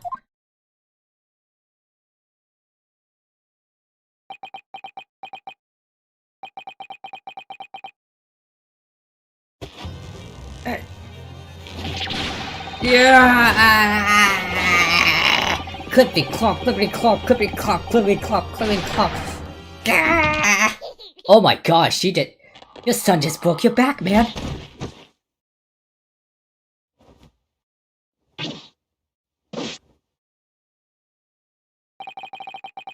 The Poland Imperial Army, Sergeant Ayasenosa, preparing to stand down to the Supreme Court, sir.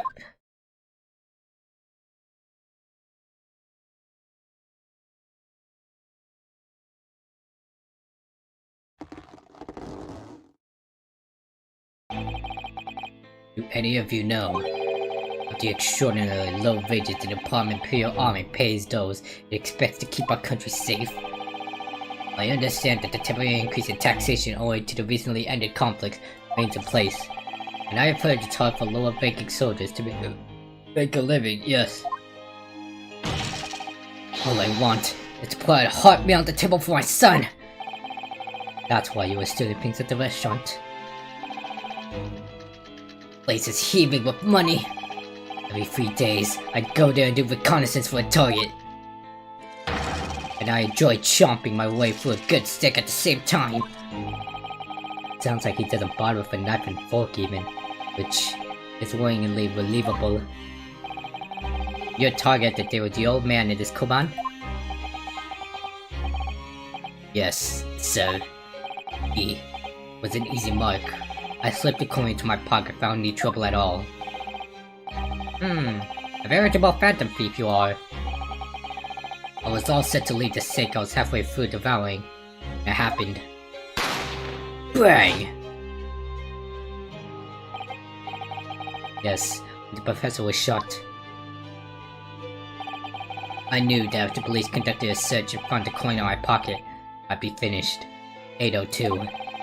So I hid the incriminating evidence as fast as I could, on the double. I slipped it under the stake, hoping that I'd be able to run through it again at a later date.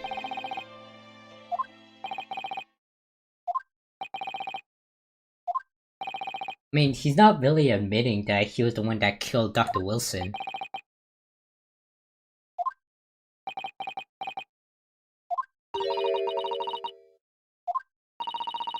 Perhaps you can carry on with this absurd prattling on your own time. Oh, well, Miss Brett? Oh, of course, dear lady, of course! How rude of us! I'm quite sure there's no need to detain you any longer at all. Stop doing that fucking... May the esteemed gentlewoman please be excused, your excellency! Indeed. The theft of the kobo is clearly perpetrated by this baby-saddled sergeant, who certainly appeared to be unrelated to Dr. Wilson's murder. Of course it is. I need a coin under a lump of meat? The sheer nonsense of such an idea astounds me. Nonsense, is it? Well, oof. And as for picking up your stick and biting into it by using a knife and fork, it's beyond nonsense. It's pure madness. Very well. Now that all questions concerning this witness's testimony have been answered, I see no further jurisdiction for detaining her. Miss Brett, you're free to leave. Thank you, Your Excellency. Good luck, everyone. And good day.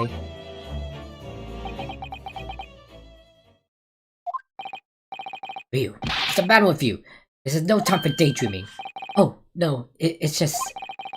something about Miss Brett's parting words there got me thinking. Hold on, what? Her parting words?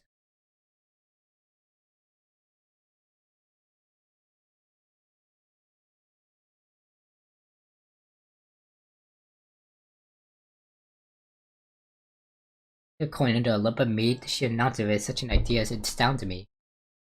What? What do you mean?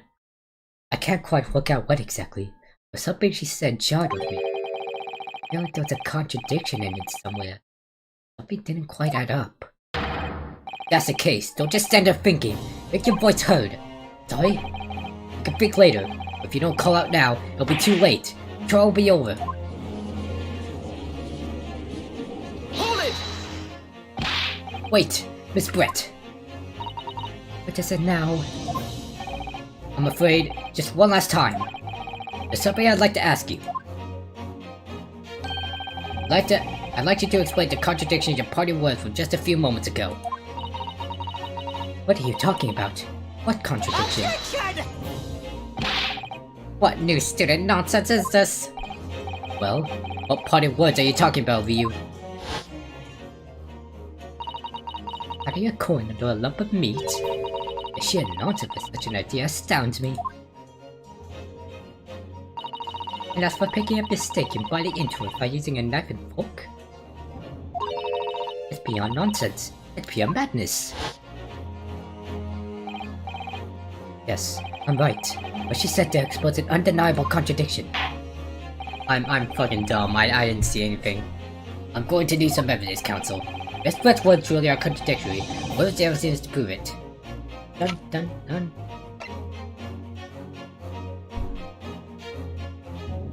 Meal. Miss Brett ordered for lunch.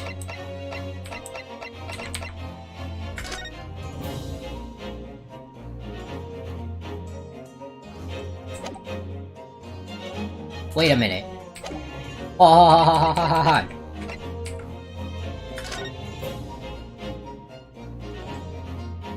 these don't look like the marks you get for cutting it with a knife and fork. These look like the what you get if you want to bite into it. The steak that Miss Brett had been eating before the professor was killed. Yes. Go on. More accurately, Your Excellency. The steak that was on the victim's table just before the professor was killed. Now you're just splitting hairs. Not true. Doesn't something about the steak strike you as very unnatural? Unnatural? What on earth do you mean? It's extremely obvious. I'm talking about the shape of the edge where it's been eaten. I see you've noticed it too, Miss Brett. Notice what exactly, Counsel? Just a few moments ago, Miss Brett claimed no Englishman could ever contemplate picking up a steak and biting into it without using a knife and fork. Of course she did, for a fine English gentlewoman herself. Now take a good look at the steak, in particular the edge where it's been eaten. As you can see, there are clearly defined barbaric teeth marks there. Oh! Ah! It looks like Miss Blair has realized something. So, the witness actually claims won't contemplate eating things by using a knife and fork. That there shouldn't be teeth marks in the steak at all. Objection!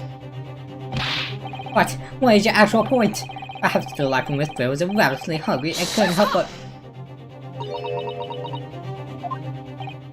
Oh, whatever you say, dear lady. As I said, I really must be leaving now. No, you're staying! Afternoon tea with the Minister of Justice cannot possibly wait any longer. Of course. This will all be over in the blink of an eye. Rest assured, I'm about to put this rookie in this place. Let's see. I've heard enough. You irritated little spectacle samurai relic! Of course. Dear lady! What's the matter, Miss Brett? We ruffled your feathers? Clearly, the witness knows what this means. He's realized the catastrophic implications these teeth marks in the steak have for her. Do you know where you're going with this? Yes. Now at last, they'll come together. The serious teeth marks in the steak that had allegedly been eaten with cutlery. The reason why the bloodstain I saw somehow seemed to have disappeared. And most importantly, evidence that proves once and for all who shot Dr. Wilson that day. Bruh. I accept that these teeth marks in the steak are a little unnatural, as you put it, Counsel. What exactly are you suggesting that tells us? Everything, Your Excellency. Everything? Yes, I believe that these barbaric teeth marks in the steak here are to conclusive evidence in this case. Evidence that will prove beyond any doubt who shot Dr. Wilson. Conclusive evidence? How many times have I heard that today? You wouldn't know the meaning of the phrase, typical Japanese empty threats. How can you be so sure? Oh, it's quite simple. If you really had such conclusive evidence, you would have presented it to the court a long time ago. Actually, the evidence I'm talking about has been brought before the court yet. Has it been... what? Just because it hasn't been shown yet, doesn't mean that the evidence does not exist. Objection! This is absurd. The trial has been several hours already. But you say there's evidence there to be brought forward? It can't be. I don't believe you have it. Objection! I don't. There is someone who does have it. Someone in this very courtroom. If that person is willing to submit the piece of evidence I'm referring to, we'll solve every remaining mystery about this case. Very well. I feel this will be my last request of the defense in this trial. Who possesses the conclusion that will reveal the truth about this whole affair? Ah. Nope.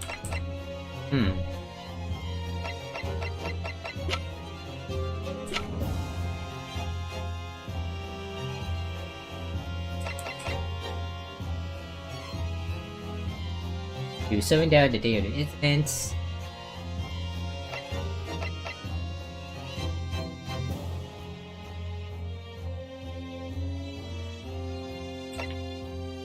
Owner of a hotel who was hunted for at the time of the incident.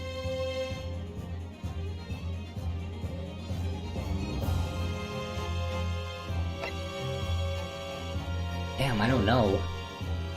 Yeah, I don't think it's. There's no way it can't be Wilson since he got dental work.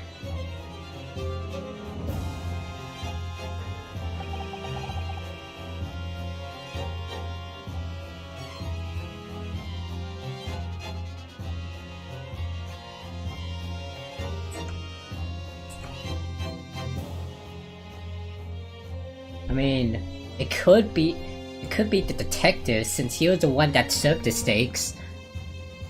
I only got 2 lives though. Do it. Take that! The answer is obvious. It's Inspector Hasanaga.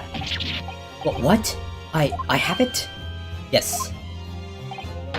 You figure I've been withholding conclusive evidence? That's ridiculous. No, I'm not saying that. Everyone's attention has been focused on the stake with the teeth marks. Yes. Now, earlier this afternoon, Sergeant Nosa told the court the following. I'd enjoyed chomping my way for a good steak, and as well as admitting to stealing Kawakita-san's coin. He told us that he slipped it under the steak. You watch it, cadet! I'm a superior officer! Sergeant Nosa, could you please confirm something for me? Was the steak that you put the coin under, in fact, your own steak? John! Affirmative, of course! I might be a soldier in the Imperial Nippon Army, but still. I'm not brave enough to ask a foreign gentle lady if she'd mind me manhandling a meal to hide something in it. In other words, the steak that the detective made as evidence earlier was in fact Sergeant Nosa's meal. Objection! But that makes no sense. That plate was taken from the victim's table. Objection! If the gentlewoman doesn't take bites out of her steak, nor did she have any opportunity to steal the coin. Of course I didn't steal it. Even to suggest such a thing would be an affront to the entire British Empire. Well then, how do you explain this paradox? Exactly. Surely you're not going to suggest that the sergeant switched the 2 steaks over?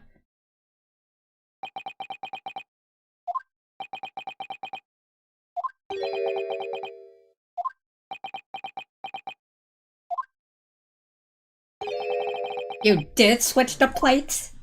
Oh my god. Well, after it happened, the, bang! When I saw the civilian had been murdered right in front of my eyes like that, I panicked. As I said, I immediately lifted my stick and hit the coin underneath it. But then when the NATO announced he was an undercover policeman, I thought I had it. He decided to investigate my slap of meat. That'd be it. I began my marching orders. So when the cadet here was arrested and taken off to the kitchen, I seized my chance.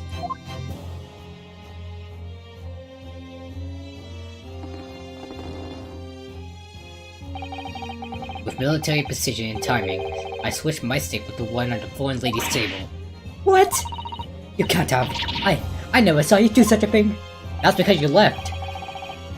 It was called Operation Lightning Bolt. There was no time for strategic planning. It was do or die, I tell you. So yes, I did what had to be done. Unbelievable! However, fear not, Prosecutor-san. What now? I swore on the brass buttons of my uniform. That is all I did. Sir! Oh, you did? That's plenty, Sergeant! Gotcha! So, if Sergeant Nosa switched the plates over, it means that he took Miss Breadstick, the plate it was on, back to his own table. Yes, that follows. Inspector Hatsunaga. Yes? Earlier in the trial, you told the court this. You said that you had not only taken Miss Breadstick after the incident, but also the sergeants. That to preserve evidence, you had taken both. Ah! That's correct. The plea presented to the court now. The plate that was actually on the victim's table at the precise moment he was shot. Shut up! What can you possibly tell us now? I mean, a cold slab of tough meat? I can't have the slices bearing on the case. Objection! No, you're not willing to wait at it this time, lady. I beg your pardon? Surely you're not that forgetful. Surely you remember the reason why the steak pan promises to prove such a problem for you. No? You're the ones who decided it was a problem, not me. The reason the defense asked to see that plate wasn't something the defender remembers seeing. Thinks he remembers? I'm quite sure of what I saw, Miss Brett. Blood! I decided the plate that was on the table directly behind Dr. Wilson. There was a clear spattering of blood from the gunshot wound to the victim's chest. I believe the defender's memory serves him well. Now we have the evidence to prove it. The plate you were eating from, Miss Brett. Let us not prolong this any further. Inspector, you will show the evidence to the court. Present the beefsteak and plate that was originally at the victim's table at the time of the incident.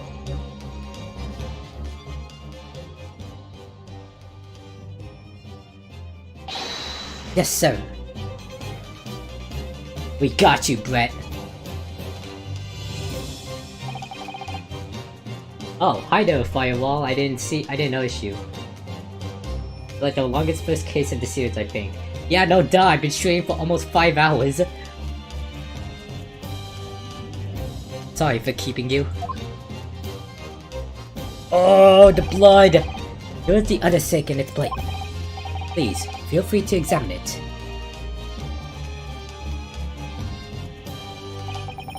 The blood stain. It's clearly visible. Look! Yes! Gotcha! Now this makes everything clear. Blood you can see on the other side of the plate. Here's at the moment the victim was shot. He was facing the table, with his back to me. In other words, it's impossible for Naruhodo-san to have shot the victim. Ah! It can't be. In fact, there's only one person who could possibly have shot Dr. Wilson from the front. I'm sure everyone knows by now who that person is.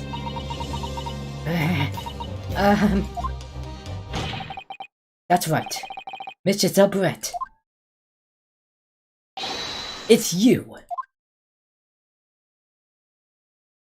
Time to see a breakdown, boys.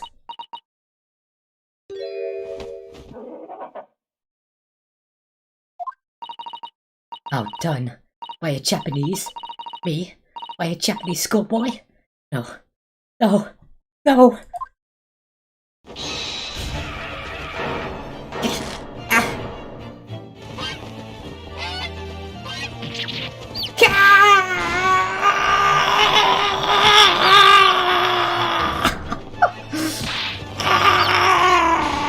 I don't know what I'm doing, but just roll with it.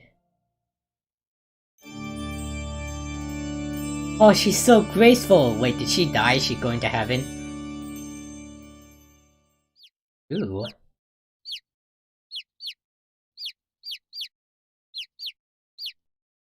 Damn, what J. Jonah Jameson doing here? That's his ancestor, man. Please excuse my little outburst. Briefly lost my composure. Most unbecoming behavior for an English gentlewoman. Forgive me. Yeah, I don't know what the fuck that hat is supposed to be. Well, Miss Brett, I think it's time we told the court what actually happened that day. The truth this time. Gladly, Your Excellency.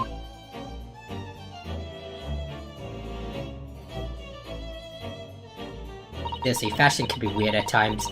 It was I who took the professor's life, using career. As you surmised, I chose that particular day for one very important reason. The professor had a dental appointment for the extraction of one of his teeth in the morning. So you planned to kill the professor, knowing that no trace of poison would be found in his water. Guess cure is unheard of here in Japan. Yes. Of course, I never intended to remain at the restaurant for as long as I did. I only needed to see the professor take one tiny sip of his water, and it would all be over. I would place the cigarette order in front of him, and make it appear as though he had been dining alone, and leave immediately. However, before any of that happened, there was an unexpected visitor at the professor's table. That would be me, I suppose. Yes, you. Who else? Not a trifling matter, but the fact that you decided to come over to greet the professor meant that I had lost my chance to slip away unnoticed. In due course, the professor took a sip of his water and was paralyzed. Little Alpha, she literally took flight. Yeah, she turned into an angel. I made sure he was sitting in his chair such that he wouldn't fall. There was no going back at that point. So I concocted a plan at the spur of the moment. A plan to pin Dr. Wilson's murder on this innocent man. I happen to note that the professor always carried a gun. Do you agree that Kazuma has some guys off screen blowing wind in his headband thing? Yeah, I could agree with that.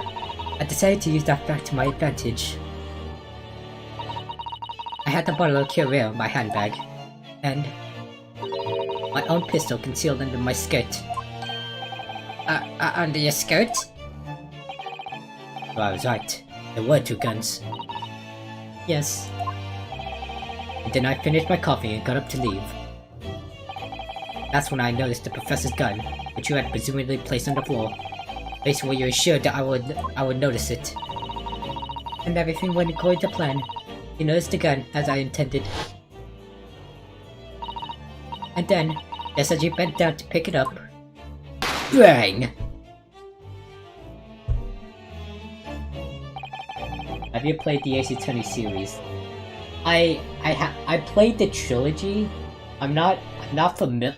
I haven't actually played Apollo Justice, Dual Destinies, and Spirit of Justice. But I have watched gameplay of it, so I guess you could say I'm familiar with it. That's when you shot the professor with your own gun, even though at that point he was already dead.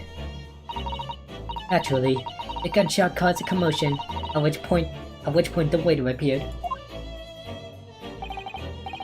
Obviously, I assumed Naruhodo-san was the culprit, apprehended him. I took him to the pantry that joins the kitchen and locked him inside. That's when I took the opportunity to turn the professor in his chair around. Because, of course, you needed to make it look like the defendant had shot Dr. Wilson from where he picked up the gun.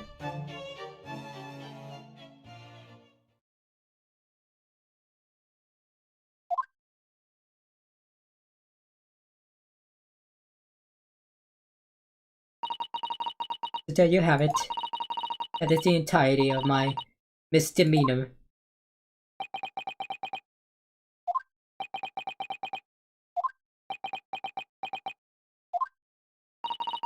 Your Excellency. Yes? I wonder. Might I speak with you in private later? I shall call on you. Thank you. Good day then, everyone.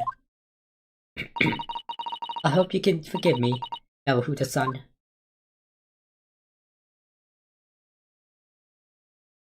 Are we ever gonna see your eyes?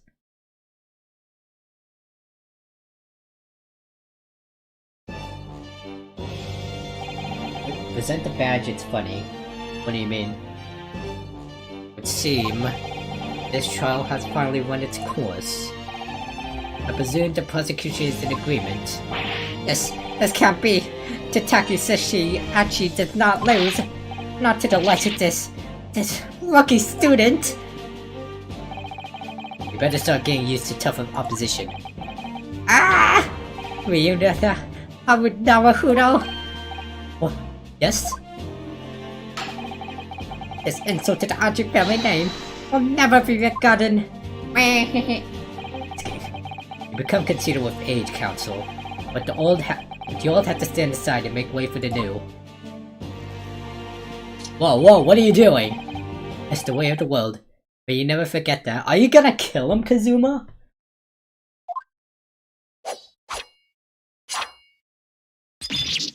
Oh my gosh, it's like he's like Prosecutor Blackquill.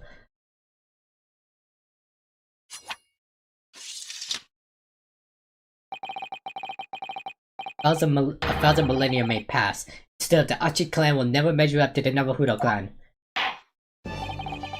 This trial in the Supreme Court of Japan will, I believe, go down in history as the start of a new chapter in our country's judicial system. Despite being summoned as the accused, you Naruhodo. Oh yeah, by the way, I don't know how to pronounce like main characters like full names, so I just call him VU. Thank you, Your Excellency. The use of evidence and deduction to unravel the truth is a modern methodology. After all, it has only been a few short decades since our country opened its door to the wider world. But the Western ideas of science are rapidly gaining acceptance here. I feel that science will soon bring new methods of investigation and new procedures of justice. A new future of law awaits. What will look like I cannot begin to imagine. That is for the young to pursue. Kazuma Asogi. Yes? After this trial, you are set to embark on a journey of discovery, the illustrious British Empire. Learn all you can, observe everything of the wider world that you are able to. And do not forget to fulfill the mission imposed upon you. The mission? I'm a little scared.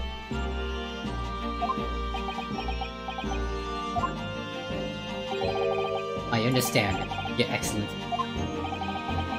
What was that about? Why do you look so grave all of a sudden? Ah, never mind. As for you Naruhodo. Oh, yes? And you, I sense, how can I put it, unusual potential. I very much look forward to seeing how you carry that onward. Thank you, Your Excellency.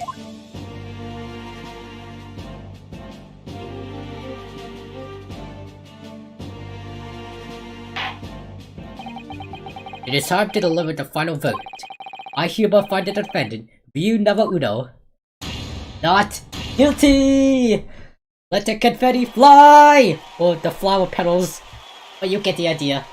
Let the flower petals fly!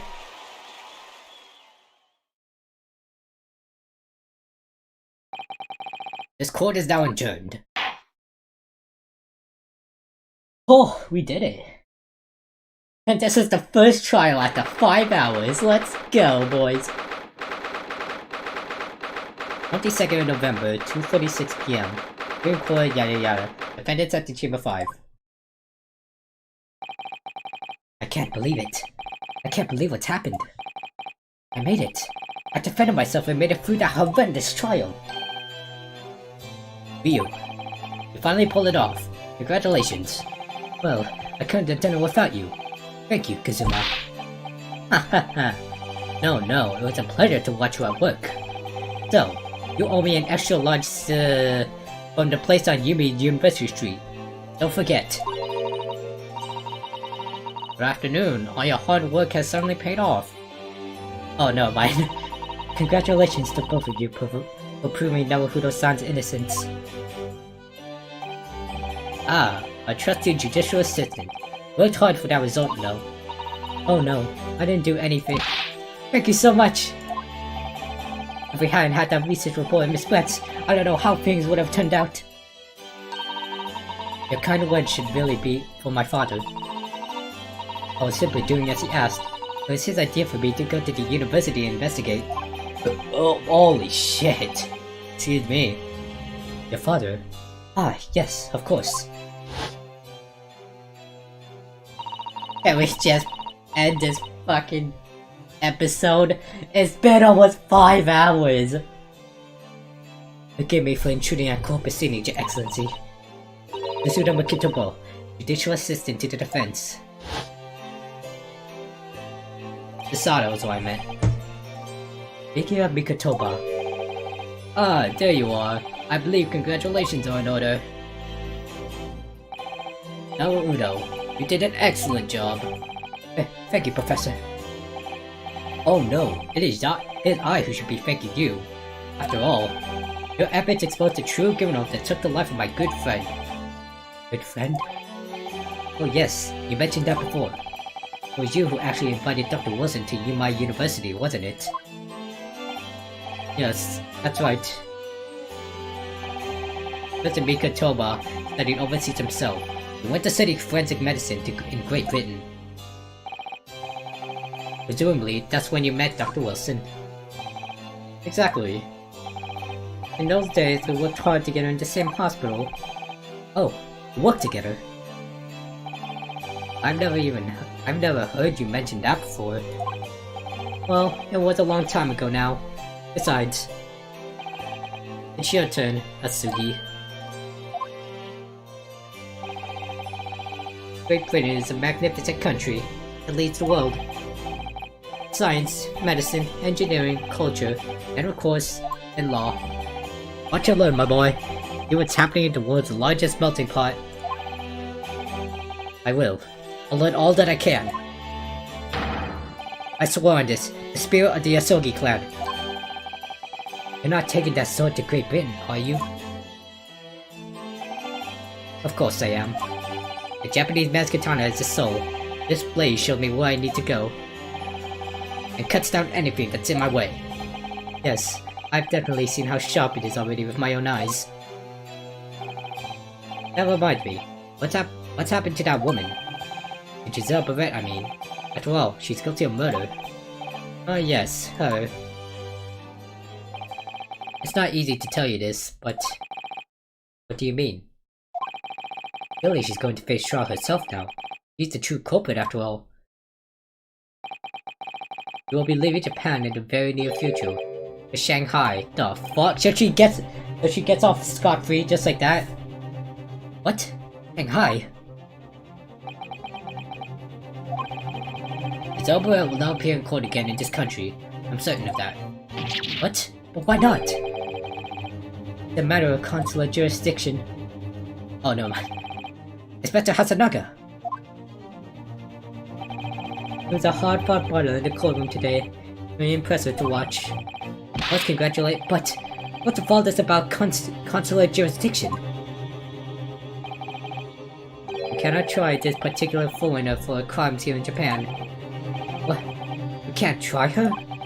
But then, who? Who's going to bring her to justice? A British consular court will hear her case, somewhere far away, where her voices can't be heard. Why a consular court?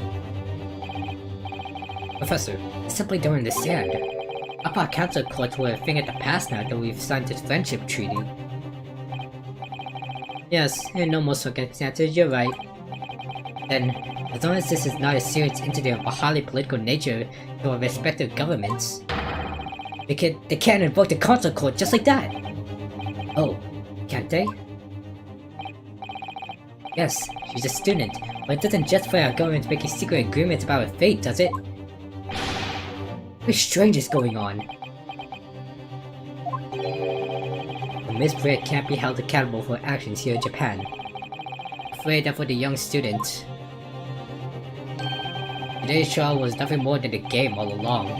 There was never any danger to come upon for her. I don't believe it. The British government's Foreign Affairs Ministry has demanded that we hand over custody of Miss Brett. They're obviously taking this case of a foreign student committing murder very seriously.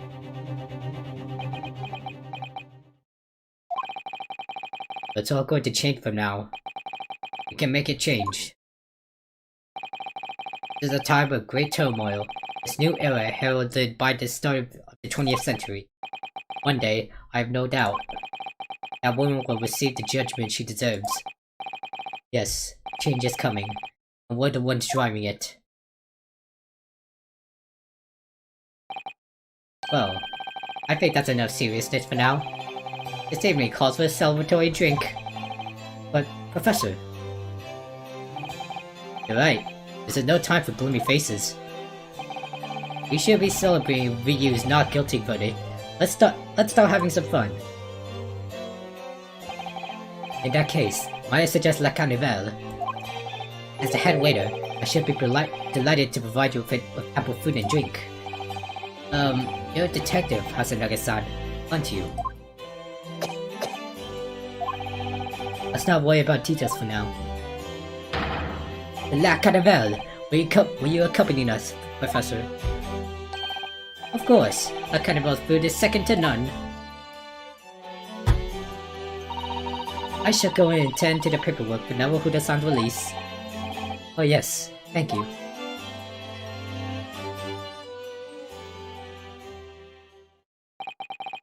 Which is that right won't be tried here. I suppose that means I'll never know. I'll never find out why she killed Dr. Wilson. Kazuma. Yes, you? I just wanted to say thanks again. That's all. You really saved my skin today. Ha ha ha!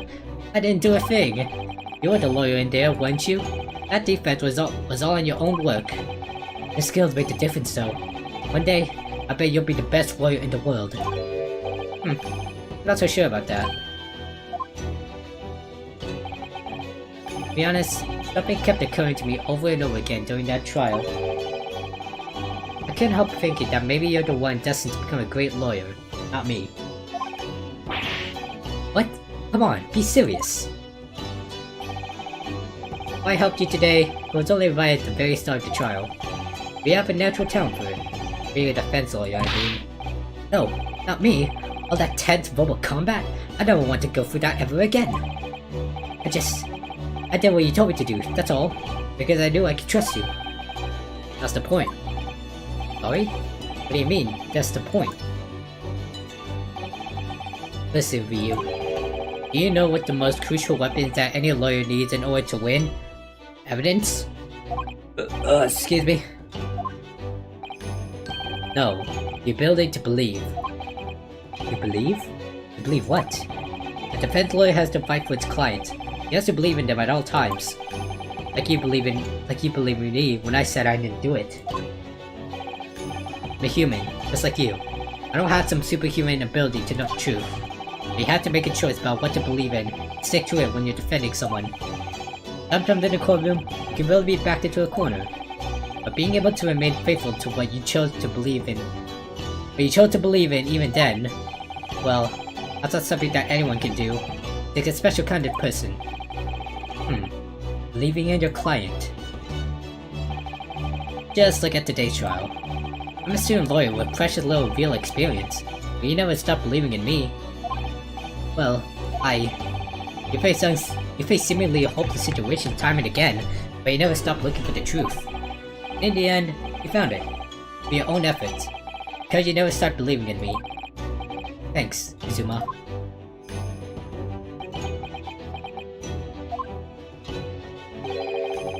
There's something I want to ask you, actually. Well, it's a favor, really. Something very important to me. It sounds serious. What is... you're still here, are you? Oh, Inspector Hasanaga! I'll arrange some rickshaws for us. Let's go! Thank you. I'll be right there.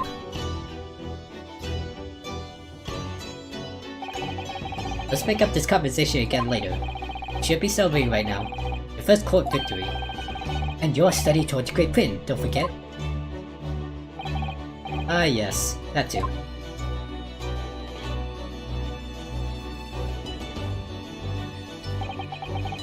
My very first trial came to an end.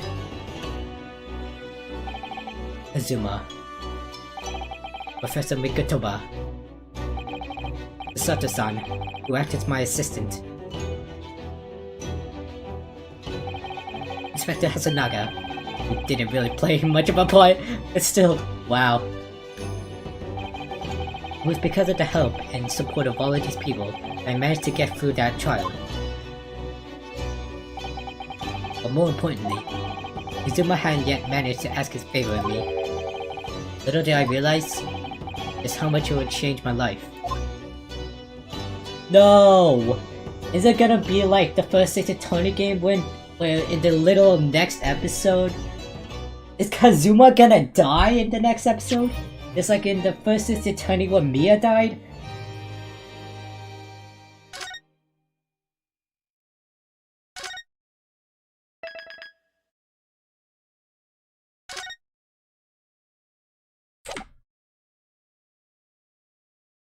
Oh my gosh. Hello everyone. We have finally finished. After 5 hours, we have completed the first episode of the Great Ace Attorney Chronicles. I purchased like 10 episodes in total, and I promise I'll try my best to finish all of them before I start streaming Dying Light 2, which has been delayed to February, which I admit kinda sucks, but you really do. Anyway, I need to rest my throat for a while. 5 hours is terrible. Okay, everybody, this ends the stream. I hope you all enjoyed this very first stream for the Great Ace Attorney Chronicles. Like, subscribe, and as always, my fellow Legion, never stop slashing. Peace out, everyone.